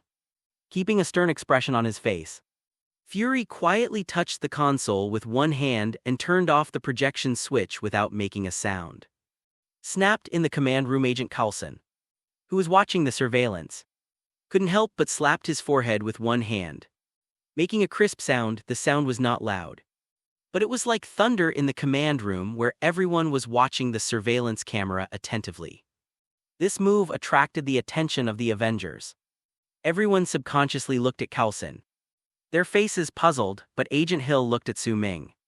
His shoulders shaking and he gritted his teeth, trying not to laugh out loud. She knew very well that she should be serious in this situation, but there was nothing she could do. She really couldn't help it. In response to this, Su Ming shrugged indifferently. It has nothing to do with me. Your director asked me to do this. Loki heard the hatch close and the whistling of the wind fade away from his ears. He felt relieved and his body relaxed, moving in small steps in the cell, provoking with a voice. This thing is well designed, it's not for me, right? Nick Fury regained control of the situation and answered confidently, not shying away from Banner, who was watching the surveillance video. The thing you're supposed to be locking up is much more ferocious and stronger than you. Seeing that the other party had successfully fallen into the trap, Loki deliberately looked at the camera and said in a seductive voice, I heard it's a violent beast pretending to be an ordinary person. You must be desperate to find such a monster to protect you. The voice came from the loudspeaker to the command room, and Agent Natasha's first reaction was to look at Banner. Banner remained calm on the surface, but his heart was cold. Damn, I knew it, not to mention that Nick Fury, known as the Master of Interrogation, did not gain any advantage over Loki. Not only did Loki reveal the truth that Shield was not trying to create clean energy, but was trying to control the power of the Rubik's Cube, he also successfully planted the seeds of resistance in Banner's heart. In order to hide this feeling, Banner took the initiative to speak. He's really long-winded. The conversation between Fury and Loki aroused the suspicion of the Avengers. And a question arose in their minds at the same time. Why on earth does Fury want the Tesseract? The most forward-looking one is Tony. While pretending to work, he secretly ordered Jarvis to hack into the SHIELD system. Captain America Colonel Rogers was not to be outdone. In order to find out the truth, he sneaked into the 10C secret warehouse, successfully discovered some special weapons. This confirmed to Mr. Captain that SHIELD did have some ulterior motives. Tony also successfully obtained feedback from Jarvis, and S.H.I.E.L.D. did have plans to use the Cosmic Cube to develop super weapons. Just as the Avengers surrounded Nick Fury and argued with him, the mind scepters behind them emitted a strange glow. After a good sleep, Su Ming returned to the crowd and suddenly received an early warning from his spider sense. He closed his eyes and opened his perception range to the maximum, and found that a team of unidentified personnel had sneaked into the mothership. Another arrow successfully hit near Engine No. 3, and the red light of the arrow flashed more and more frequently. Su Ming knew that this was Hawkeye Clint's explosive arrow. He had seen it before. Just before the explosion, Su Ming shouted a warning. Danger. After saying that, he instantly activated the magnetic control and pulled all the staff near the explosion range to a safe location. Fortunately, there was a lot of metal on the S.H.I.E.L.D. combat uniforms. Otherwise, Su Ming could only watch them being affected by the explosion and would be helpless. Boom. Chapter 90, Battle against Hulk Ding. Gamma ray consistency 99%, just when everyone was arguing. The Cosmic Cube search device developed by Dr. Banner issued a prompt. It seems you'll have to wait until next time to see my speciality. Dr. Banner casually put down the mind scepter he had accidentally picked up and walked over to the computer. Oh my god, after seeing the results above, Banner couldn't believe his eyes. At this moment, Su Ming's warning rang in his ears, danger. At the same time, an explosive arrow shot by Patton activated an explosion under the No. 3 engine. Engine No. 3 was immediately severely damaged. The flames generated by the explosion rushed along the corridor to the laboratory, and the shock wave instantly shattered the glass in the room. Colonel Rogers, who had just been provoking Tony to put on his battle suit and fight him in a duel because of anger, and Tony were blown away by the explosion at the same time. The two men landed awkwardly on the steel plate on the next level, covered in dust and dirt, along with various explosion fragments. Put on your armor quickly. Roger's physical fitness is better than Tony's. He was the first to get up, help Tony away from here, and once again urged Tony to put on armor. This time it's obviously not a one-on-one fight. Tony simply couldn't agree with Roger's proposal anymore. Good. The helicarrier enters level 1 combat response. The guards, fully armored, quickly ran past the weapons cabinet, and the number of standard rifles displayed inside was rapidly reduced. There was an explosion outside, and Engine 3 stopped running. Agent Hill's report came through the headset, but with further confirmation, the staff said that there was no problem with the turbine, but it was impossible to send people out for repairs at this time. Someone has to go outside and fix the engine. Agent Hill returned to his capable side and reported concisely. Nick Fury's face was scratched by the explosion. He endured the severe pain and issued the task in the headset. Stark, did you hear that? I'll go repair it right away. No one is better suited for the task than science whiz Tony Stark. Nick quickly glanced at Su Ming and found that he was calm and composed, in stark contrast to their embarrassed appearance. At the same time, confirm everyone's safety on the pager. Romanov. The impact of the explosion was greater than expected. At this moment, Agent Natasha's legs were pinned by a piece of destroyed steel, and she was temporarily unable to escape. I heard the call in the headset and responded quickly. I'm fine. Then he looked at Dr. Banner, who was also knocked to the ground by a large piece of steel structure. He was kneeling on the ground with a frown on his face, as if he was trying hard to restrain something. Agent Natasha suddenly realized that she might be fine now. but in a while she couldn't be sure. What do you need me to do? Su Ming looked at the disheveled Nick Fury and felt that he couldn't just stand by and watch at this time. Since he was already here, he might as well open the door. At this moment, Fury heard the urgent voice of Agent Hill. If one more engine fails, it will be terrible. Black Sauce Egg's eyes lit up as he thought of something. He looked at Su Ming and said solemnly, "Don't let us fall." Su Ming had no objection to this simple task. Even if the engine was scrapped, he could keep the mothership sailing. Just keeping it from falling couldn't be easier. He readily agreed. Then watched Fury hurried back to the bridge and followed him. It's getting lively at this time. Hawkeye Barton had already led the assault combat team onto the deck of the mothership. He commanded the team professionally. "We can't let them repair the engine, you guys. Go to the closed area and wait for the cameras to shut down." At this time, Tony finally arrived at the armor storage cabin. As he turned on the controller in his hand, the Mark VI armor was activated at this time. Su Ming recalled the biggest threat to the mothership, Hulk. "If I remember correctly, this naughty guy will cause a big fuss on the mothership. So I'll play with him without staying on the bridge." He concentrated and followed the spider sense to find Natasha and Dr. Banner on a certain floor. "You must persist. Otherwise you will play into Loki's hands." At this moment, Natasha didn't care that her legs were being pressed down hard, and tried to persuade Banner to stay calm and not let Hulk out. But it obviously had no effect. With each roar, Banner's body grew larger and larger, and his skin turned green. "What have I missed?"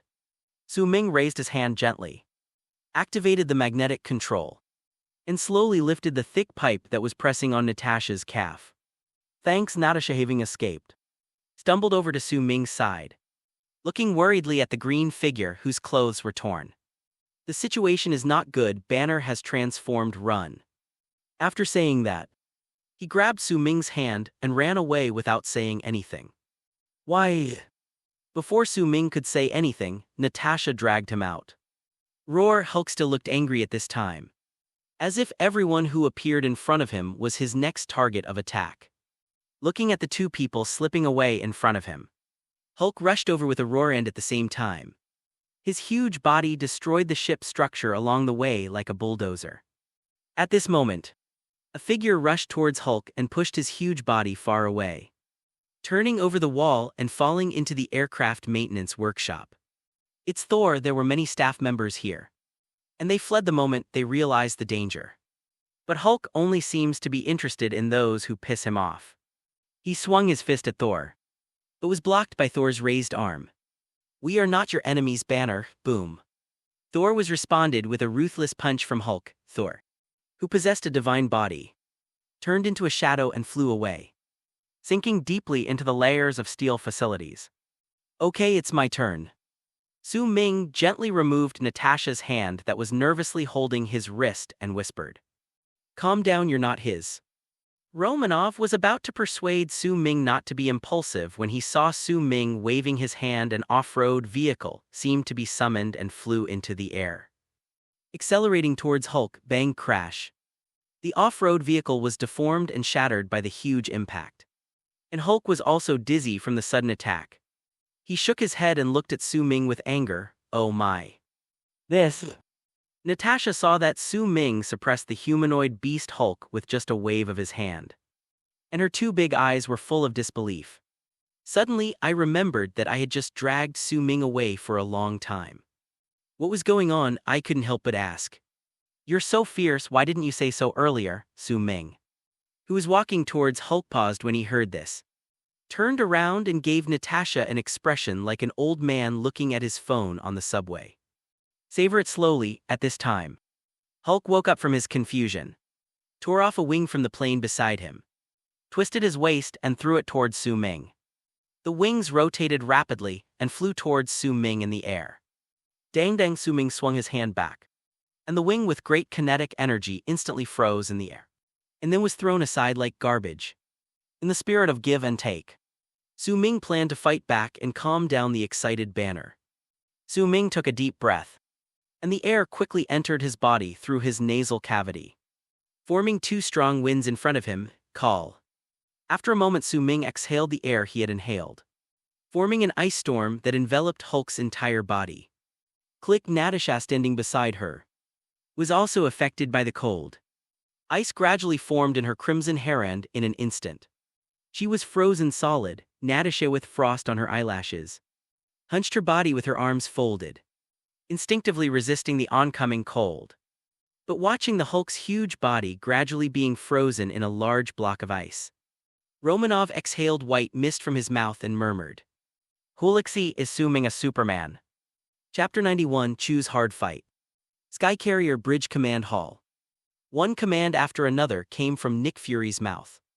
Agent Hill quickly walked to the radio station to prepare to announce the evacuation of all non-combatants. When suddenly, a grenade with white smoke fell in front of her eyes. "Grenade!" A scream escaped her lips, and at the same time, sparks filled her eyes and shock waves bombarded her eardrums and body. Agent Hill was instantly knocked down the stairs by the explosion. After the explosion, the bridge hall was filled with smoke. Several invaders rushed in one after another with tactical moves. Nick Fury, who had been hiding aside, dealt with the three invaders swiftly. But another enemy not far away aimed at him. At the critical moment, Agent Hill, with blood all over his face, fired a life-saving shot, relieving Director Fury of the crisis. Enemy invasion. Repeat, enemies have broken into the SHIELD facility. The emergency warning on the radio was hysterical. And Agent Coulson came to the door of a secret warehouse with a serious face. The security level of this warehouse is so high that even Agent Coulson has to unlock it with fingerprints and retina. There must be a big guy hiding inside. The scene returns to Su Ming's battlefield. Hulk was frozen and the crisis was temporarily resolved. Agent Natasha was frozen. She felt like her breasts were sticking to her tight suit. She turned her gaze towards Su Ming tremblingly and said tremblingly, "Hey Superman, is there any way to warm me up?" Only then did Su Ming notice how embarrassed Agent Romanov was at the moment. The bright red hair had frozen white and was sticking out stiffly. Her already fair skin became even paler due to the low temperature. Her eyelashes were covered with frost, and the white mist that came out of her breath was no longer thick. It must have been frozen. Feel sorry. After saying that, two dark red rays of light shot out from Su Ming's eyes, and he skillfully helped Agent Natasha to thaw. Su Ming's target of freezing was Hulk, but he didn't expect that even Romanov, who was standing in the distance, was implicated. He once again sighed in his heart that the range effect of this freezing breath was indeed not bad. The thermal gaze brought warmth, and Romanov's hair thawed instantly, with melted water droplets dripping along the ends of his hair. Looking at Su Ming's familiar skills, Natasha felt very complicated. On the one hand, she lamented his perversion, and on the other hand, she realized that this was a superhuman skill. Have comic book heroes ever come true? But thinking of Su Ming's greed for money, she still couldn't praise him. Then comes another question: can Su Ming fly? Not to mention that Natasha started to have wild thoughts after seeing Su Ming's abilities. In the short time that Su Ming was keeping Natasha warm, the ice that sealed Hulk cracked. Although the sound was small, it could not escape Su Ming's ears. Bang, roar. Ding ding ding ding ding. The next second, the furious Hulk broke free from the ice, and the ice exploded instantly, with large and small ice chips collapsing everywhere with considerable kinetic energy. Hulk was extremely angry at this time. The low temperature just now made him suffer a lot and made him furious. Relying on his fighting instinct, Hulk locked his eyes on Su Ming again. But suddenly a figure flew over and knocked Hulk several meters away, causing him to fall to the ground. It's Thor. After being knocked away by Hulk, Thor passed through two walls and came to an unfamiliar place. Thor almost got lost because of the identical scenery everywhere he looked. He had no choice but to return through the big hole he had created. But the bared steel and wires slowed down his pace. When he returned to the place where he fought with Banner, he found that the transformed Banner was roaring at fate. Out of protection for his friend, Thor rushed forward again without saying a word. This time with a hammer. Thor realized that if he didn't use the hammer, it would be a bit difficult for him to face the crazy Banner. In this way, Thor and Hulk started a new round of confrontation in front of Su Ming. Duang. Watch as Thor's hammer swung from bottom to top hit Hulk's chin. Su Ming felt pain just looking at it. Hiss, good man. If it were anyone else, they would have their brains splattered. Hulk's head is still tough. After enduring such a powerful blow, Hulk was actually fine. As Hulk hit Thor with another punch, Thor once again turned into a cannonball and rushed towards Su Ming. Su Ming raised his hand to support Thor's back, helping him to absorb the huge force of flying backwards, and shook his head slightly. The fight between these two guys it can only be described as simple and rough. The Hulk's only weakness in front of Thor is that he can't lift Thor's hammer. The battle between Thor and Hulk was full of physical and destructive power, and the huge workshop was instantly transformed into unrecognizable shape. Patted Thor's shoulder gently. Prince, take a break. Thor calmly wiped the blood that was about to drip from his nostrils. It had been a while since he had experienced such an exciting battle. Since a good friend has spoken, we should give him face. It's not because he's a little tired, absolutely not. Be careful, this big guy is very fierce. After giving Thor a reassuring smile, Su Ming rushed towards Hulk under Agent Natasha's surprised gaze. Shit, does he really think he's Superman? In Romanov's opinion, Su Ming's current behavior was obviously not a rational choice. Obviously, he has such an outstanding long-range attack method. Why does he choose to fight against the Hulk, who is known for his strength? Stupid, so stupid. But Su Ming's figure rushing towards Hulk at this moment seemed so natural to Thor. This is what a warrior should be like, good friend. Fuck him. He looked at Su Ming with full anticipation to see what kind of surprise he could bring him.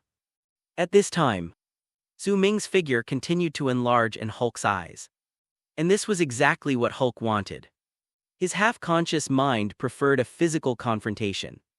A swift punch rammed into Hulk's defensive arm. Under the immense force, Hulk's massive figure transformed into a green cannonball and flew off into the distance. Boom! The sturdy body smashed countless steel facilities, and the aircraft maintenance workshop on the third floor was almost destroyed. Su Ming, who had just been complaining about the brutal fight between Thor and Hulk, now transformed into a melee mage and knocked Hulk away in an even more brutal way. Yes, Thor, who had just been suppressed by Hulk, saw the arrogant giant being knocked away by Su Ming with one move. He turned into a spectator and waved his arms happily. Oh my god. Natasha almost closed her eyes instinctively just now.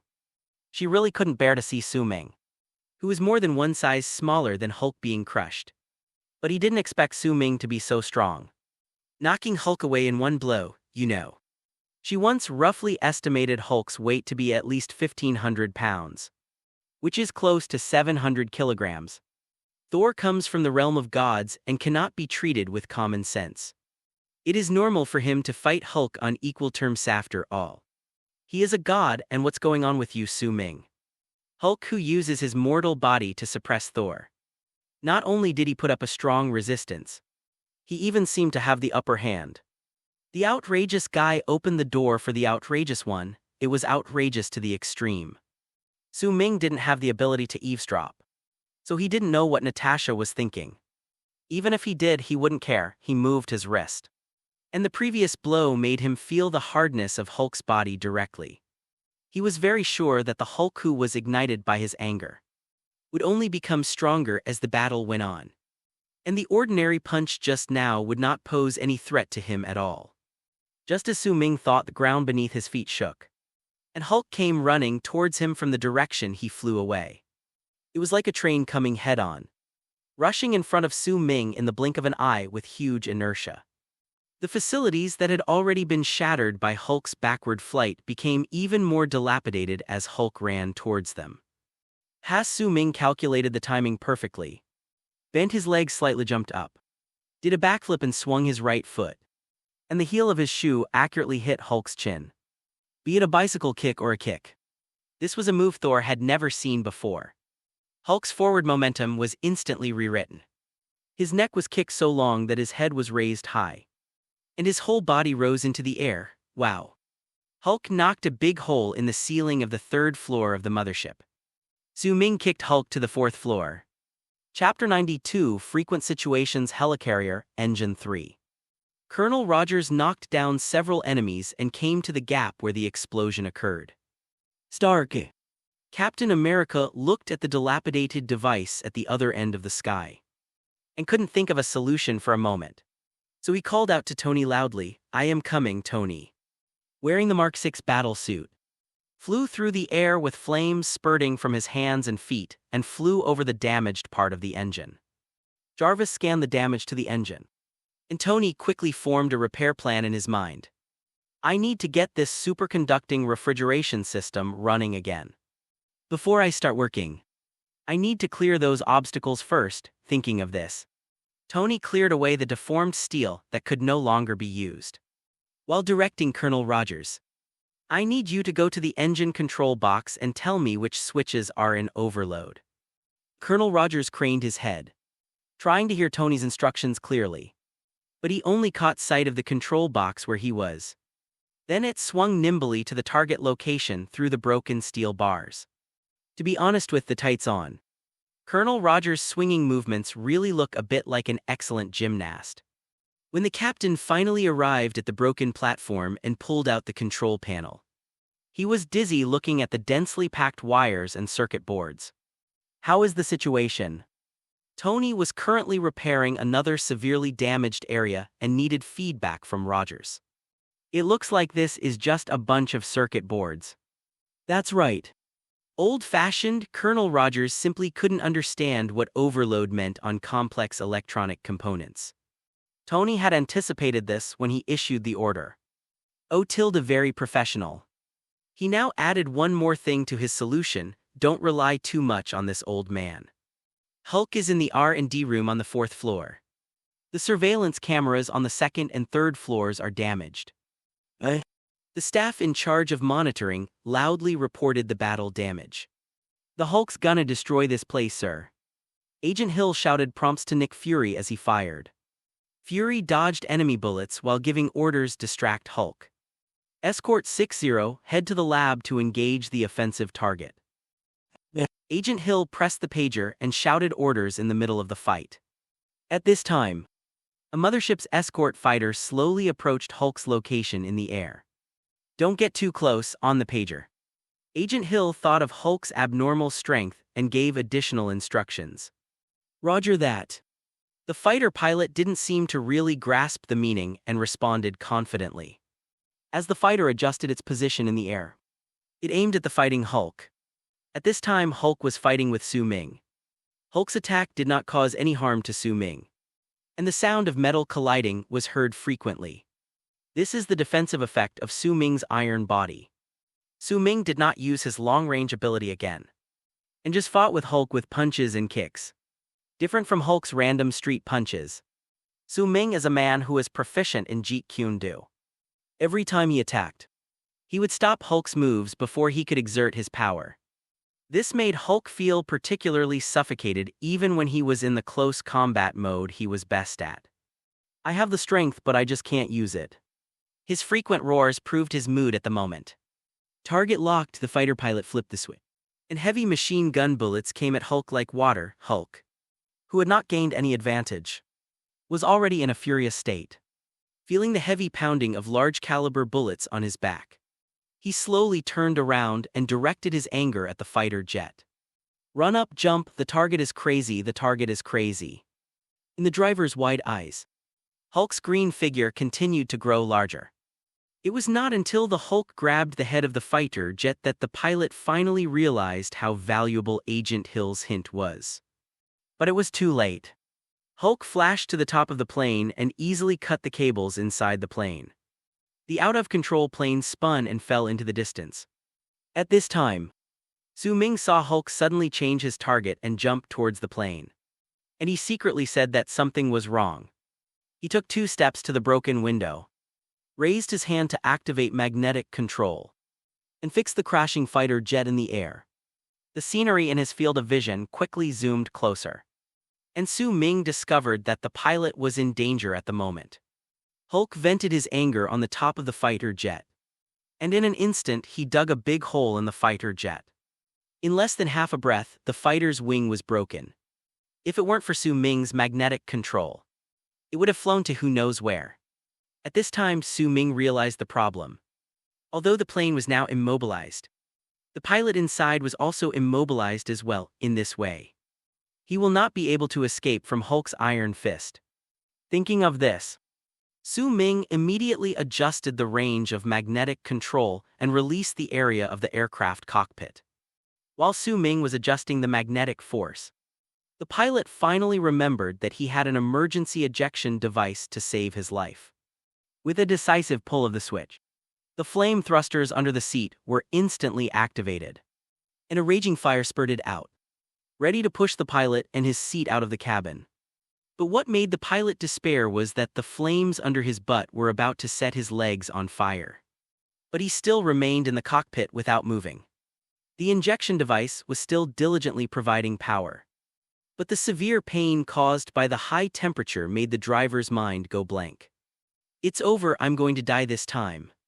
Just when the pilot was in despair, the invisible big hand pressing on the cockpit seemed to have heard his prayers and finally set him free. Pass. The powerful propulsion force finally produced the desired effect. The seat ejected from the cockpit. But before the pilot's heart could drop to his throat, the upward momentum suddenly stopped. It turned out that Hulk grabbed the seat at the moment he ejected from the cabin, preventing him from continuing to take off. "It's over, I'm really going to die this time." Just when the pilot gave up praying, a cold light flashed. It was Su Ming who picked up a piece of debris from the ground and helped the pilot. If you ask where the flying knife is, Shahe, does Su Ming still need the flying knife now? As he walked past, he saw metal all over the ground that could be transformed into various types of weapons at any time, including throwing knives. The few seconds of adjusting the magnetic force almost caused the pilot to be burned by the flames of the ejection propulsion. After finally ejecting successfully, he could not let him fall into the hands of Hulk again. Didn't you see that the pilot's trouser legs were burned off? It's so pitiful. Hulk felt pain in his wrist and loosened his grip on the seat. Bam! After the pilot fell rapidly for dozens of meters. The parachute popped out, saving his life at this moment. He thought of Agent Hill's instructions. Tears streaming down his face. "Agent Hill, I was wrong. Ah, it hurts." What made him cry was not the danger he had put himself in by not listening to Agent Hill's instructions, but the severe pain in his legs from the flames. He even smelled a hint of barbecue. The plane that Su Ming had pinned in the air was now overwhelmed and on the verge of collapse. Seeing that the pilot was out of danger, Su Ming let go of the controls and let Hulk fall freely. He couldn't die anyway. Every less troublemaker counts. At this moment, an explosion was heard. Driven by the shock wave, Hulk's figure accelerated to fall to the ground, and in a blink of an eye turned into a small dot and disappeared. At this time, Thor came to Su Ming's side, looked at the Hulk getting smaller and smaller in his field of vision, and patted Su Ming's shoulder. "Good friend. It's a pleasure fighting alongside you." What Su Ming was thinking was, "Brother, do you have any Asgard merchandise? Give me some, I won't mind," but he couldn't speak. "I understand everything, I understand." At this moment, something seemed to go wrong with the helicarrier's engine, causing it to tilt and everything in the room to slide over. Su Ming suddenly remembered Nick Fury's instructions and quickly raised his hands. The powerful magnetic field instantly covered the entire mothership. Chapter 93, Loki strip. At a few minutes ago, Hawkeye Clint Barton quietly approached the bridge and watched the combat teams he led being killed one after another. With no emotion in his eyes, slowly pulled out an explosive arrow, drew the bow and aimed. Nick Fury used his pistol to defend against the intruders. And at this time he had a question. It's obvious that those coming here are just some random soldiers. Why hasn't Patton come here yet? What is he planning? Boom! When the explosion sounded, the staff in front of the operating equipment were cleared out instantly. People and horses fell to the ground and blood gushed out. "It's Patton." Nick Fury was wondering where Barton had gone when he saw a familiar explosive arrow detonate not far away. He quickly turned his gun and shot at Barton's hiding place. But how could Patton, who was experienced in combat, fall so easily? He dodged slightly, avoiding Director Fury's bullet, and at the same time pulled out a special bow and arrow from his quiver, and quickly aimed at the console when the gunfire stopped. Whoosh! The bow and arrow accurately hit the data interface on the console. The top of the bow and arrow sensed that it had hit the target and automatically deformed into 2 data plugs, which were inserted into the socket. The specially designed arrow was installed with a program that had the function of disrupting electronic data. The moment it was inserted into the interface, the entire row of display screens on the console suddenly went out. This set of consoles is the control center for Engine No. 1. A red fault indicator popped up on the screen monitoring the operating status of Engine No. 1. Engine No. 1 stopped and no longer worked. Staff promptly informed, Engine 1 has been shut down. So this is what they're planning at this moment. What Fury was most worried about finally happened. With the No. 1 engine being shut down, the balance of the mothership's anti-gravity system was broken. The sky carrier at high altitude suddenly began to tilt. Sir, we have completely lost power to Engine 1. Patton has destroyed our systems. He's heading for the closed area. After Nick Fury learned of Barton's whereabouts, he asked on the pager, did anyone hear that? Patton is an experienced agent and an outstanding soldier. If he is allowed to act recklessly on the mothership, the consequences will be disastrous. Someone has to stop him. Natasha had just experienced the battle between Su Ming, Thor and Hulk and was still in shock. When Su Ming and Thor chased Hulk to the 4th floor, she rested there thinking about what to do next. At this moment when I heard the news coming from the headset, the locations of several Avengers flashed through my mind. Thor and Su Ming are fighting Hulk upstairs. Tony and Colonel Rogers are repairing Engine No. 3. I'm the only one left. She and Agent Clint have been comrades for many years and are very familiar with each other. If the opponent was any other Avenger, Natasha would not have any idea of resistance at this time. But Barton was different. As an excellent agent without any special abilities, Natasha felt that she had a chance of winning against Barton. I'm Romanov, I heard, thinking of this. Natasha answered the call via the headset. He adjusted his state in a breath and ran towards the closed area with a determined look. Su Ming still remembered the task assigned to him by Nick Fury, which was to activate magnetic control in time when the mothership tilted, stopping the mothership from continuing to tilt or even capsize. Slowly adjust the entire ship to be level again. Noticing that the mothership was no longer tilting, Nick Fury realized that fate had taken action. He looked somewhere and thought to himself, fate is reliable, 100 billion is worth it. The nervousness of the SHIELD staff also subsided as the ground's tilt angle was restored. It's Mr. Fate. A glimmer of light flashed in Agent Hill's eyes, and he expressed his highest respect to Su Ming, who was turning the tide somewhere at that moment. Seeing that Su Ming had temporarily resolved the crash crisis, Thor thought of something and quickly ran towards the closed area. Su Ming tried to put his hands down and control the magnetic field through his mind to maintain the balance of the mothership. After trying for a few minutes, he felt that there was no problem and chased in the direction of Thor. When Thor arrived at the closed area, the door of the cell had been opened by a member of the intruder team, who also brought the Mind Scepter. At this time, Loki was about to walk out of the cage. No. Thor knew that if Loki escaped during the chaos, it would cause even greater trouble without time to think. He instinctively rushed forward to throw Loki back into the cell, even if he might be trapped there with Loki. But it came to nothing. Loki's figure at the door of the cell suddenly turned into illusion, and Thor passed through his body, Chinese letter. The cage door closed with a sound. The situation reversed, Thor was in the cage, while Loki stood in front of the control console with his hands behind his back, calmly watching the excited Thor. This trick really works for you at this time. Hawkeye Patton was on the narrow passage leading to the closed area, when suddenly an attack came from the side. It's Romanov. Patton reacted quickly, his body reacting immediately, and he counterattacked. But the narrow passage prevented him from using a bow and arrow. So Hawk and Romanov began a close combat. Trapped in a cell, Thor planned to use Thor's hammer to smash the glass wall in front of him. And he did so, boom, after one blow of the hammer. Tiny cracks appeared on the transparent wall. But the entire cell suddenly fell down a few inches. It's a projection device. When Loki closed the cage door, he also activated the sensor. If there was any abnormal movement in the cell, the prisoner would be thrown out directly. Realizing this, Thor dared not act rashly again. Loki smiled happily. People on Earth call us gods. Do you want to give it a try? He approached the console, wanting to just throw Thor down. What a scream of pain was heard. And the assault team member who had opened the door for Loki was knocked down. Please don't move. Agent Coulson, dressed in a suit and tie, appeared in front of Loki holding a huge weapon. This weapon is an energy weapon developed by SHIELD, based on the Destroyer's attack method.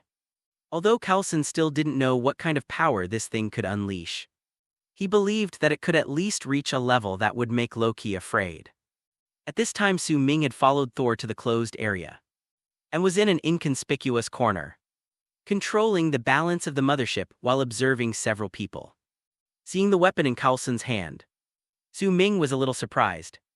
The Destroyer has been sold out by himself. Can S.H.I.E.L.D. actually develop weapons with similar mechanisms? I have to say, the R&D department has something. At this moment, Su Ming discovered that another Loki suddenly appeared behind Coulson. This Loki is stabbing Agent Coulson's vest with the Mind Scepter. This is Loki's usual trick as the god of trickery, deception, and sneak attacks. Coulson, unaware that he was in a life-or-death situation, calmly confronted Lu Jai in front of him. Su Ming thought to himself that something was wrong, and immediately two bright yellow high-temperature rays shot out from his eyes, heading straight for Loki. As expected of a divine body from Asgard, the high-temperature rays that could easily cut through mountains only sent Loki flying far against the wall. Who's there? Loki, who had fallen to the ground in a mess, had a messy hair and no longer had the calmness and elegance he had just had. He asked loudly. Coulson was startled by the movement behind him and suddenly turned around, and found that there was also Loki behind him.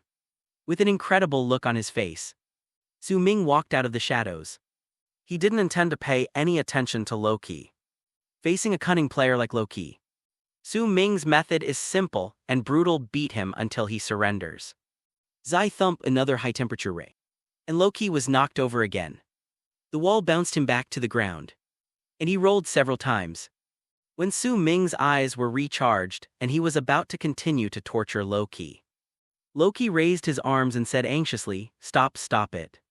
Tell me what you want, let's talk." Loki was dumbfounded. How could he just do it without saying anything? Just unreasonable. This move was so swift and sharp that he didn't even have a chance to react and could only passively take the beating. You must strive for a chance to negotiate. Otherwise, you will never be able to turn things around. Looking at Loki's gorgeous divine attire, Su Ming smiled mischievously. Take off. Chapter 94. Fooled what? Take off your clothes. Loki looked at Su Ming in front of him blankly. Not only Loki, but even Thor in the cage was confused by Su Ming's behavior. Puzzled eyes looked back and forth between Su Ming and Loki. Agent Coulson looked matter-of-fact. Interrogation is an art with hundreds of specific practices and methods. Simply stripping off your clothes is just one way to break down your opponent's psychological defenses. Mr. Fate knows how to interrogate. Even Coulson, a veteran, had to say it was smooth sailing. Hey Tilda, seeing that Su Ming had the situation under control, Coulson gently placed one end of the large weapon in his hand on the ground. It's damn heavy. In the short confrontation with Loki just now, Agent Coulson almost couldn't catch this big guy. Hurry up, don't dawdles. Loki tried hard to keep smiling and stared at Su Ming, not knowing what he was up to. But there was a hint of cunning in his eyes, which showed that he would never be so easy to obey. The reason why Su Ming asked Loki to take off his clothes was that when he was in the shadows just now, he knew the value of the magical clothes on Loki out of curiosity. The god of trickery, right arrow valuation, $1,500 billion. Of course, he would not miss this opportunity to make a fortune. Bang as Loki threw his armor on the ground. He was now only wearing a pair of shorts. He looked at Thor unconsciously, only to see this guy with a head full of muscles looking at him with a mischievous smile on his face. Subconsciously touching his arm, a faint sense of shame rose in Loki's heart. Everyone just wait. At this time, Su Ming looked at the armor on the ground that was emitting a faint light. Lift your foot and move forward slowly. Just as Su Ming bent down to pick up the armor, something strange happened at Engine No. 3. Tony had almost fixed the problem with the device, but some external force was still needed to warm it up. The principle is very simple, equivalent to starting a car by pushing it. He planned to enter the engine's blades and use the propulsion power of the Mark armor to get the big guy moving again. But considering that the engine's speed will become faster and faster after restarting, it will be difficult to escape at that time, and it may even be very dangerous. There's a wrench over there. When I give you the signal, you take it off. At this time, Tony could only rely on Colonel Rogers, who he thought was not very reliable. Captain America had no objection to this, as it concerned the lives and property of all the personnel on the entire mothership. He would risk his life as long as the engine could be restarted.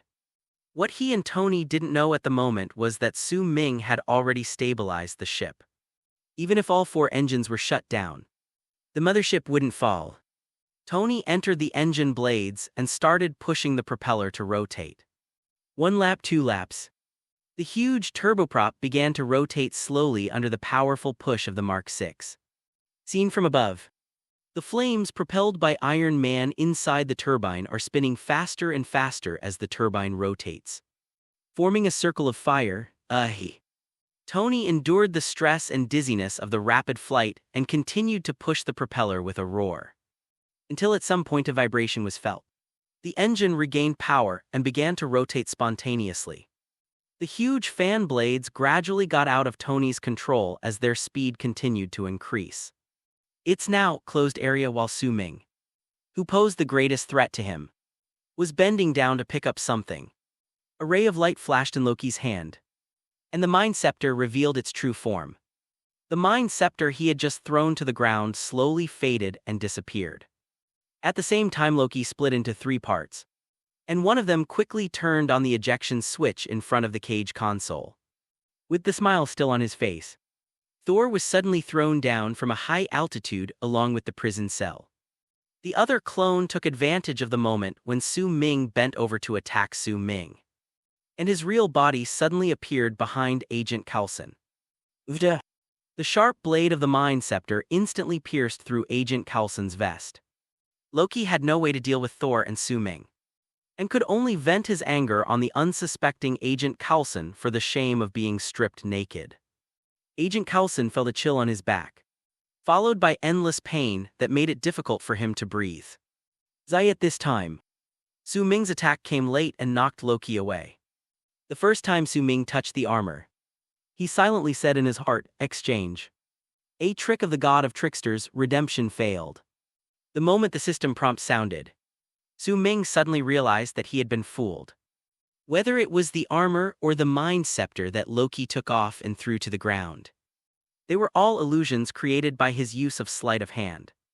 At this moment a light flashed on Loki's body, and that unique set of armor appeared on his body again. He knew that he was no match for Su Ming, so he took advantage of the inertia of the thermal vision that blasted him far away and slipped out with great force. Su Ming immediately released his heat vision to defeat Loki, who was attacking him, and immediately turned his gaze to Loki behind Coulson. The heat vision instantly cut a long crack in the floor. The armor in his hand slowly disappeared. Su Ming flashed to Agent Coulson's side and blew gently on his wound. The cold breath, accompanied by billowing white mist, quickly froze Coulson's hideous wound, and the gurgling blood stopped immediately. But Agent Coulson's breathing was shaky at this time, and he leaned against the wall, his body gradually losing strength at this time. Nick Fury arrived and saw at first glance that the place where the cage was originally located was now empty. When he turned around again, he found that Agent Coulson seemed to be injured and was sitting on the ground weakly against the wall. Su Ming was treating his wounds at this time. Su Ming was still controlling the entire mothership and exhaling cold air from his mouth, and had no time to pay attention to Nick Fury. "I'm sorry, boss, I let that plague god slip away." Agent Coulson looked at Nick Fury in front of him and spoke weakly. At this time, Su Ming stopped releasing the cold air. He was afraid that if he didn't control it well, he would freeze Coulson to death again. "I was careless." Recalling Loki's superb acting skills, Su Ming couldn't help but sigh that the god of trickery, who could maneuver between several factions, was indeed very cunning.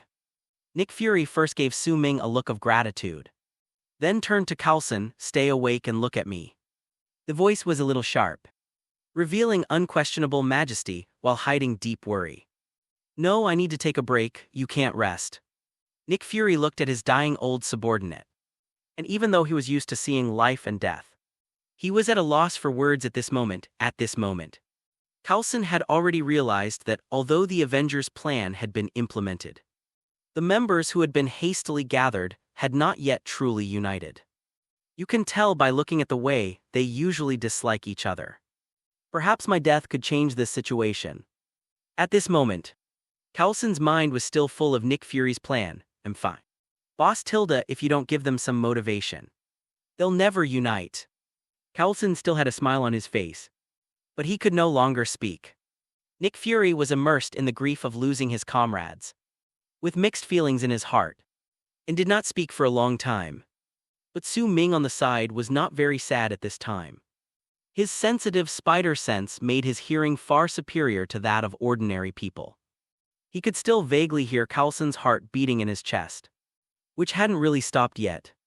"Director Fury, I think Agent Coulson can still be saved." Upon hearing this, Director Fury immediately reached out to feel Agent Coulson's carotid artery. But he didn't feel even a trace of a pulse. "If we delay any longer, I'm afraid Agent Coulson won't be able to be saved." Su Ming was speechless when he saw Fury's behavior. These people in power always have to verify everything themselves before drawing conclusions. It's totally unnecessary. Before Fury could react, Su Ming pushed him aside, picked up Agent Coulson and ran away quickly. The speed was so fast that it almost left an afterimage. "Where's the doctor? Time to get to work." Chapter 95, Uninvited Guest Engine Number 3. "Captain, move the wrench, wait me a moment." Tony and Captain Rogers were in awkward situations respectively. Colonel Rogers had just almost fallen from a high altitude while trying to avoid the enemy's attack, and was now holding a cable and swinging it in the air. Tony was temporarily trapped in the gap of the propeller of Engine No. 3 and the blade spun rapidly. If Colonel Rogers' life was hanging by a thread at this moment, Tony's situation was not much better. The flying speed of Mark's armor has gradually failed to keep up with the speed of the propeller blades. The turbine, which originally had to be pushed by Tony to rotate, is now rotating at an increasingly faster speed. Tony gradually changed from flying by pushing the propeller to being pushed by the propeller. "Wrench quick." Tony's eyes flickered among the data provided by Jarvis. All indicators showed that he was in a very dangerous state. He now urgently needed Captain Rogers to pull out the wrench that could temporarily slow down the engine's speed so that he could take the opportunity to escape. But Captain Rogers, who had just climbed onto the mothership, was attacked by the enemy again. When Captain Rogers finally pulled the trigger while braving the hail of bullets, dang dang, Tony had bounced back and forth in the gaps of the turbine several times. Fortunately, the new Mark suit is strong enough. Otherwise, Tony would become minced meat in a meat grinder in just a few seconds, and would be chopped evenly. Tony finally escaped from the turbine blades, and his iron armor was now covered with scratches. After violent oscillations and collisions, the armor's jet propulsion system was on the verge of failure, which required him to adjust in the air for a long time before he could stabilize his body. The sound of gunfire continued to ring in his ears. Colonel Rogers could only lie down under the railing and let the bullets fly over his head. There was nothing he could do. Tony knew that the armor had reached the brink of collapse, and Jarvis' voice prompts were constantly reminding him. The flames whistled past in after a loud bang. The gunfire stopped. Tony used the last moment before the armor shut down to help Colonel Rogers eliminate the enemy who had been suppressing him with fire for half a day. And then lay on the ground too tired to move anymore. As if sensing the end of the battle, the Mark armor's operating lights went out in due time. At this time, a shield-specific aircraft took off from the deck. Don't mention it, this trip is quite exciting. Loki's gaze shifted from the closed hatch to the front. His fearful expression gradually relaxed as he began to think about his next move. The third floor of the mothership. The battle between Clint and Romanoff is coming to an end. Duang! Black Widow kicked Agent Barton down with a hateful kick. And Clint's head hit the guardrail directly with a dull thud. The strange blue color in Barton's eyes, which were controlled by the Mind Scepter, slowly disappeared. He shook his head to dispel the chaos in his mind. Lying on the ground looked a little dazed, as if he had just woken up in his bedroom bed in the morning light. Natasha, looking at Romanov in front of him in a daze. He had no idea what had just happened, snapped. In response, Romanov delivered a ruthless kick. And Agent Barton fell asleep. After finally defeating Hawk, Romanov sat down on the ground exhausted, trying to catch his breath after the battle. Agent Coulson has fallen. Nick Fury's deep voice came from the headphones, casting a shadow on the hearts of Natasha and other Avengers. The mothership's engine has been restored and Su Ming, who has released the magnetic control, sits at the conference table somewhat tiredly. He had just handed Agent Coulson over to the medics. The doctor's serious expression made Su Ming unsure whether Coulson could survive this difficult time. Except for the escaped Loki, all the invaders on the mothership have been eliminated. Sitting at the table with Su Ming were Colonel Rogers and Tony. Agent Hill leaned against the guardrail nearby. Feeling depressed, Thor was thrown off the spaceship by Loki along with the prison cell. The weightlessness of free fall made the God of Thunder fully experience what it means to be confused. He was like fully shaken pearls and milk tea in the can-shaped cage. And only at the last moment before landing did he throw Thor's hammer and rush out of the cage. The God of Thunder fell on the soft ground like a meteorite, raising a large cloud of dust. And his hammer flew out of his hand. His golden hair was full of mud and sand. Although he was not injured, looked disheveled and dirty. The cage fell onto a shore not far away, creating a big hole. And the sand flew high like splashing water. Dr. Banner, shirtless, gradually regained consciousness in a ruin. Obviously, Hulk's huge body once again took on the weight that Banner could not bear. The already dilapidated ruins became even more unrecognizable due to his landing. This was found in Agent Coulson's pocket. Nick Fury threw a stack of cards onto the table. These were treasures that Agent Coulson had treasured for many years. He may never get the chance to ask for your autograph. Although Nick Fury didn't know whether Agent Coulson could survive the dangerous period, he very much agreed with Coulson's opinion. They needed a reason to unite the Avengers, and Agent Coulson delivered it to him. So Nick Fury ordered the medical staff to try to save Agent Coulson while keeping the secret that he was still alive. At this point, except for Su Ming and Nick Fury, everyone thought that Agent Coulson was dead. The cards were scattered in front of Colonel Rogers. I picked up a blood-stained card. It was a little yellowed, but there were no creases on it, and it was obviously well preserved. Above is a photo of Captain America saluting handsomely. And Captain America is still wearing the battle suit from 70 years ago. The other cards are also peripherals of Captain America Steve Rogers. This is a precious treasure for an agent who has idolized Captain America since childhood. Looking at himself in the picture, Colonel Rogers felt more and more complicated. The communicator is broken and we can't find the cube. Banner and Thor are both missing. I lost my most capable subordinate. Maybe it was my own fault. Tony, who had always been confident, seemed to have suffered a blow at this moment. He no longer looked proud. He was staring at the corner of the table in the conference room, wondering what he was thinking. Yes, we originally planned to use the Rubik's Cube to make weapons, but I didn't bet on it. Instead, it was used on a more adventurous project. That is my ideal, Stark should know. Just when Nick Fury was using Coulson's death and the failure of this battle to brainwash several people. Su Ming yawned quietly on the side.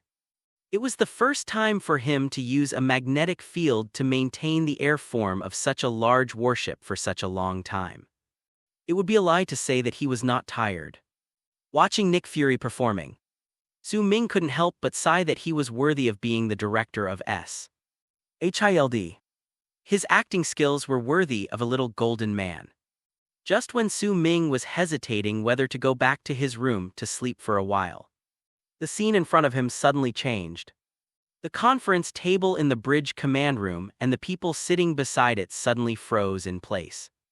Then he was pulled away like a movie scene. The sudden silence in his ears made Su Ming subconsciously look around. Quiet and dark. Just as Su Ming was wondering what was happening, golden light emerged and an old man appeared before him. He has long silver-white hair and beard, a golden eye patch on his left eye, and a weathered and majestic face. Clad in luxurious golden armor and a dark cape, he exudes the oppressive aura of a supreme ruler. This is Odin. How did he find me? Su Ming recognized the old man in front of him, but was very curious why Odin came to him at this time. Su Ming, I heard Heimdall mention you. Odin looked at Su Ming with a deep and friendly gaze, and his expression, as if he could see through everything, made Su Ming feel a little unsure. Su Ming could only watch quietly to see what the God-King in front of him was doing. I am Odin the All-Father, Chapter 96, Odin's Gift. The tall and burly old man walked casually a few steps in front of Su Ming, which slightly eased Su Ming's nervous mood. This is the God-King. Su Ming doesn't know how strong Odin's divine power is. Su Ming didn't know what Odin knew, but Su Ming knew that, at his current level, he was definitely no match for Odin. If Odin had any ill intentions, don't be nervous, young man, I mean no harm to you. I know you're Thor's friend. I came to you this time because I want your help with something. Just as Su Ming was watching Odin's eyes rolling around, Odin spoke up to dispel his concerns, his voice kind and friendly. Odin fell into a deep sleep during Thor's exile. While sleeping, Odin entered a higher level, a world of energy bodies. Therein Odin, the father of all gods, did not feel the slightest advantage brought to him by divine power. Each huge ball of light possessed the power to destroy the world, which shocked him deeply. But he did not feel any breath of destruction from it, but was filled with a sense of endless hope. Tranquil, peaceful, ethereal. You can even hear faint and melodious music surrounding your ears. Faintly, a voice sounded from his heart, Su Ming. Please take care of me, thank you very much. But another voice interrupted the first voice. How can you ask someone for help without saying anything? How rude, go away. After that, Odin woke up from his deep sleep, and at the same time, there was a new vital energy in his body. It was this energy that helped his body recover a lot. Since then, Odin would chat with Heimdall from time to time to find out about Su Ming. At first, Heimdall was a little surprised. In the world of Midgard, there were thousands of people named Su Ming, and they were all mortals. Why did the king want to know this? Later, as Thor grew up, Heimdall gradually noticed the man who had won Thor's Medal of Honor. In the eyes of Heimdall, who sees and hears everything, the creatures of the 9 realms have no secrets. But there were some things even he couldn't understand. For example, Su Ming seems to possess a magical power that can make some things disappear out of thin air. Moreover, Heimdall is deeply impressed by his growth potential soon. This man named Su Ming will have some special abilities. Some of his abilities even made him an observer of the 9 realms. Jealous, for example. That kind of exquisite and extraordinary fighting style seems to be well versed in the art of fighting and can intercept various close-range attacks. Heimdall would even imitate him in his spare time. But he knew that this kind of kung fu was a complete system. And in the east of Midgard, there were many people who were proficient in this ability. And it is worth mentioning that somewhere in the east of Midgard, over an area of about 10 million square kilometers, it was as if covered by a veil, and even Heimdall, who had all-seeing and all-hearing powers, could not easily penetrate it with his eyes. So he is the Su Ming the king is looking for. Then he told Odin everything about Su Ming. Through understanding, Odin knew that something strange had happened to Su Ming. He could feel it from the moment he saw Su Ming, because he felt a slight fluctuation of spatial energy from Su Ming's body. This time he came to see Su Ming in person because, on the one hand, wanted to see what Su Ming looked like. On the one hand, while he was resting, he had a premonition that Asgard would face a crisis in the near future. So he took the opportunity to look for some helpers in the 9 realms to help Asgard overcome the difficulties. To be precise, it was to find some talented people for his son Thor to help govern Asgard in the future. As a father, Odin understood Thor and knew that merely mastering the mind of a ruler was not enough to fully qualify him for the important position of Lord of the 9 realms. Since I have a connection with this guy named Su Ming, it's okay for me to meet him in advance. When Su Ming heard what Odin said, the doubts in his eyes became even stronger. Is there anything that even the God-King can't solve? And you need a mortal like me to help? Polite opening. Your Majesty, what can I do for you? Odin stroked his beard and smiled. I do not know either. What? Su Ming was stunned. You are the Lord of the 9 realms, Odin, the father of the gods, coming over here to play a joke on me. That's a bit too cheeky. Seeing Su Ming's reaction, Odin smiled and shook his head. Of course, I don't know what will happen in the future. The God King is not a prophet. But I have a feeling that something big will happen in the future. And I came here now to ask you to promise me something. Oh. Su Ming's curiosity was piqued. What could this be that even the King of Gods Odin wanted to discuss with him? I hope you can lend a helping hand when Asgard faces a catastrophe.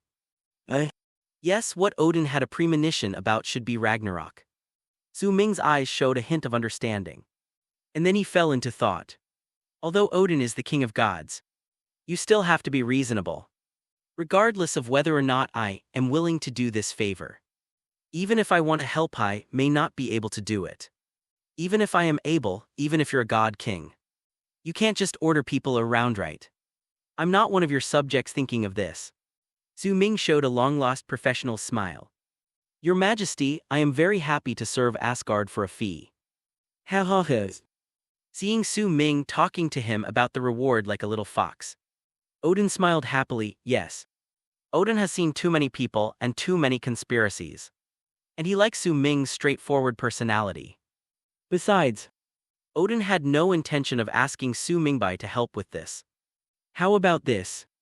If you help Asgard overcome its difficulties, I can let you choose an item from the treasure house of the God realm as a reward. When Su Ming heard Odin's words, the corner of his mouth twitched, a bit stingy. I had originally planned to find an opportunity to go to Asgard through Thor. And I was also thinking of making a big change.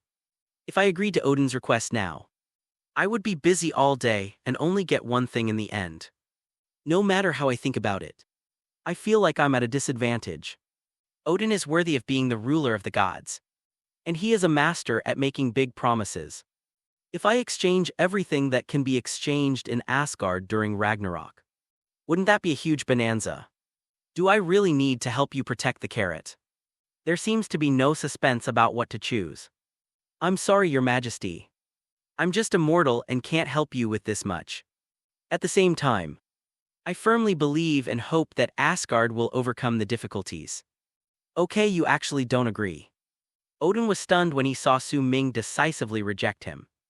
I've only met a few people who dare to reject me directly over the years. Thor is one of them. No wonder you guys can play so well together. The ideas are all correct. Odin was not angry because of Su Ming's refusal. He thought about it for a while. And suddenly an idea came to him. He raised his hand and summoned the spear Gungnir.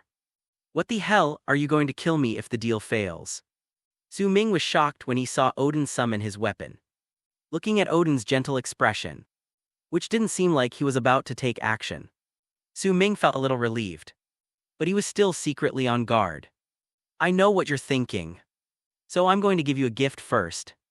Odin's wise and deep eyes were now filled with cosmic energy. And he pointed his spear at the ground. Crack. A golden light flashed.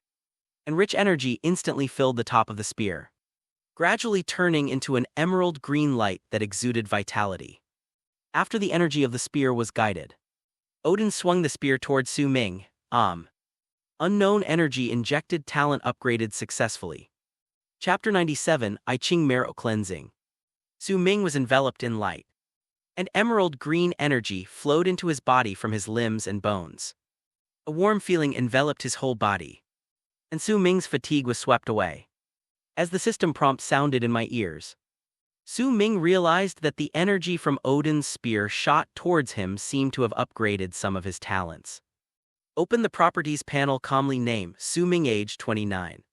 Physical fitness, 22,255. Current account, $1.5 trillion. Chinese letter, Chinese letter, Chinese letter, Chinese letter, Chinese letter, Chinese letter, Chinese letter, Chinese letter, Chinese letter, Chinese letter, Chinese letter, Chinese letter, Chinese letter. LV2 Chinese letter, Chinese letter, Chinese letter, Chinese letter, Chinese letter, Chinese letter, Chinese letter, Chinese letter, Chinese letter, Chinese letter, Chinese letter, Chinese letter, Chinese letter, Chinese letter, Chinese letter, Chinese letter, Chinese letter. LV2 Chinese letter, Chinese letter, Chinese letter, Chinese letter, LV2. Chinese letter, Chinese letter, Chinese letter, Chinese letter, Chinese letter, Chinese letter, Chinese letter, Chinese letter, LV5 Chinese letter, Chinese letter, Chinese letter, Chinese letter, LV5 Chinese letter, Chinese letter, Chinese letter, LV3 Chinese letter, Chinese letter, Chinese letter, Chinese letter, Chinese letter, LV1 Chinese letter, Chinese letter, Chinese letter, Chinese letter, LV4. After taking a quick look at his existing talents, Su Ming was surprised to find that his original level 5 physical enhancement had now turned into a demigod body. At this time Odin nodded slightly with satisfaction, turned around and disappeared in the golden light.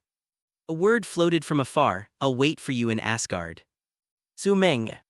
The energy around Su Ming lingered for a long time before it completely absorbed into his body. The scene in front of him quickly returned to the bridge of the sky carrier. No one noticed what had just happened. As if only a few seconds had passed, suddenly, a foul smell penetrated Su Ming's nostrils and almost made him fall. The smell was like sweaty feet that had been wrapped in cotton shoes for 3 days in the summer. And then a layer of canned herring juice was poured on them. The smell was very layered. Why does it smell like a rotting corpse? Tony Stark's thoughts were pulled back by the unpleasant smell. He moved his nostrils, frowned, and spoke. Before he finished speaking, everyone, including Nick Fury, Colonel Rogers and Agent Hill, smelled the strange odor. Nick Fury was seizing the opportunity to brainwash everyone, but was interrupted by the sudden stench. Oh God, is the mothership's sewage system broken? Check it out immediately, report to the commander. The sewage system in the mothership's toilet is not malfunctioning. A few seconds later, the staff loudly reported the verification results. Su Ming came to his senses and found that a layer of sticky substance had appeared on the surface of his body. It was black and smelly, and the smell was coming from his body. With a flash, he disappeared in front of everyone. He had to wash himself thoroughly immediately. Tony only felt a gust of foul-smelling breeze blowing past him. He glanced at the still rotating stool. That was where Su Ming had just sat. Realizing who that gust of wind was, who lay Zai. What a smell! Did Mr. Fate have an upset stomach? The tragic atmosphere that Nick Fury had just created suddenly became weird.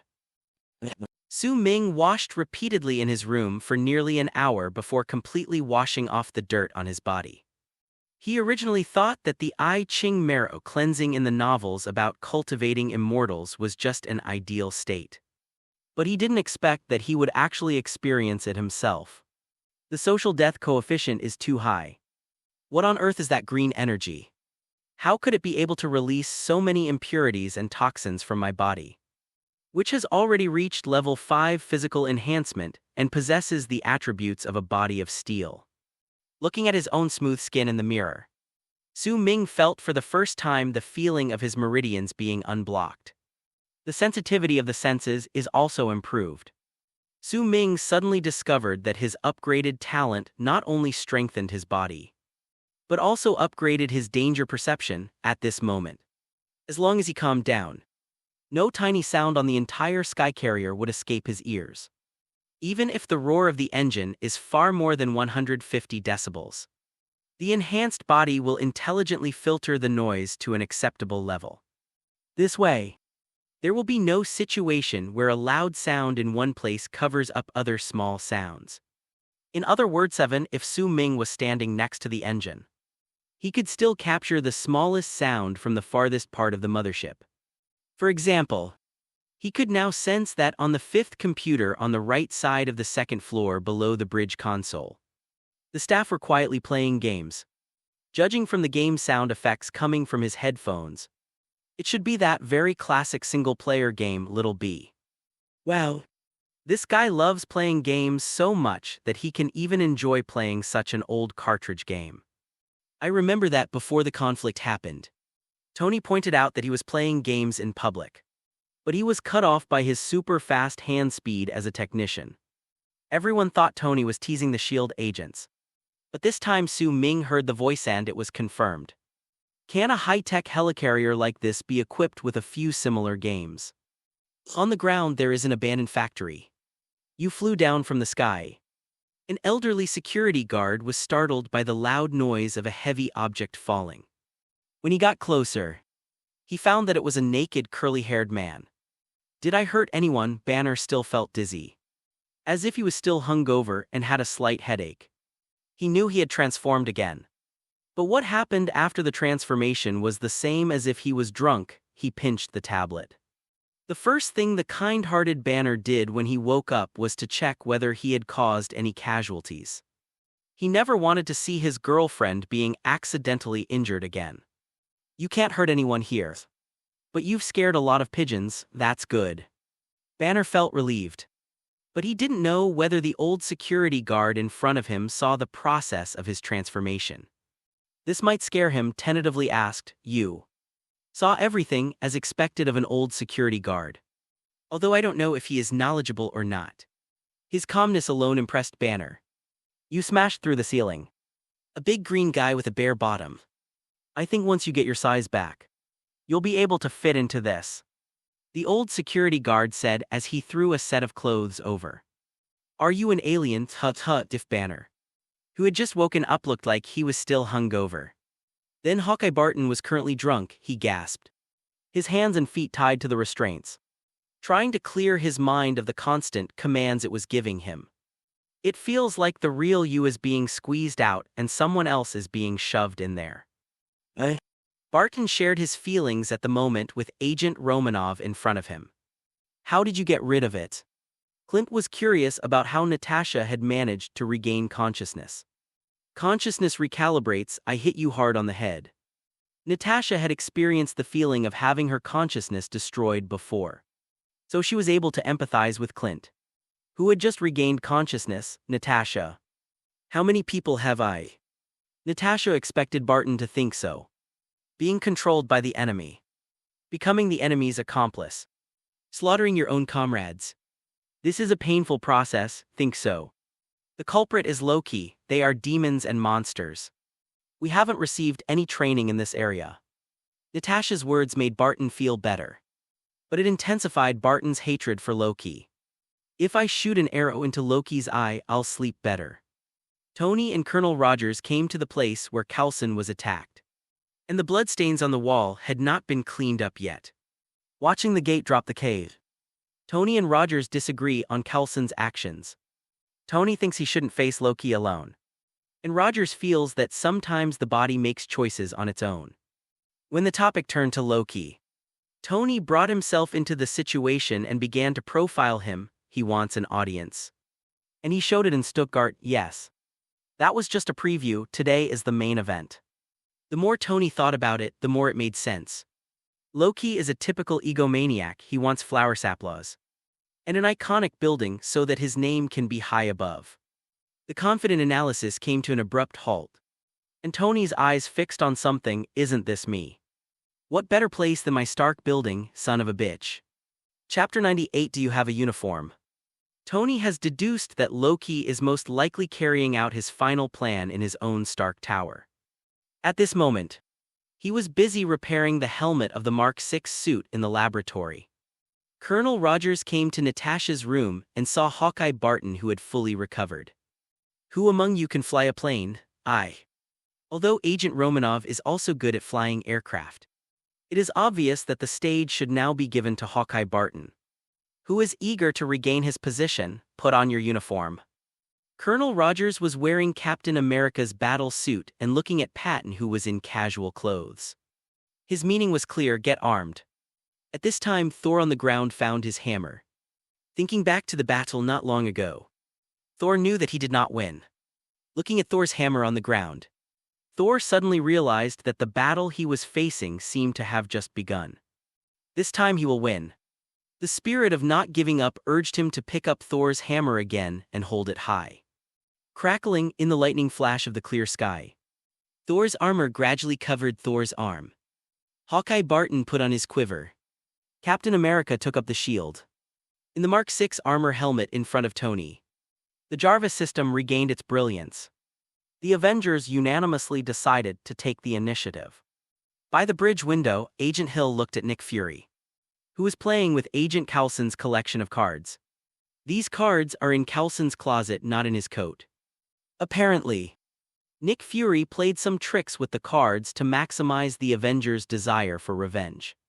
Looking at the bloodstained card in his hand, Nick Fury was confident in the effectiveness of this move.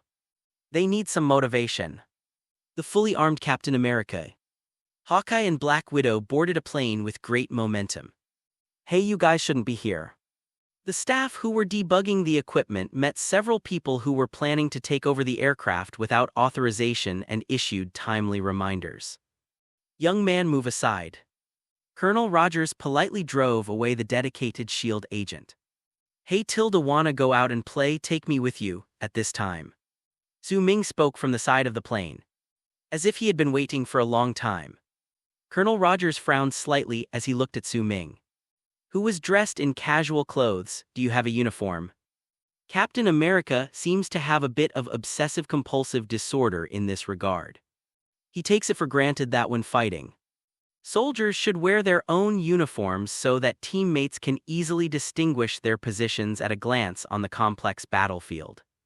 Uniform. Upon hearing this, Su Ming looked at the package at his feet, which contained his scarlet suit. The SHIELD support staff also brought his iconic costume, which was specially arranged by Agent Hill. Put it on, I'll give you 2 minutes.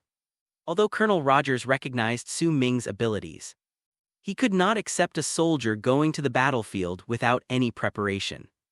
Seeing that he could not outperform Rogers, Su Ming disappeared in front of several people under the expectant gaze of Agent Natasha.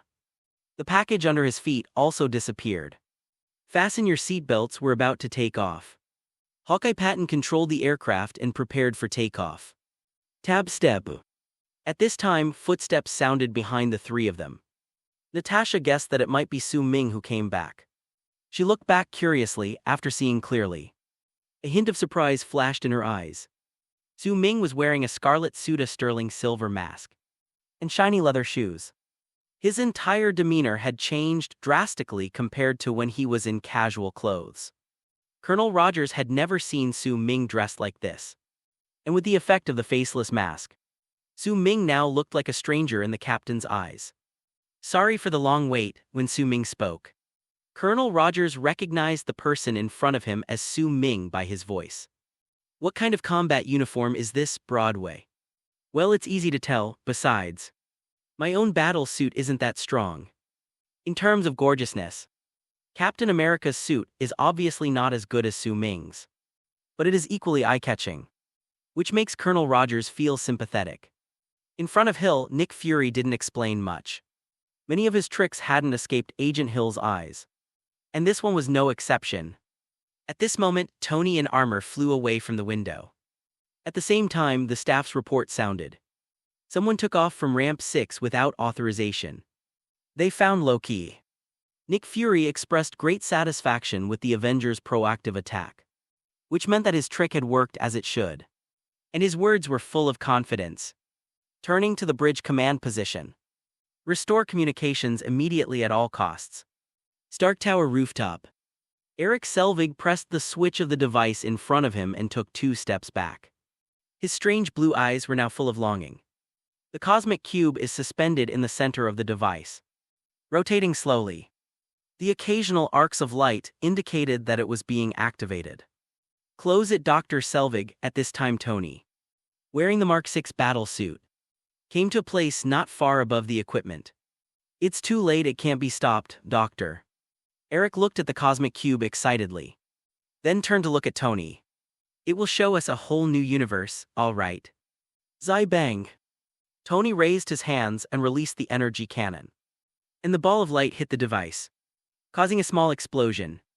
The energy shell was bounced back by the pure energy shield, sending Tony flying. Dr. Eric, who was standing near the Rubik's Cube device, fell asleep decisively. Jarvis' voice prompt. It's made of pure energy and is impenetrable. At this moment, Tony saw Loki standing on the top floor of Stark Tower. Looking up at him, Plan B. Tony knew that he was about to face a big battle.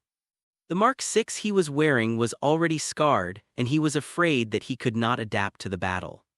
So he prepared to change into the newly developed Mark 7. Jarvis issued a timely reminder. Sir, the Mark 7 is not yet combat ready. Leave him alone, we're pressed for time.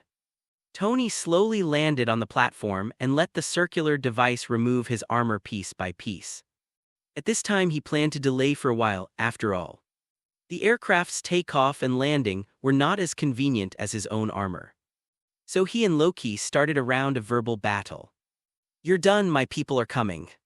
While Tony poured himself a drink at the bar, he quietly put on 2 smart bracelets. Our team is called the Avengers, a group of superheroes. And you pissed them all off, that's my plan. After hearing what Tony said, Loki felt a great sense of accomplishment for successfully changing their mentality. If the Earth is lost, we will all come after you for revenge. Tony took stock of the Avengers in front of Loki and mocked Loki for overestimating his own abilities. He fully demonstrated his invincible talent for talking nonsense. There was no doubt that Loki was no longer as calm as before. He walked slowly towards Tony. If you turn against your friends, they'll just be busy fighting you. After saying that, he raised the Mind Scepter in his hand, and the Mind Gem on the scepter emitted a strange light. Ping! The sharp blade at the tip of the scepter touched Tony's chest, making a sound of metal collision. At the same time, the blue light condensed by the Mind Gem lost its invading target and dissipated into nothingness. Okay, Tony was ready to fight back at any time. But the sudden incident also made him slightly stunned. Loki's expression froze, and the confident smile on his face disappeared in an instant. Unconvinced, he activated the scepter's ability again and clicked on the same position. Ping! Another metallic sound rang out. And Loki was filled with questions. I never made a mistake. It's inevitable to have a bad performance, everyone has. Ugh! Loki enraged strangled Tony's neck. This bitch is really talkative. Chapter 99, Wolves Among the Sheep. Loki grabbed Tony by the neck and threw him aside. Jarvis start at this moment. Tony no longer had the composure he had when he was arguing with Loki just now. Without his battle suit, he was just a weakling in front of Loki. Jarvis, who is always smart, did not respond for a long time. You will all kneel before me. Loki was so imposing in front of Tony, who was not wearing his battle suit. He grabbed Tony's neck again and threw him out of the window, while Tony's body was thrown into the shattering the glass on the high-rise building and falling rapidly from a height of over 100 meters.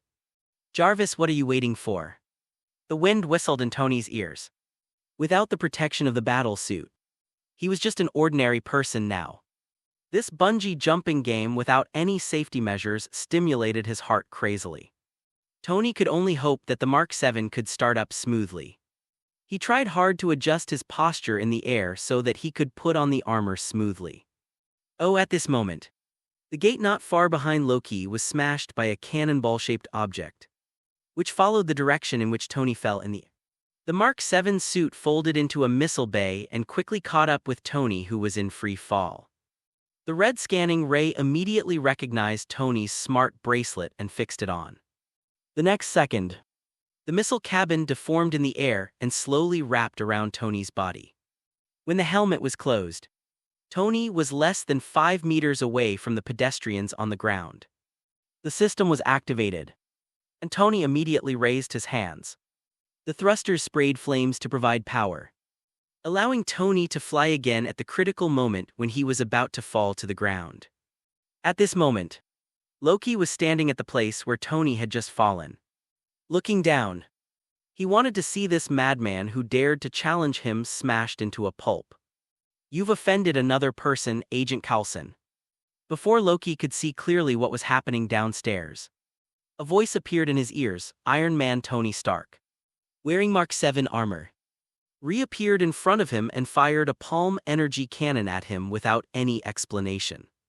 What Loki, who had just been showing off for a few seconds, fell to the ground in dismay again. Stark Tower rooftop. A strong blue-white beam of light shot straight into the sky from the device encasing the cosmic cube. The huge energy opened a channel of folded space at high altitude. The Chitauri army, which had been waiting for a long time, rushed into the portal frantically. Somewhere in the universe, the Zetacean soldier's body structure combines organic and mechanical reinforcement components, and their skin is gray-green and dark gray, covered with a keratin layer similar to armor. A metal mask covered his face, and his eyes emitted a cold blue light. Their powerful combat capabilities can be seen from their unique appearance. But the high-tech energy weapons in their hands should not be underestimated. Both the long-handled rifle and the melee spear can fire pulses of blue energy that can easily penetrate any ordinary defense. There are also highly maneuverable flying vehicles similar to flying motorcycles that give them an even greater advantage. The Chitauri soldiers were shoulder to shoulder as they crossed the passage, and from a distance they looked like insects flying around street lights on a summer night. "Come on, army." Looking at the endless stream of enemies in the sky, Tony rushed forward first. The speed of the plane Su Ming was riding on was actually not slow. At this time Stark Tower had already appeared in sight, but compared with Tony and Thor, its speed was much inferior. Thor was already fighting with his brother on the rooftop of Stark Tower. "Stark, we're coming on your right, heading northeast." As Captain America finished his words, he felt a strong wind filling the aircraft. Turning around, I saw that the plane's door had been opened, and a scarlet figure was getting smaller and smaller in my sight. The enemies that Iron Man's firepower could not reach dived towards the ground where there were many people, and fired irregular pulse shots. The taxis on both sides of the road were like paper mache under the bombardment of the pulse, shattering evenly and burning fiercely. The police on the street, the waiters in the store, and the employees at work all raised their heads and stared blankly at the changes in the sky above Stark Tower. "What the F***, Mom, what did I see? Did aliens really invade the Earth?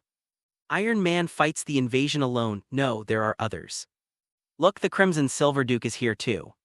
The vast majority of civilians, faced with this catastrophic event, instinctively sought refuge. However, once they found shelter and confirmed their temporary safety, they immediately became onlookers, engaging in heated discussions.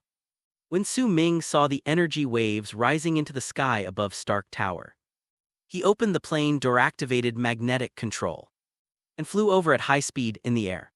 Su Ming grabbed a Chitauri warrior and said to him, "Look. He's in a daze. Exchange. The target is a living being. Exchange failed." "Damn, it's true." After receiving feedback from the system, Su Ming confirmed that aliens could not be exchanged for money in the system. So things became simple. Su Ming raised his hand and threw a random punch, hitting the alien's old face, the unknown metal mask, along with the biological tissue and tissue fluid of strange color, exploded instantly under one punch. The alien's body fell limply in just 1 second. Su Ming, who had seized the alien aircraft, grasped the handle and initiated the valuation. Chitauri War Set Right Arrow $15 billion valuation. A smile appeared on Su Ming's face. "Hey, this rhythm is right." At this time, a money-making plan gradually took shape in Su Ming's mind. "Did you come here by oxcart during the battle?" Tony saw that he could not control the situation by himself, and he loved and hated Colonel Rogers, who arrived late. "Go to Park Avenue, I'll lead them there." At this moment, Tony discovered that the movements of all the aliens around him were frozen. What happened?" Tony immediately asked Jarvis to analyze the reasons for the current strange situation. Just as Jarvis was reading the message, a shining golden light pierced the sky. Analysis complete. It's your teammate, Mr. Silver Jew. Okay, I already know, at this moment in Tony's eyes. In the air less than 500 meters away from him, Su Ming was riding an alien motorcycle. His sight turned into bright yellow light, seemingly sweeping the invaders randomly. But through Jarvis's closer analysis, Tony was shocked to find that this seemingly blind attack was actually the ultimate display of efficiency and speed. After dealing with the first Chitauri warrior, Su Ming came to a conclusion. Aliens are worthless, killable. Aircraft and equipment are valuable, keep them. So Su Ming took the lead in using the magnetic field to freeze all the Chitauri warriors in his sight. Their bodies are filled with metal, and in the strong magnetic field they can only move their eyelids, which are free of metal. Then, the maximum power thermal vision accurately penetrated the heads of all nearby aliens. The headless corpses fell from the sky like raindrops, causing a great visual impact to Tony. Jarvis, analyze how many enemies Silver Duke killed with this move. As you command, Mr. Stark. According to statistics, Mr. Silver Jew has eliminated 68 enemies this time. Tony was the first to appear on the battlefield and immediately began to fight the enemy. But even after clearing the micro-missile pods on his shoulders, he only killed 29 enemies. This is the state when the space channel has just been opened and has not yet expanded. Su Ming's move almost wiped out the wave of enemies that had just arrived. He had been thinking of luring them to the other side to cooperate with the captain. But it seemed that was no longer necessary. Just when Tony was about to take a break from Su Ming's break, an even more outrageous scene appeared. Chapter 100: Artificial Rainfall. With the release of the energy of the cosmic cube, the space passage above Stark Tower is getting bigger and bigger. The Chitauri army, which had originally entered the Earth's airspace in a line, now crossed the passage in groups and appeared in front of Tony. 30, 50, 100. Dense swarms of enemies poured into the sky over New York through the portal like a tide. Even though Tony knew that his energy was limited and he couldn't hold off too many enemies. But now is the critical moment to defend his home. No matter how tired he is, he must grit his teeth and continue to persevere. Tony, who just got a breath of fresh air, gradually became determined in his eyes. This is a war to the death. Just when Tony was about to rush towards the enemy group again, a jaw-dropping scene appeared. It's still Su Ming. After defeating the first wave of enemies, Su Ming controlled the magnetic field to stack the empty Chitauri suits into a pile, package them and exchange them, earning tens of billions of dollars. This made Su Ming's eyes light up and he exclaimed in excitement. But it seemed that there were still some flaws in the efficiency. With the turn of his eyes, Su Ming perfected the next wave of attack mode. He raised his hands and expanded the range of the magnetic field as much as possible. All the Chitauri warriors covered within it instantly turned into puppets in his hands. With a wave of his arm, he arranged the enemy troops into two long rows, head to head and foot to foot. Then he leaned back slightly. And when he leaned forward again, his heat vision transformed into two scythes of death, piercing through the heads of two rows of aliens at the speed of light. Thank you so much. What kind of lawn mowing game is this? Tony's pupils trembled in the helmet. He punched and kicked with all his might, using energy cannons, but he could only hold off a small wave of enemies. Then he looked at Su Ming. He could harvest the lives of aliens in large numbers with just a few moves. It seems that Mr. Silver Jew is more suitable for this kind of large-scale combat.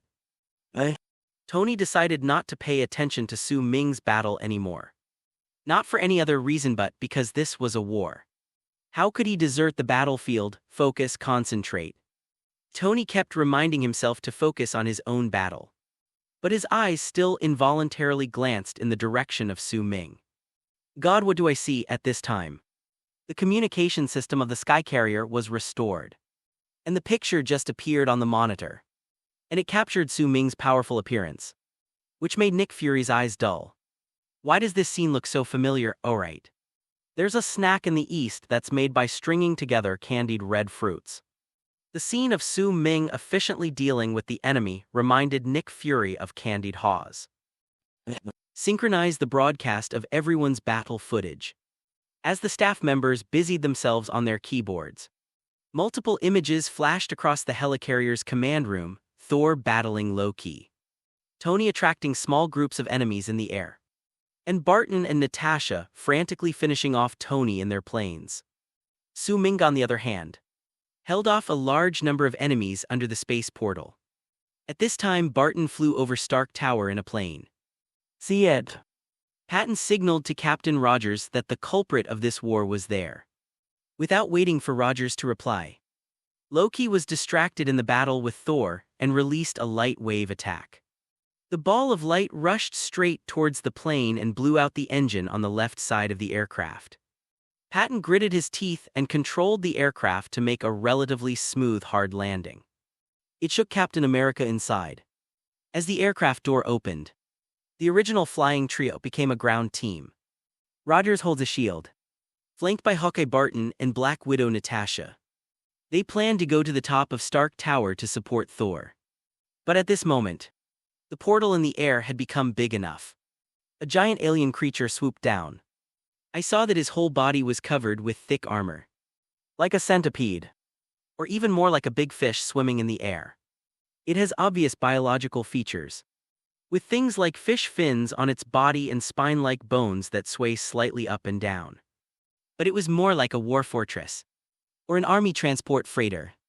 As hooks shot out from both sides of its body, a large number of Chitauri army soldiers followed and landed on the ground and various buildings through the hooks. "Stark, did you see that?" Before the ground team could do anything, they were stunned by the scene before them. This is not an opponent they can defeat. The battle between Thor and Loki has been going on for a while. Look around you, is this the rule you want? Thor was still trying to persuade his stubborn brother. With his fighting power, defeating Loki would only take a few minutus, but Thor, out of consideration for their old friendship, wanted to try again. Loki obviously had no intention of continuing this topic with his brother. Sentimental puff. Loki stabbed Thor in the abdomen with a broken thorn, then followed Thor's attack and left Stark Tower, got on a Chitauri motorcycle, and launched an indiscriminate attack on civilians on land. The land trio, who had just been at a loss as to how to deal with the huge alien creature, finally had their chance to show their skills. Led by Captain America, three quickly divided the work, transformed into firefighters, and rescued the trapped civilians with the help of a group of Chitauri infantry. Su Ming felt a little pressure at this time. For the first time, he experienced the concept of the army head-on.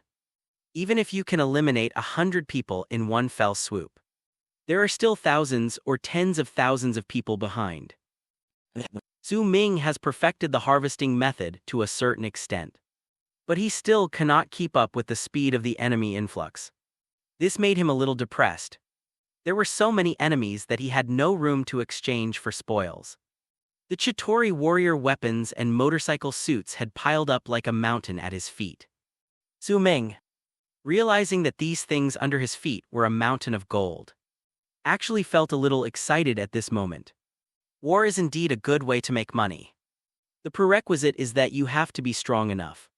Su Ming looked at the large alien transport bug that slipped down while he was not paying attention and wanted to go over to help. But if he left the vicinity of the passage, the enemy's invasion would be even faster. In the current situation, Su Ming is like the main force in a tower defense game. Although his firepower is strong, there are too many enemies. There will always be some enemies that sneak out from places that are not taken care of. All that remains is to test the thickness of the city wall. And Tony and the ground team are the walls. Su Ming was not worried at all, because even without him, the Avengers will get through this difficult time. Didn't you see that the Hulk hasn't appeared yet? Su Ming's hands kept moving, but he had a lot of thoughts in his mind at this moment. Another alien beast carrying a full load of infantry passed through the passage and came above Su Ming's head. "Little brat, can I let you get away?" As soon as he thought of this, Su Ming took a deep breath. Then he exhaled a large amount of cold air containing icy chips. A large amount of cold air instantly covered the entire portal area. Crack, click, click. The Chitauri army's influx of warriors and flying motorcycles were instantly turned into ice sculptures under the extreme low temperature, and were shattered into pieces under the collision of inertia. I feel a little sad, looking at Su Ming, whose body and equipment were destroyed. A trace of pain arose in his heart. This is all his money. But the effect of this strategic-level range skill is terrifying. The huge transport queen's flying speed slowed down until it lost the ability to move independently. Su Ming leaped with all his might, paw crash. The giant alien queen transformed into a cold rain of ice, slamming fiercely onto the faces of the other warriors. Chapter 101 If You Can Come. After Su Ming's freezing breath froze the second giant insect called Leviathan, he transformed into a stream of red light and rushed forward. At the same time, Su Ming stretched out his right hand and clenched it in the air. The metal in the fragments of the Chitauri Air Force who had died directly from freezing was separated from the bodies of their original owners under the control of Su Ming's magnetic field. They quickly gathered and deformed, tumbling in the air. When Su Ming rushed to the front of the giant insect, a peculiarly shaped weapon appeared with him. When fighting against the abomination before, Su Ming had imagined in his mind that he should be able to condense a weapon of exaggerated size through magnetic control, similar to the magical powers of immortals controlling the laws of heaven and earth. That momentum, that scene.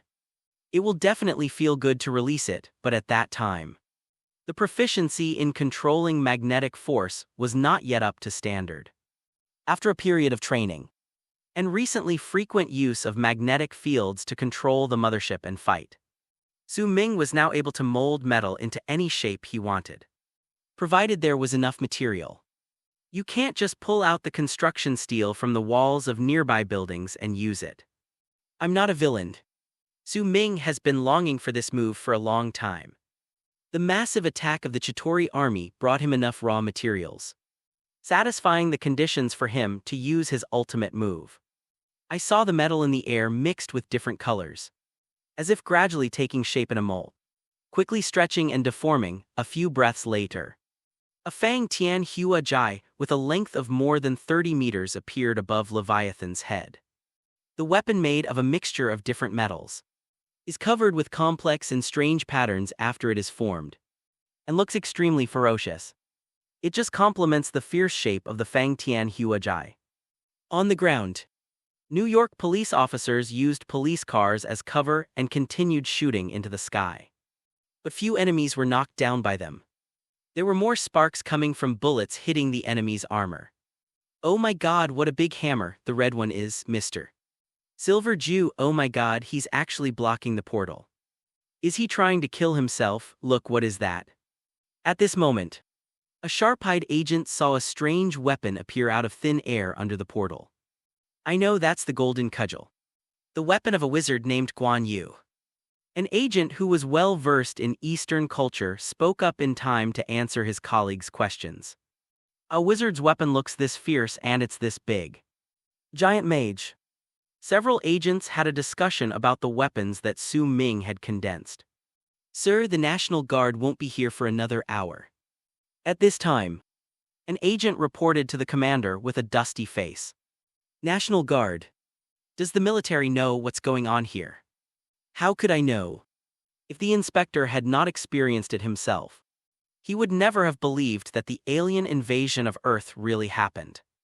Suddenly, a strange man wearing a blue-striped tights with a white five-pointed star on his chest appeared in front of several police officers. It's Colonel Rogers, Captain America.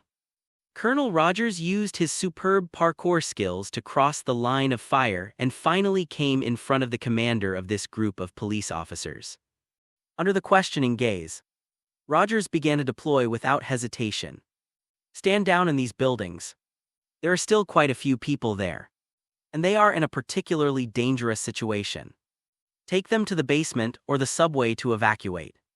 I need to establish a position from here to 39th Street. Captain Rogers said this while handsomely gesturing with his hands to indicate the position in his mind. Why should I listen to your orders? The precinct detective is clearly not a fan of Captain America. Boom as the inspector finished speaking. An explosion sounded not far away. Several Chitauri soldiers landed beside Colonel Rogers and surrounded him. Looking at the enemy in front of him in horror, the inspector subconsciously stepped back, HMPH tilde trash. In Rogers' eyes, these alien warriors were just soldiers who looked a little fiercer. Captain America quickly dispatched several enemies and used his shield to cut off the last enemy's weapon-holding arm. After dealing with several enemies, Captain America maintained the posture of killing the final enemy. He coolly did not look at the inspector and did not speak. But in the eyes of the inspector, the overwhelming aura of kingship made him change his perception of this strange man. The look in his eyes when he looked at Colonel Rogers suddenly changed. This is the big brother, you have to listen to him.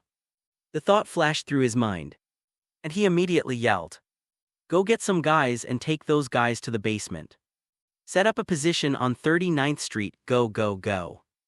Tony in the air passed by a skyscraper, and suddenly the huge figure of Leviathan appeared in front of him. Without any hesitation, dense swarms of micromissiles flew towards its big face. After the explosion, Leviathan was stimulated and turned its target to Tony. The huge body carrying great power turned around and rushed straight towards Tony. "Okay, I've got its attention, what's next?" At this time, Su Ming, who was high in the sky, controlled the metal that had been installed on his body in advance and flew towards the second Leviathan at an increasingly faster speed. At the same time, the Fang Tian Hua Jai above the Leviathan had already taken shape. As Su Ming swung his hand downward, the Fang Tian Hua Jai with huge kinetic energy suddenly slashed towards the Leviathan's spine. Boom!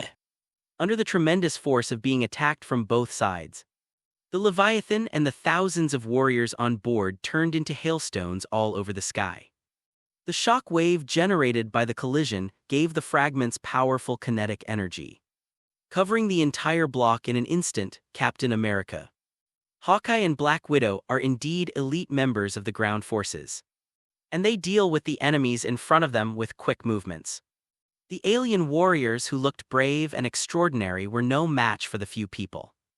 Even the double guns in Natasha's hands, which looked like a joke, took the lives of many soldiers. While fighting, several people gathered together and gradually formed a triangular battle formation with their backs to each other. In a blink of an eye, the Chitauri soldiers surrounded them again. Crack! Sudden literal bolts of lightning descended from the sky, and blue-white lightning flashed wildly.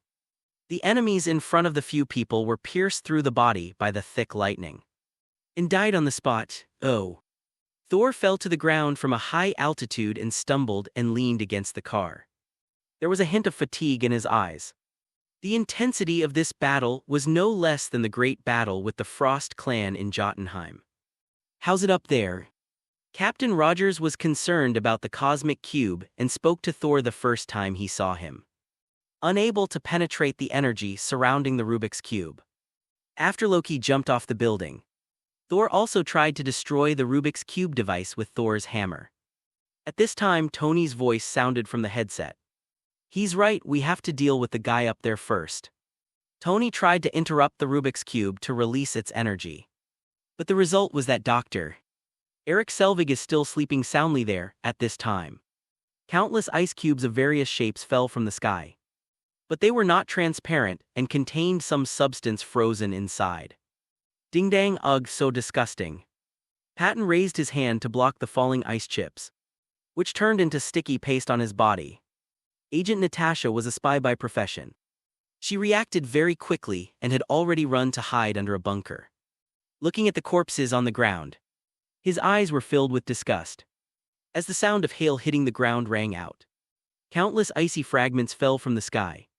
Several people soon realized that they were all body parts of alien warriors. "Oh, Mr. Silver Jew, do you really have to make such a big noise?" Tony's voice rang out in the headset. His Mark 7 almost lost its balance in the sudden hail. "You can do it," Su Ming's voice came from the headphones, responding to Tony's complaints. When several people heard Su Ming's voice, they unconsciously tightened their weapons. "Yes, Mr. Silver Jew has already taken on most of the pressure for everyone." So what's there to complain about? I'm busy right now too, okay. Tony always said he would not admit defeat. But when he looked at the huge area covered by the debris, a hint of surprise flashed in his eyes, thumbs up. At this time, the sound of a worn-out motorcycle engine rang in the ears of several people. Chapter 102, Everyone is here, what should we do now? Natasha looked at the gathered Avengers and asked a soul-searching question. Teamwork. Captain Rogers always believed that unity is strength. Loki and I still have unfinished business. Thor was still thinking about his grudge with Loki, and he was determined to teach this naughty brother a lesson. Upon hearing this, Hawkeye Barton installed the explosive arrow with a look of resentment on his face. Really, then you have to queue up. As for grudges, Patton was controlled by Rocky for a long time, and he did things that hurt his teammates, which made him resentful. Captain America took advantage of his war experience. Listen, Loki is their commander. If we kill him, the enemy army will be in chaos. At this time, a dilapidated motorcycle slowly came in front of everyone at full speed. It looks bad, Dr. Banner, wearing clothes as worn as the motorcycle under his crotch, arrived late. Seen worse. Banner's face reminded Natasha of the time when he transformed on the mothership and almost killed her. She stared at Banner with a bit of resentment in her eyes. It's not that bad actually, at this time. A red figure landed lightly behind the few people. It's Su Ming, after crushing another wave of enemy attacks. Su Ming heard from afar the Avengers gathering together and discussing tactics. At this time, the enemies in the air were unable to form a large formation, so he decided to come down and rest. As the only bounty hunter among the group, Su Ming felt that he should not be too active, of course. Making money is another matter, saving it up for a while. Taking advantage of the gap, Su Ming came to the Avengers. Before coming down, Su Ming exchanged all the Chitauri combat equipment he had accumulated at his feet. Exchange successful. Plus 2240 billion USD, account balance, 3150 billion USD. Looking at the impressive 300 billion in the account balance, Su Ming couldn't help but feel unhappy and couldn't help but make a joke. Natasha was interrupted and turned around to find that it was Su Ming. She was immediately relieved. If the angry Hulk left her with the impression of violence and destruction, then Su Ming's previous act of blocking Hulk with force made Natasha feel extremely safe. Hey man, you'll look even cooler with that medal. When Thor saw his old friend appear, he patted Su Ming's arm and looked up and down at Su Ming's outfit. Thor knew that Su Ming possessed extraordinary strength, but what amazed him was that in the battle just now, Su Ming even displayed magical abilities. This made Thor feel even closer to his friend, after all. As a god, he still feels a bit out of place in Midgard. Su Ming's power, which was infinitely close to that of God, made Thor regard Su Ming as one of his own kind. I have to say that the red suit Su Ming was wearing at this moment was somewhat similar in color to Thor's cloak. The difference is that the red color of Thor's cloak leans towards glory and splendor. The red on Su Ming's body had a hint of blood, and under the highlight of the gold embroidery, it looked more like Dracula's cloak. Colonel Rogers' eyes lit up when he saw Su Ming appear. He strode forward, extended his right hand, and spoke respectfully, Mr. Fate, thank you for your hard work, I salute you. Su Ming knew that Rogers was a traditional American soldier who admired the strong. He was dismissive of me at first, but now he comes to shake my hand. This shows how much I admire him. But Su Ming doesn't hate Captain America's character.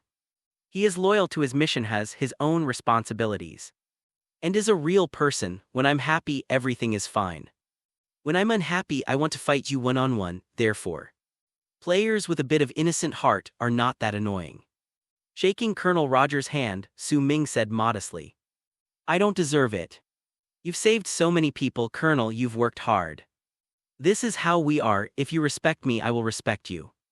If you're playing tricks, don't blame me for being rude. For example, Loki. Hawkeye Barton had a cold look on his face just now, and his mind was full of how to get back at Loki. But when Su Ming appeared, immediately came over. The coldness on his face disappeared. He had already witnessed Su Ming's strength. Such a strong man did not have any arrogant words or deeds, which won Clint's heartfelt respect at this time. He took a few steps closer to Su Ming and greeted him, Mr. Fate, although he didn't say much. His sincere eyes were full of respect. Barton, you've recovered. Su Ming returned the greeting with a smile, which made Agent Patton's eyes look a little embarrassed. Obviously, the fact that Loki took over his mind and turned him into a puppet was a black history that he could not erase. Doctor. Banner thought about Natasha's words and recalled that he had caused a big disturbance on the mothership before. Not only did he not help at all, but he also destroyed a lot of planes. Sorry. Never mind, we need something worse right now. Agent Natasha knew that in this war, if Hulk could distinguish between friend and foe, he would definitely be another top combat force. Stark. We found him. Colonel Rogers still remembered that Tony had just asked Banner where he was going. It reminded Tony on the intercom. Tell him to get ready, the party is about to begin. Tony had been getting impatient waiting. While the few of them were talking just now, he had been using his agile body to seduce Leviathan at close range. Iron Man has no effective way to deal with Leviathan. Among the few people who are capable of confronting such a behemoth head-on, only Su Ming and Hulk are capable. But Su Ming had just withstood too many attacks, and everyone's thoughts at the moment were surprisingly consistent. Let Su Ming rest for a while. Banner, since you're late, who will go if you don't? Su Ming has no desire for Leviathan, because it is a giant modified creature, and there are densely packed Chitauri infantry like seeds inside it. Nothing can be exchanged. It's a waste of effort and not worth the money. So when everyone suggested that Banner go up and take the fight, Su Ming didn't react at all. Who stipulated that if you are capable you must go. I won't go, whoever wants can go. Thinking of this, Su Ming raised his head and searched the sky for Air Force figures equipped with combat motorcycles. It feels like the mission I received was to kill the flyer. But what appeared before him were piles and piles of hot-blooded people. As Tony appeared from behind the building, everyone saw him, Leviathan, which was less than 10 meters away from him, caught up and scraped a huge gap in the skyscraper with its metal body. Seeing Tony and the giant monster swooping down on them, they remained calm. Natasha even raised an objection. I don't think this is something to celebrate. Tony quickly lowered his altitude and flew close to the ground. Leviathan also continued to chase along the ground. At this time, Banner looked at everyone and walked towards Leviathan with an innocent face, looking at Banner, who didn't seem very angry. Colonel Rogers couldn't help but remind him, Dr. Banner, now is the time for you to get angry. Su Ming confirmed that there were not many Japanese soldiers riding flying motorcycles in the sky, and he could rest for a while. Then he looked at Banner with interest. Another famous scene is about to appear. Banner's slightly decadent appearance as he walked slowly formed a sharp contrast with the huge monster rushing towards him not far ahead. This is my secret, Captain. Banner looked back at Rogers, then turned back to look at Leviathan, which was coming at him like a bulldozer with special effects, as if measuring the distance between itself and it. I'm always angry. After that, Banner's smoothest transformation appeared. At this moment, Dr. Banner seemed to be able to control the anger in his body and release it freely. As he turned around, his worn-out jeans were quickly torn apart. The right fist that came over hit Leviathan's nose directly. Boom! Oh, the sound of fists colliding, Leviathan's wailing, and the crackling of the road surface intertwined into a shocking symphony. Poor Leviathan didn't have ABS anti-lock braking system, and Hulk's iron fist nailed its head to the spot, causing its extra-long hind half to swing upside down due to inertia. A huge shadow instantly enveloped all the Avengers and a bounty hunter. Chapter 103: The whole army attacks. Hulk seems to be stronger at this moment. Su Ming felt sympathy for Leviathan, who almost fell over on the spot. Compared to dying with the brain bursting, Su Ming thought that quick freezing and crushing would be more painful. Leviathan's head experienced the same effect as hitting a wall in front of Hulk, and the body behind it rolled over due to inertia. Hold on to. Seeing Hulk being pushed back several meters by Leviathan's huge inertia, Tony reacted quickly when Hulk turned over. He launched a missile at the weak point of the spine. Boom, trailing a long trail of fireworks. The missile exploded the moment it collided with Leviathan's body. Fragments flew in all directions with a whistling sound. The explosion took place very close to everyone. And although the fragments were far less lethal than shrapnel, they did contain metal. Ding ding ding ding ding. Nearby vehicles were severely damaged by the impact of debris and were scrapped on the spot. Ordinary people like Patton and Natasha simply cannot withstand this kind of splash damage. Clint immediately hid behind the taxi. Natasha's position was a bit awkward, with no one to block her view except Captain Rogers beside her. But the shield in Captain America's hand is a stronger shelter than a car. And it is a professional match. A moment before the explosion, Colonel Rogers raised his shield to protect himself and Agent Natasha beside him. The flames covered everyone's vision behind the shield. Agent Romanoff's hair looked bright redundant. As the smoke cleared, the huge head separated from the body and slid onto a taxi under the overpass. It looks like the scene of a general being beheaded on horseback during a battle. This scene angered the Chitauri warriors who kept falling. They took off their metal masks, revealing their skull-like faces, and roared at the few people. Roar. When it comes to loud voice, Hulk has never been defeated by anyone. How dare you little aliens show off your muscles in front of me? The Hulk faced with the enemy's provocation. Hulk's approach is simple, yell back sure enough. Hulk's roar echoed repeatedly among the tall buildings, torturing everyone's eardrums. And the Chitauri warriors no longer had the idea of competing with him in voice. The alien team was defeated again at this time. The enemy surrounded them from all directions. Iron Man Tony Stark launched a missile, which slowly landed between Hulk and Captain Rogers. Jarvis quickly scanned the enemy's information on the screen in front of him. Thor weighed Mjolnir in his hand, his face full of fighting spirit. Hawkeye Barton Clint pulled his compound bow to its full strength. Explosive arrows at the ready. Black Widow Natasha Romanoff put on a new magazine, pulled the slide and loaded the bullet. Captain America Steve Rogers tightened the shield in his hand, his sharp eyes constantly scanning the enemy. Hulk sniffed after roaring, and looked at the group of people in front of him with disdain in his eyes. At this time the 6 Avengers stood back to back, facing outward in unison, forming a circular position, looking at the increasing number of enemies in front of them. The Avengers looked sharp and ready for battle. Something called unity quietly formed. In stark contrast to the Avengers who shared a common hatred for the enemy was Su Ming. At this moment, he did not show any tension from being caught up in the war. He narrowed his eyes, raised his head slightly, and his expression was frozen. Chu. Su Ming really didn't want to affect the rare atmosphere of unity among the Avengers at the moment. After all, this was a famous scene. But the pungent smell of the smoke made him sneeze. Strange, how can a demigod still sneeze? No one knows. A gust of cold air with white mist brushed past Patton and Thor's ears and was blown onto the burning car in front. Hugtilde. The flames that were nearly 10 meters high were extinguished in an instant, and a wisp of blue smoke rose at the same time. A large piece of ice was left where the fire had started, reflecting the sunlight and sparkling. Barton felt a sudden chill pass by his ears. He shrank, his neck glanced at the ice on the ground, and turned back to look at Su Minghai's tone. Incredible, Mr. Fate, is this what I understand as catching a cold? Thor noticed that Su Ming seemed a little unwell and showed concern. My friend, are you okay? Tony didn't even turn around.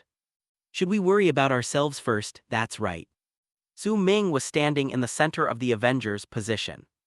A perfect C position. Su Ming couldn't understand why everyone was standing in a circle around him. A non-staff member of the Avengers. Do they think I'm a loser who needs protection? Probably not, so I have become the core of the team. Su Ming was only half right. Several Avengers had just experienced the battle. Regardless of whether they admitted it outwardly or not, they had already acknowledged Su Ming's strength in their hearts. At the same time, I developed a certain sense of trust in him. The kind that turns its back to the other person. Surrounding him was not to protect him, nor was it to acknowledge his core position in the team. But it was to let Su Ming give them a brief battle, after all. Su Ming's ability to deal with almost any emergency situation made the Avengers feel at ease. If a battle ensues, everyone will be counting on Su Ming to lend a hand at the crucial moment. "I'm fine, I don't have a cold, thank you." At this time, new changes occurred in the portal in the air. Loki looked down at the Avengers gathered below, especially his brother who only had brute force, and snorted coldly and issued an order: all forces attack. The Chitauri army having received the order, rushed out of the portal frantically, including several new Leviathans, you know. A Leviathan carries hundreds or even thousands of enemies. "Everyone look, give the orders, Captain." Natasha realized that only Colonel Rogers, who had participated in a real war, would be more suitable to issue a combat mission at this time. Captain America knew this was not the time to be humble, so he skillfully stated the tactical arrangements. "We need to contain them before closing the portal, Pat. You go up to the roof and find out the marching route of these guys. Stark, you hold your ground. Any enemy approaching these 3 streets must be forced to retreat or killed." Pat, who accepted the mission, looked at Tony beside him. "Can you give me a ride?" "Hold on." Tony came behind Bart and grabbed his belt, and quickly rose into the air with flames spurting from his feet. "Sorry, you have to find a way to block the portal. Summon lightning and burn them all to ashes." Captain Rogers continued to arrange the division of labor. As the hammer swung, Thor's figure flew to the horizon in an instant. "We have to control the battlefield on the ground, Hulk." At this time, Captain America pointed to Hulk. Hulk immediately bent down and turned his head to give him a serious look. At this time, Banner seemed to be able to control his emotions well after the transformation. "It's up to you, Tilda." After a pause, Colonel Rogers did not give Hulk any specific combat missions. Hulk's destructive power was already off the charts, so as long as he was happy, it can be seen that Colonel Rogers' temporary arrangement was very temporary. Hulk smiled brightly, and his expression, which was always fierce due to anger, now looked a little honest, revealing 2 rows of white teeth. He turned around and soared into the air, landing on the wall of a skyscraper. As the building structure continued to be destroyed, he killed enemies one after another neatly. Fate. Where are the peoples? When Rogers wanted to assign a combat mission to Su Ming, Su Ming was no longer by his side. A sparkling donut remained in the air, and then disappeared in the blink of an eye. Natasha on the side stared at the place where Su Ming disappeared in amazement. She had just witnessed another ability of Su Ming, which seemed to be traveling through space. Through the big hole just now, she seemed to see the roof of Stark Tower. "Even the cosmic cube is right in front of us. What happened? Where's the fateful man?" Captain Rogers had only Agent Natasha left in front of him, so he had to ask her. "You won't believe what I saw."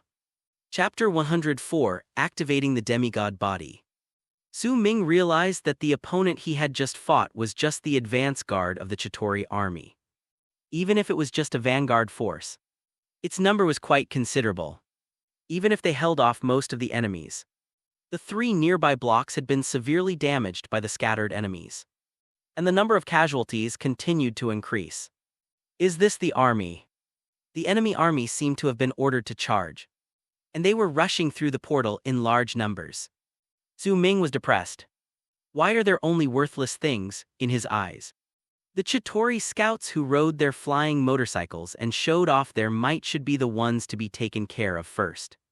The flying vehicles they were riding could be exchanged for a good price, while the other warriors had nothing to exchange for except a very simple weapon. Even if the alien weapons look full of technology, the price they can be exchanged for in the system is just so-so and cannot bring any surprises to Su Ming. Not to mention the terrifying-looking Leviathan. There are a bunch of small bugs hanging in the big bug's belly, and none of them can be exchanged. Poor, really poor. What really made him depressed was that there were not many soldiers riding flying motorcycles in the Chitauri army, compared with the large army that was shoulder to shoulder in the Leviathan. There were very few. What's the point of this? Su Ming originally wanted to make a fortune by taking advantage of the alien invasion. But now it seems that his wish to make money by mowing the lawn like crazy will probably be dashed. Face the fate of passively protecting the Earth. Su Ming said, "Let's order, I'm tired." But this is war, not a game. The Avengers are working hard to protect Bright Summit. In comparison, Ihu have no sense of belonging to this world. I'm obviously lacking in motivation. In order to end this thankless war as soon as possible, Su Ming opened the portal and moved to the roof of Stark Tower. "Hey buddy, let me show you a big thunder," Thor, who was on the top of another skyscraper, saw Su Ming appear on the roof of Stark Tower. He thought that Captain Rogers had arranged for him to come and support him, and was shocked, raised Thor's hammer high. A moment later, a thick lightning bolt struck or was guided down by Thor's hammer. As Thor's arm moved, Mjolnir pointed directly at the portal in the distance. Crack lightning streaked across the sky, creating a long dragon in the air that struck the enemies pouring out of the portal. The alien warriors were pierced through the body by high-voltage lightning and turned into charcoal. The huge Leviathan in the team could not withstand the heavy blow of thunder. The high-voltage lightning made it instinctively curl up its body, and its armor kept peeling off in the ravages of thunder. Yes, it's a big bomb. Looking at the lightning chain from the hand of Thor with a power far exceeding 100. 0 volts. Su Ming gave him a thumbs up in a perfunctory manner. It's hard not to cope. It's not that Thor's magical skills are not strong, nor is it that Su Ming is arrogant and disrespectful to this friend. Instead, Su Ming heard the system prompt when he crossed the portal. The Demigod Body was activated successfully. This made Su Ming want to open the system immediately to study it. And he just dealt with Thor. Thor was in a good mood after being recognized. He gritted his teeth and handed the battlefield to Su Ming, and went down to support Hulk. Looking at Thor's receding figure, Su Ming immediately opened the system interface to study it. What is the activation of the Demigod Body? Why don't I feel anything at all? A set of small words appeared below the Demigod Body talent in the interface. Demigod Body activated. Compatible energy attribute, space. You will feel and use space energy more easily. Your body already possesses a certain degree of divinity, and it can be activated by contact with special energy that causes resonance. The divine body is compatible with various energies, while the demigod body is compatible with a single energy. Su Ming repeatedly savored the system instructions and recalled his previous feelings. Indeed, when he felt it carefully, he realized that the moment he passed through the portal, his body produced a buzzing vibration. Originally, Su Ming thought this was a normal situation when passing through a portal. After all, it's traveling through space. But now thinking back, this vibration that he almost ignored was exactly the resonance when the demigod body was activated. Thinking of this, Su Ming couldn't help but sigh that he was lucky, because the time between the time Odin gave himself the gift and now is neither long nor short. If the energy that resonates with his demigod body is a relatively rare one, Su Ming's demigod body, which can only resonate with one kind of energy, will probably be difficult to activate in this lifetime. But what does spatial energy harmony mean? While thinking, Su Ming discovered another problem. He closed his eyes and calmly felt the light and shadow in his mental power. Gradually, Su Ming discovered that he could only open portals in places he had been to. But after activating the demigod, it seems that I can confidently open portals to some places I have never been to. Damn, I thought I'd activated a powerful hidden attribute. But now it seems like it's just an upgrade to the hanging ring portal's effect. Thinking of this, Su Ming felt that he had overestimated the activation of this demigod. HMPH, a demigod, nothing more than that. At this time, Su Ming looked at the equipment not far away. The cosmic cube is still releasing energy in the device, keeping the portal open. But when his eyes met the energy shield, perhaps it was an illusion, he vaguely saw the energy in the shield slowly flowing towards him. This was not an illusion. Su Ming, who had activated the demigod body that was compatible with spatial energy, did not realize at this time that his body was slowly attracting the energy in the cosmic cube. Su Ming remembered what Thor and Tony said. The transmitter device is protected by a pure energy shield that cannot be penetrated by ordinary attacks.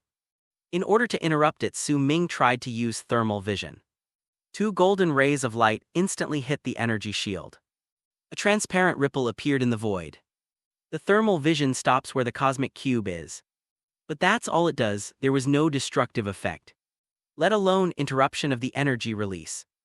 Then Su Ming tried to use freezing breath again, call. A cold wind blew, and a corner of Stark Tower was instantly covered with frost. But the energy column was still there, likewise. Releasing a magnetic field wouldn't shake the device at all. Correct, Su Ming suddenly remembered something.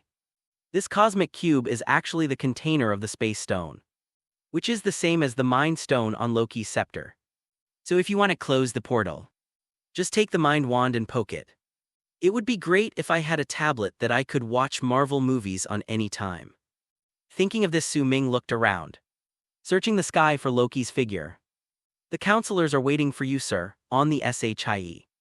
LD Sky Carrier. Agent Hill came to Nick Fury.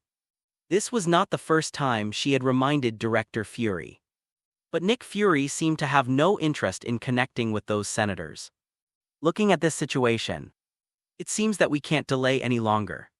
Nick Fury sighed slightly. Sure enough, as Nick Fury expected, it was easy to guess what was going on in the minds of those high-ranking senators. Nuclear weapon.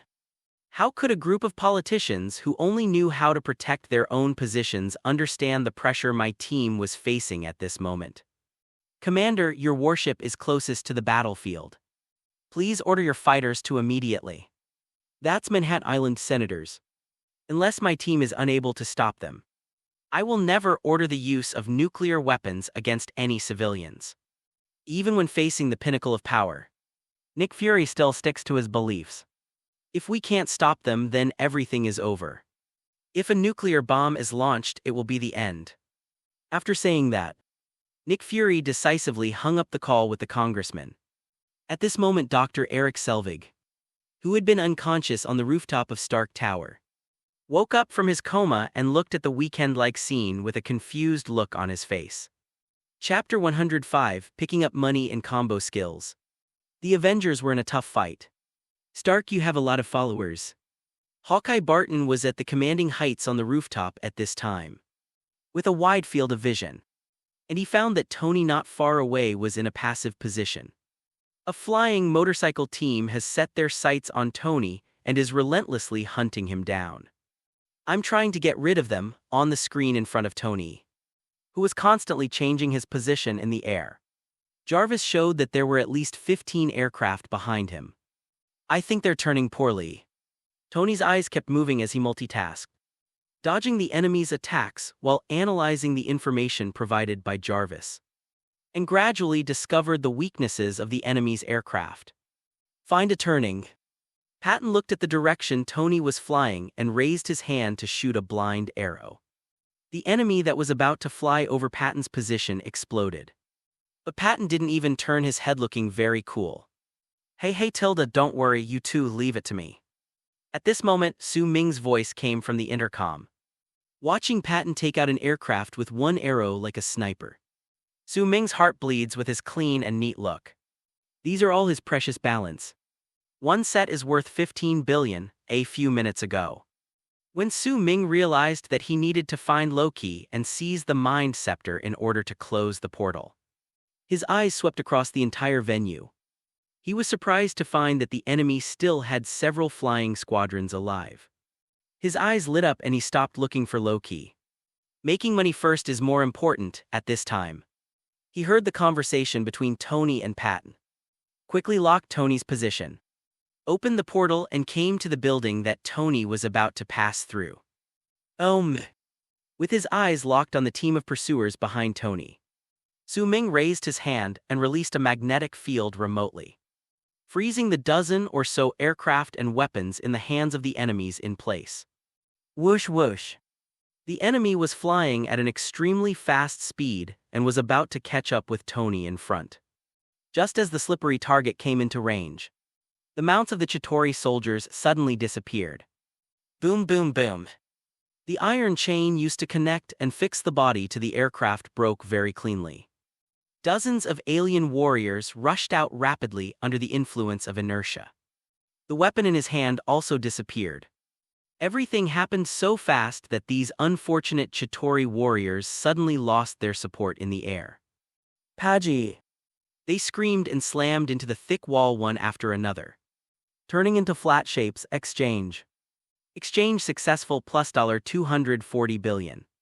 Account balance $35-20 billion comfortable, Su Ming, who successfully defeated this wave of enemies, had a great harvest and nodded with satisfaction. Well done, what's next? Tony's crisis was resolved and he continued flying without stopping. He had already seen Su Ming's perverted methods and was not surprised. Oh shit. Realizing that Su Ming had wiped out an entire enemy squad in an instant, Hawkeye Patton subconsciously touched the quiver behind him. There are only a few bows and arrows left inside. He never missed his target with his arrows. But even if one arrow caused a chain explosion, it could only take out 3 or 5 enemies at most. I have to spend another arrow and aim for a long time. The unarmed Silver Duke could kill a group of enemies with just a wave of his hand. The gap is too big, there is no harm without comparison. The always unruly Barton had to admit that he envied. After a moment of hesitation, he suddenly remembered his responsibilities when he heard Tony's words. Thor is fighting a small group on 6th Street. Share the battle situation quickly, yes. I'm a sniper and observer. A battle of this scale isn't suitable for me, Patton, who kept comforting himself, drew his bow and shot an arrow again, accurately killing an enemy, touching his increasingly dwindling bow and arrows. Hawkeye Barton looked at Su Ming with a sour look. This guy didn't invite me. Tony was eager to fight, and with Silver Goo supporting him, he felt particularly strong at this moment. He quickly supported his teammates with an excited look on his face. The scene changed, and a Leviathan was wandering around the block, seemingly slowly but actually very quickly. It is so huge that office workers cannot see its entirety even through the floor-to-ceiling windows. Leviathan's terrifying gaze was now attracted by the terrified screams of the white-collar workers. It turned its huge head and was about to charge forward. At this time, footsteps were heard from the other end of the flat. As the floor shook, various office supplies were scattered all over the ground, and a green figure ran over barefoot, its hulk. He leaped high towards Leviathan and grabbed its jaw. But the inertia of his body caused Leviathan to turn around, successfully saved the lives of hundreds of people in the large flat. Natasha was pushed onto the hood of a car by a Chitauri infantryman. She had already used up all the bullets in her pistol, so she could only fight the enemy in hand-to-hand combat. The Chitauri infantry was about to pierce the ugly creature in front of him with the spear in his hand. Natasha used her signature skill judo, with her legs intertwined to fix the enemy's hands. Black Widow managed to break the rope behind the enemy's neck, and finally used the enemy's weapon to knock him down with one shot. The difference in combat effectiveness among the Avengers members is reflected here. So Hawkeye Barton is more suitable to team up with Natasha. At least it won't hurt his self-esteem.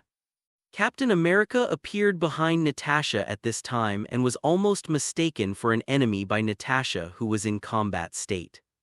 Seeing Captain Rogers, the breathless Natasha finally breathed a sigh of relief. Captain, if the portal isn't closed, we'll never be able to kill them all. No weapons are effective, Rogers said helplessly. The two of them looked at the portal in the air at the same time. This kind of battle cannot be resolved by simply saying, if you are not good at it, just practice more. Agent Natasha was exhausted both physically and mentally after just killing a few enemies. So Natasha had the weakest fighting ability. Started thinking quickly at this time. Maybe it has nothing to do with weapons. Rogers realizes that Agent Natasha wants to get to the Tesseract. But we don't have a car. Natasha stared at the alien chariots that occasionally flew by and came up with a solution. I have a car. Then he took a few steps away from Colonel Rogers. But I need some help. Captain America immediately understood Natasha's plan. She wanted to steal the enemy's tank. At the same time, He looked at the woman in front of him with some respect and took a few steps back. Are you sure you want to do this? Yes. It will definitely be interesting. Natasha kept calculating the speed of the approaching aircraft with her eyes. As soon as she finished speaking, she took a few steps and used the height of the car to jump onto Captain Rogers' shield. With Captain America's support, he jumped up and caught a passing flying motorcycle. Brush. A figure flashed by and Natasha flew away with the chariot.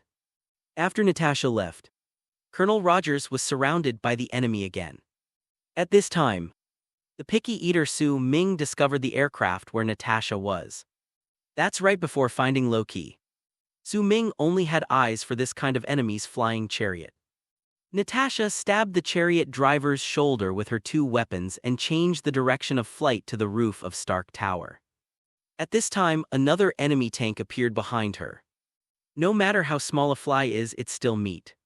Just as Su Ming was about to use his ability to take down the chariot that was chasing Natasha, Tony appeared beside him and blew up the chariot with a shot. Fuck, that's mine. Su Ming was slightly stunned. And the familiar feeling came back, stealing monsters. You're welcome, Silver Duke. Tony turned around proudly and looked at Su Ming, then sped down to support Colonel Rogers. The two played a wonderful combination. Tony continued to release energy beams from his hands, changing direction through Colonel Rogers' shield and defeating a small group of enemies. Su Ming's eyes lit up when he saw the explosive combination skills of the two. Speaking of rays, I have some too. I'm coming too, Captain. Catch it after saying that. Without waiting for Captain Rogers to react, bright heat vision shot out from the eye holes of the mask and headed straight for Rogers. As soon as Captain Rogers heard Su Ming's voice, he felt a warm current approaching him rapidly. Instinctively turning the shield to catch it. Oh shit. Hot Chapter 106, The Lively Battlefield. Two burning gazes shot down from the sky. With Colonel Rogers' extraordinary reaction, the shield narrowly caught Su Ming's sight. Colonel Rogers was so excited by the cooperation with Tony Stark just now. It felt like the shield could also release rays. You can also adjust the direction yourself. Although it was only for a few seconds, Colonel Rogers also felt the different scenery cool. Hearing Su Ming's call, Rogers excitedly prepared to transform into a human cannon again. The moment the thermal line of sight touches the shield, the two energy lines of sight are deflected due to reflection. The captain slowly turned his shield under Su Ming's intense gaze, cutting all the enemies in front of him in half. There was also a flicker of surprise in his excited eyes. Although Tony's energy cannon is also very powerful, it can only blow the enemy away, but Mr. Yinju's sight is truly amazing. It even gave him an illusion: I can cut off everything. The reflex redirected heat rays wreaked havoc in the enemy camp.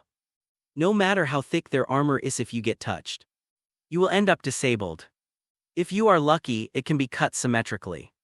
The Chitauri infantry fell to the ground in droves under the sweep of their thermal vision, like wheat fields blown by the wind.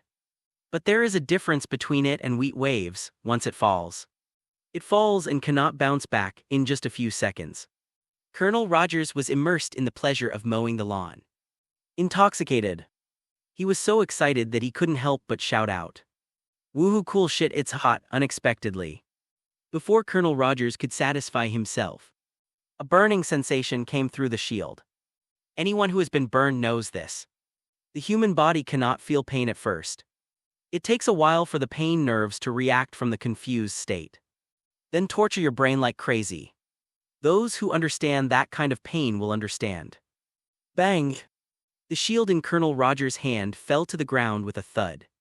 And it had been heated to a slightly red color at this moment. A large blister, bright red, was visibly forming on the captain's arm. In other words, the super soldier serum gave him strong recovery abilities. Otherwise, the Avengers would have had another one-armed hero. Fikov, Tony, who was standing by, couldn't help laughing when he saw this. But then he immediately realized that it was impolite. He coughed twice, quickly locked onto the enemy upstairs, and took off into the air to continue the fight. None of the enemies on the outer wall of the skyscraper could withstand Tony's energy cannon, and they fell one after another. The ground was a mess.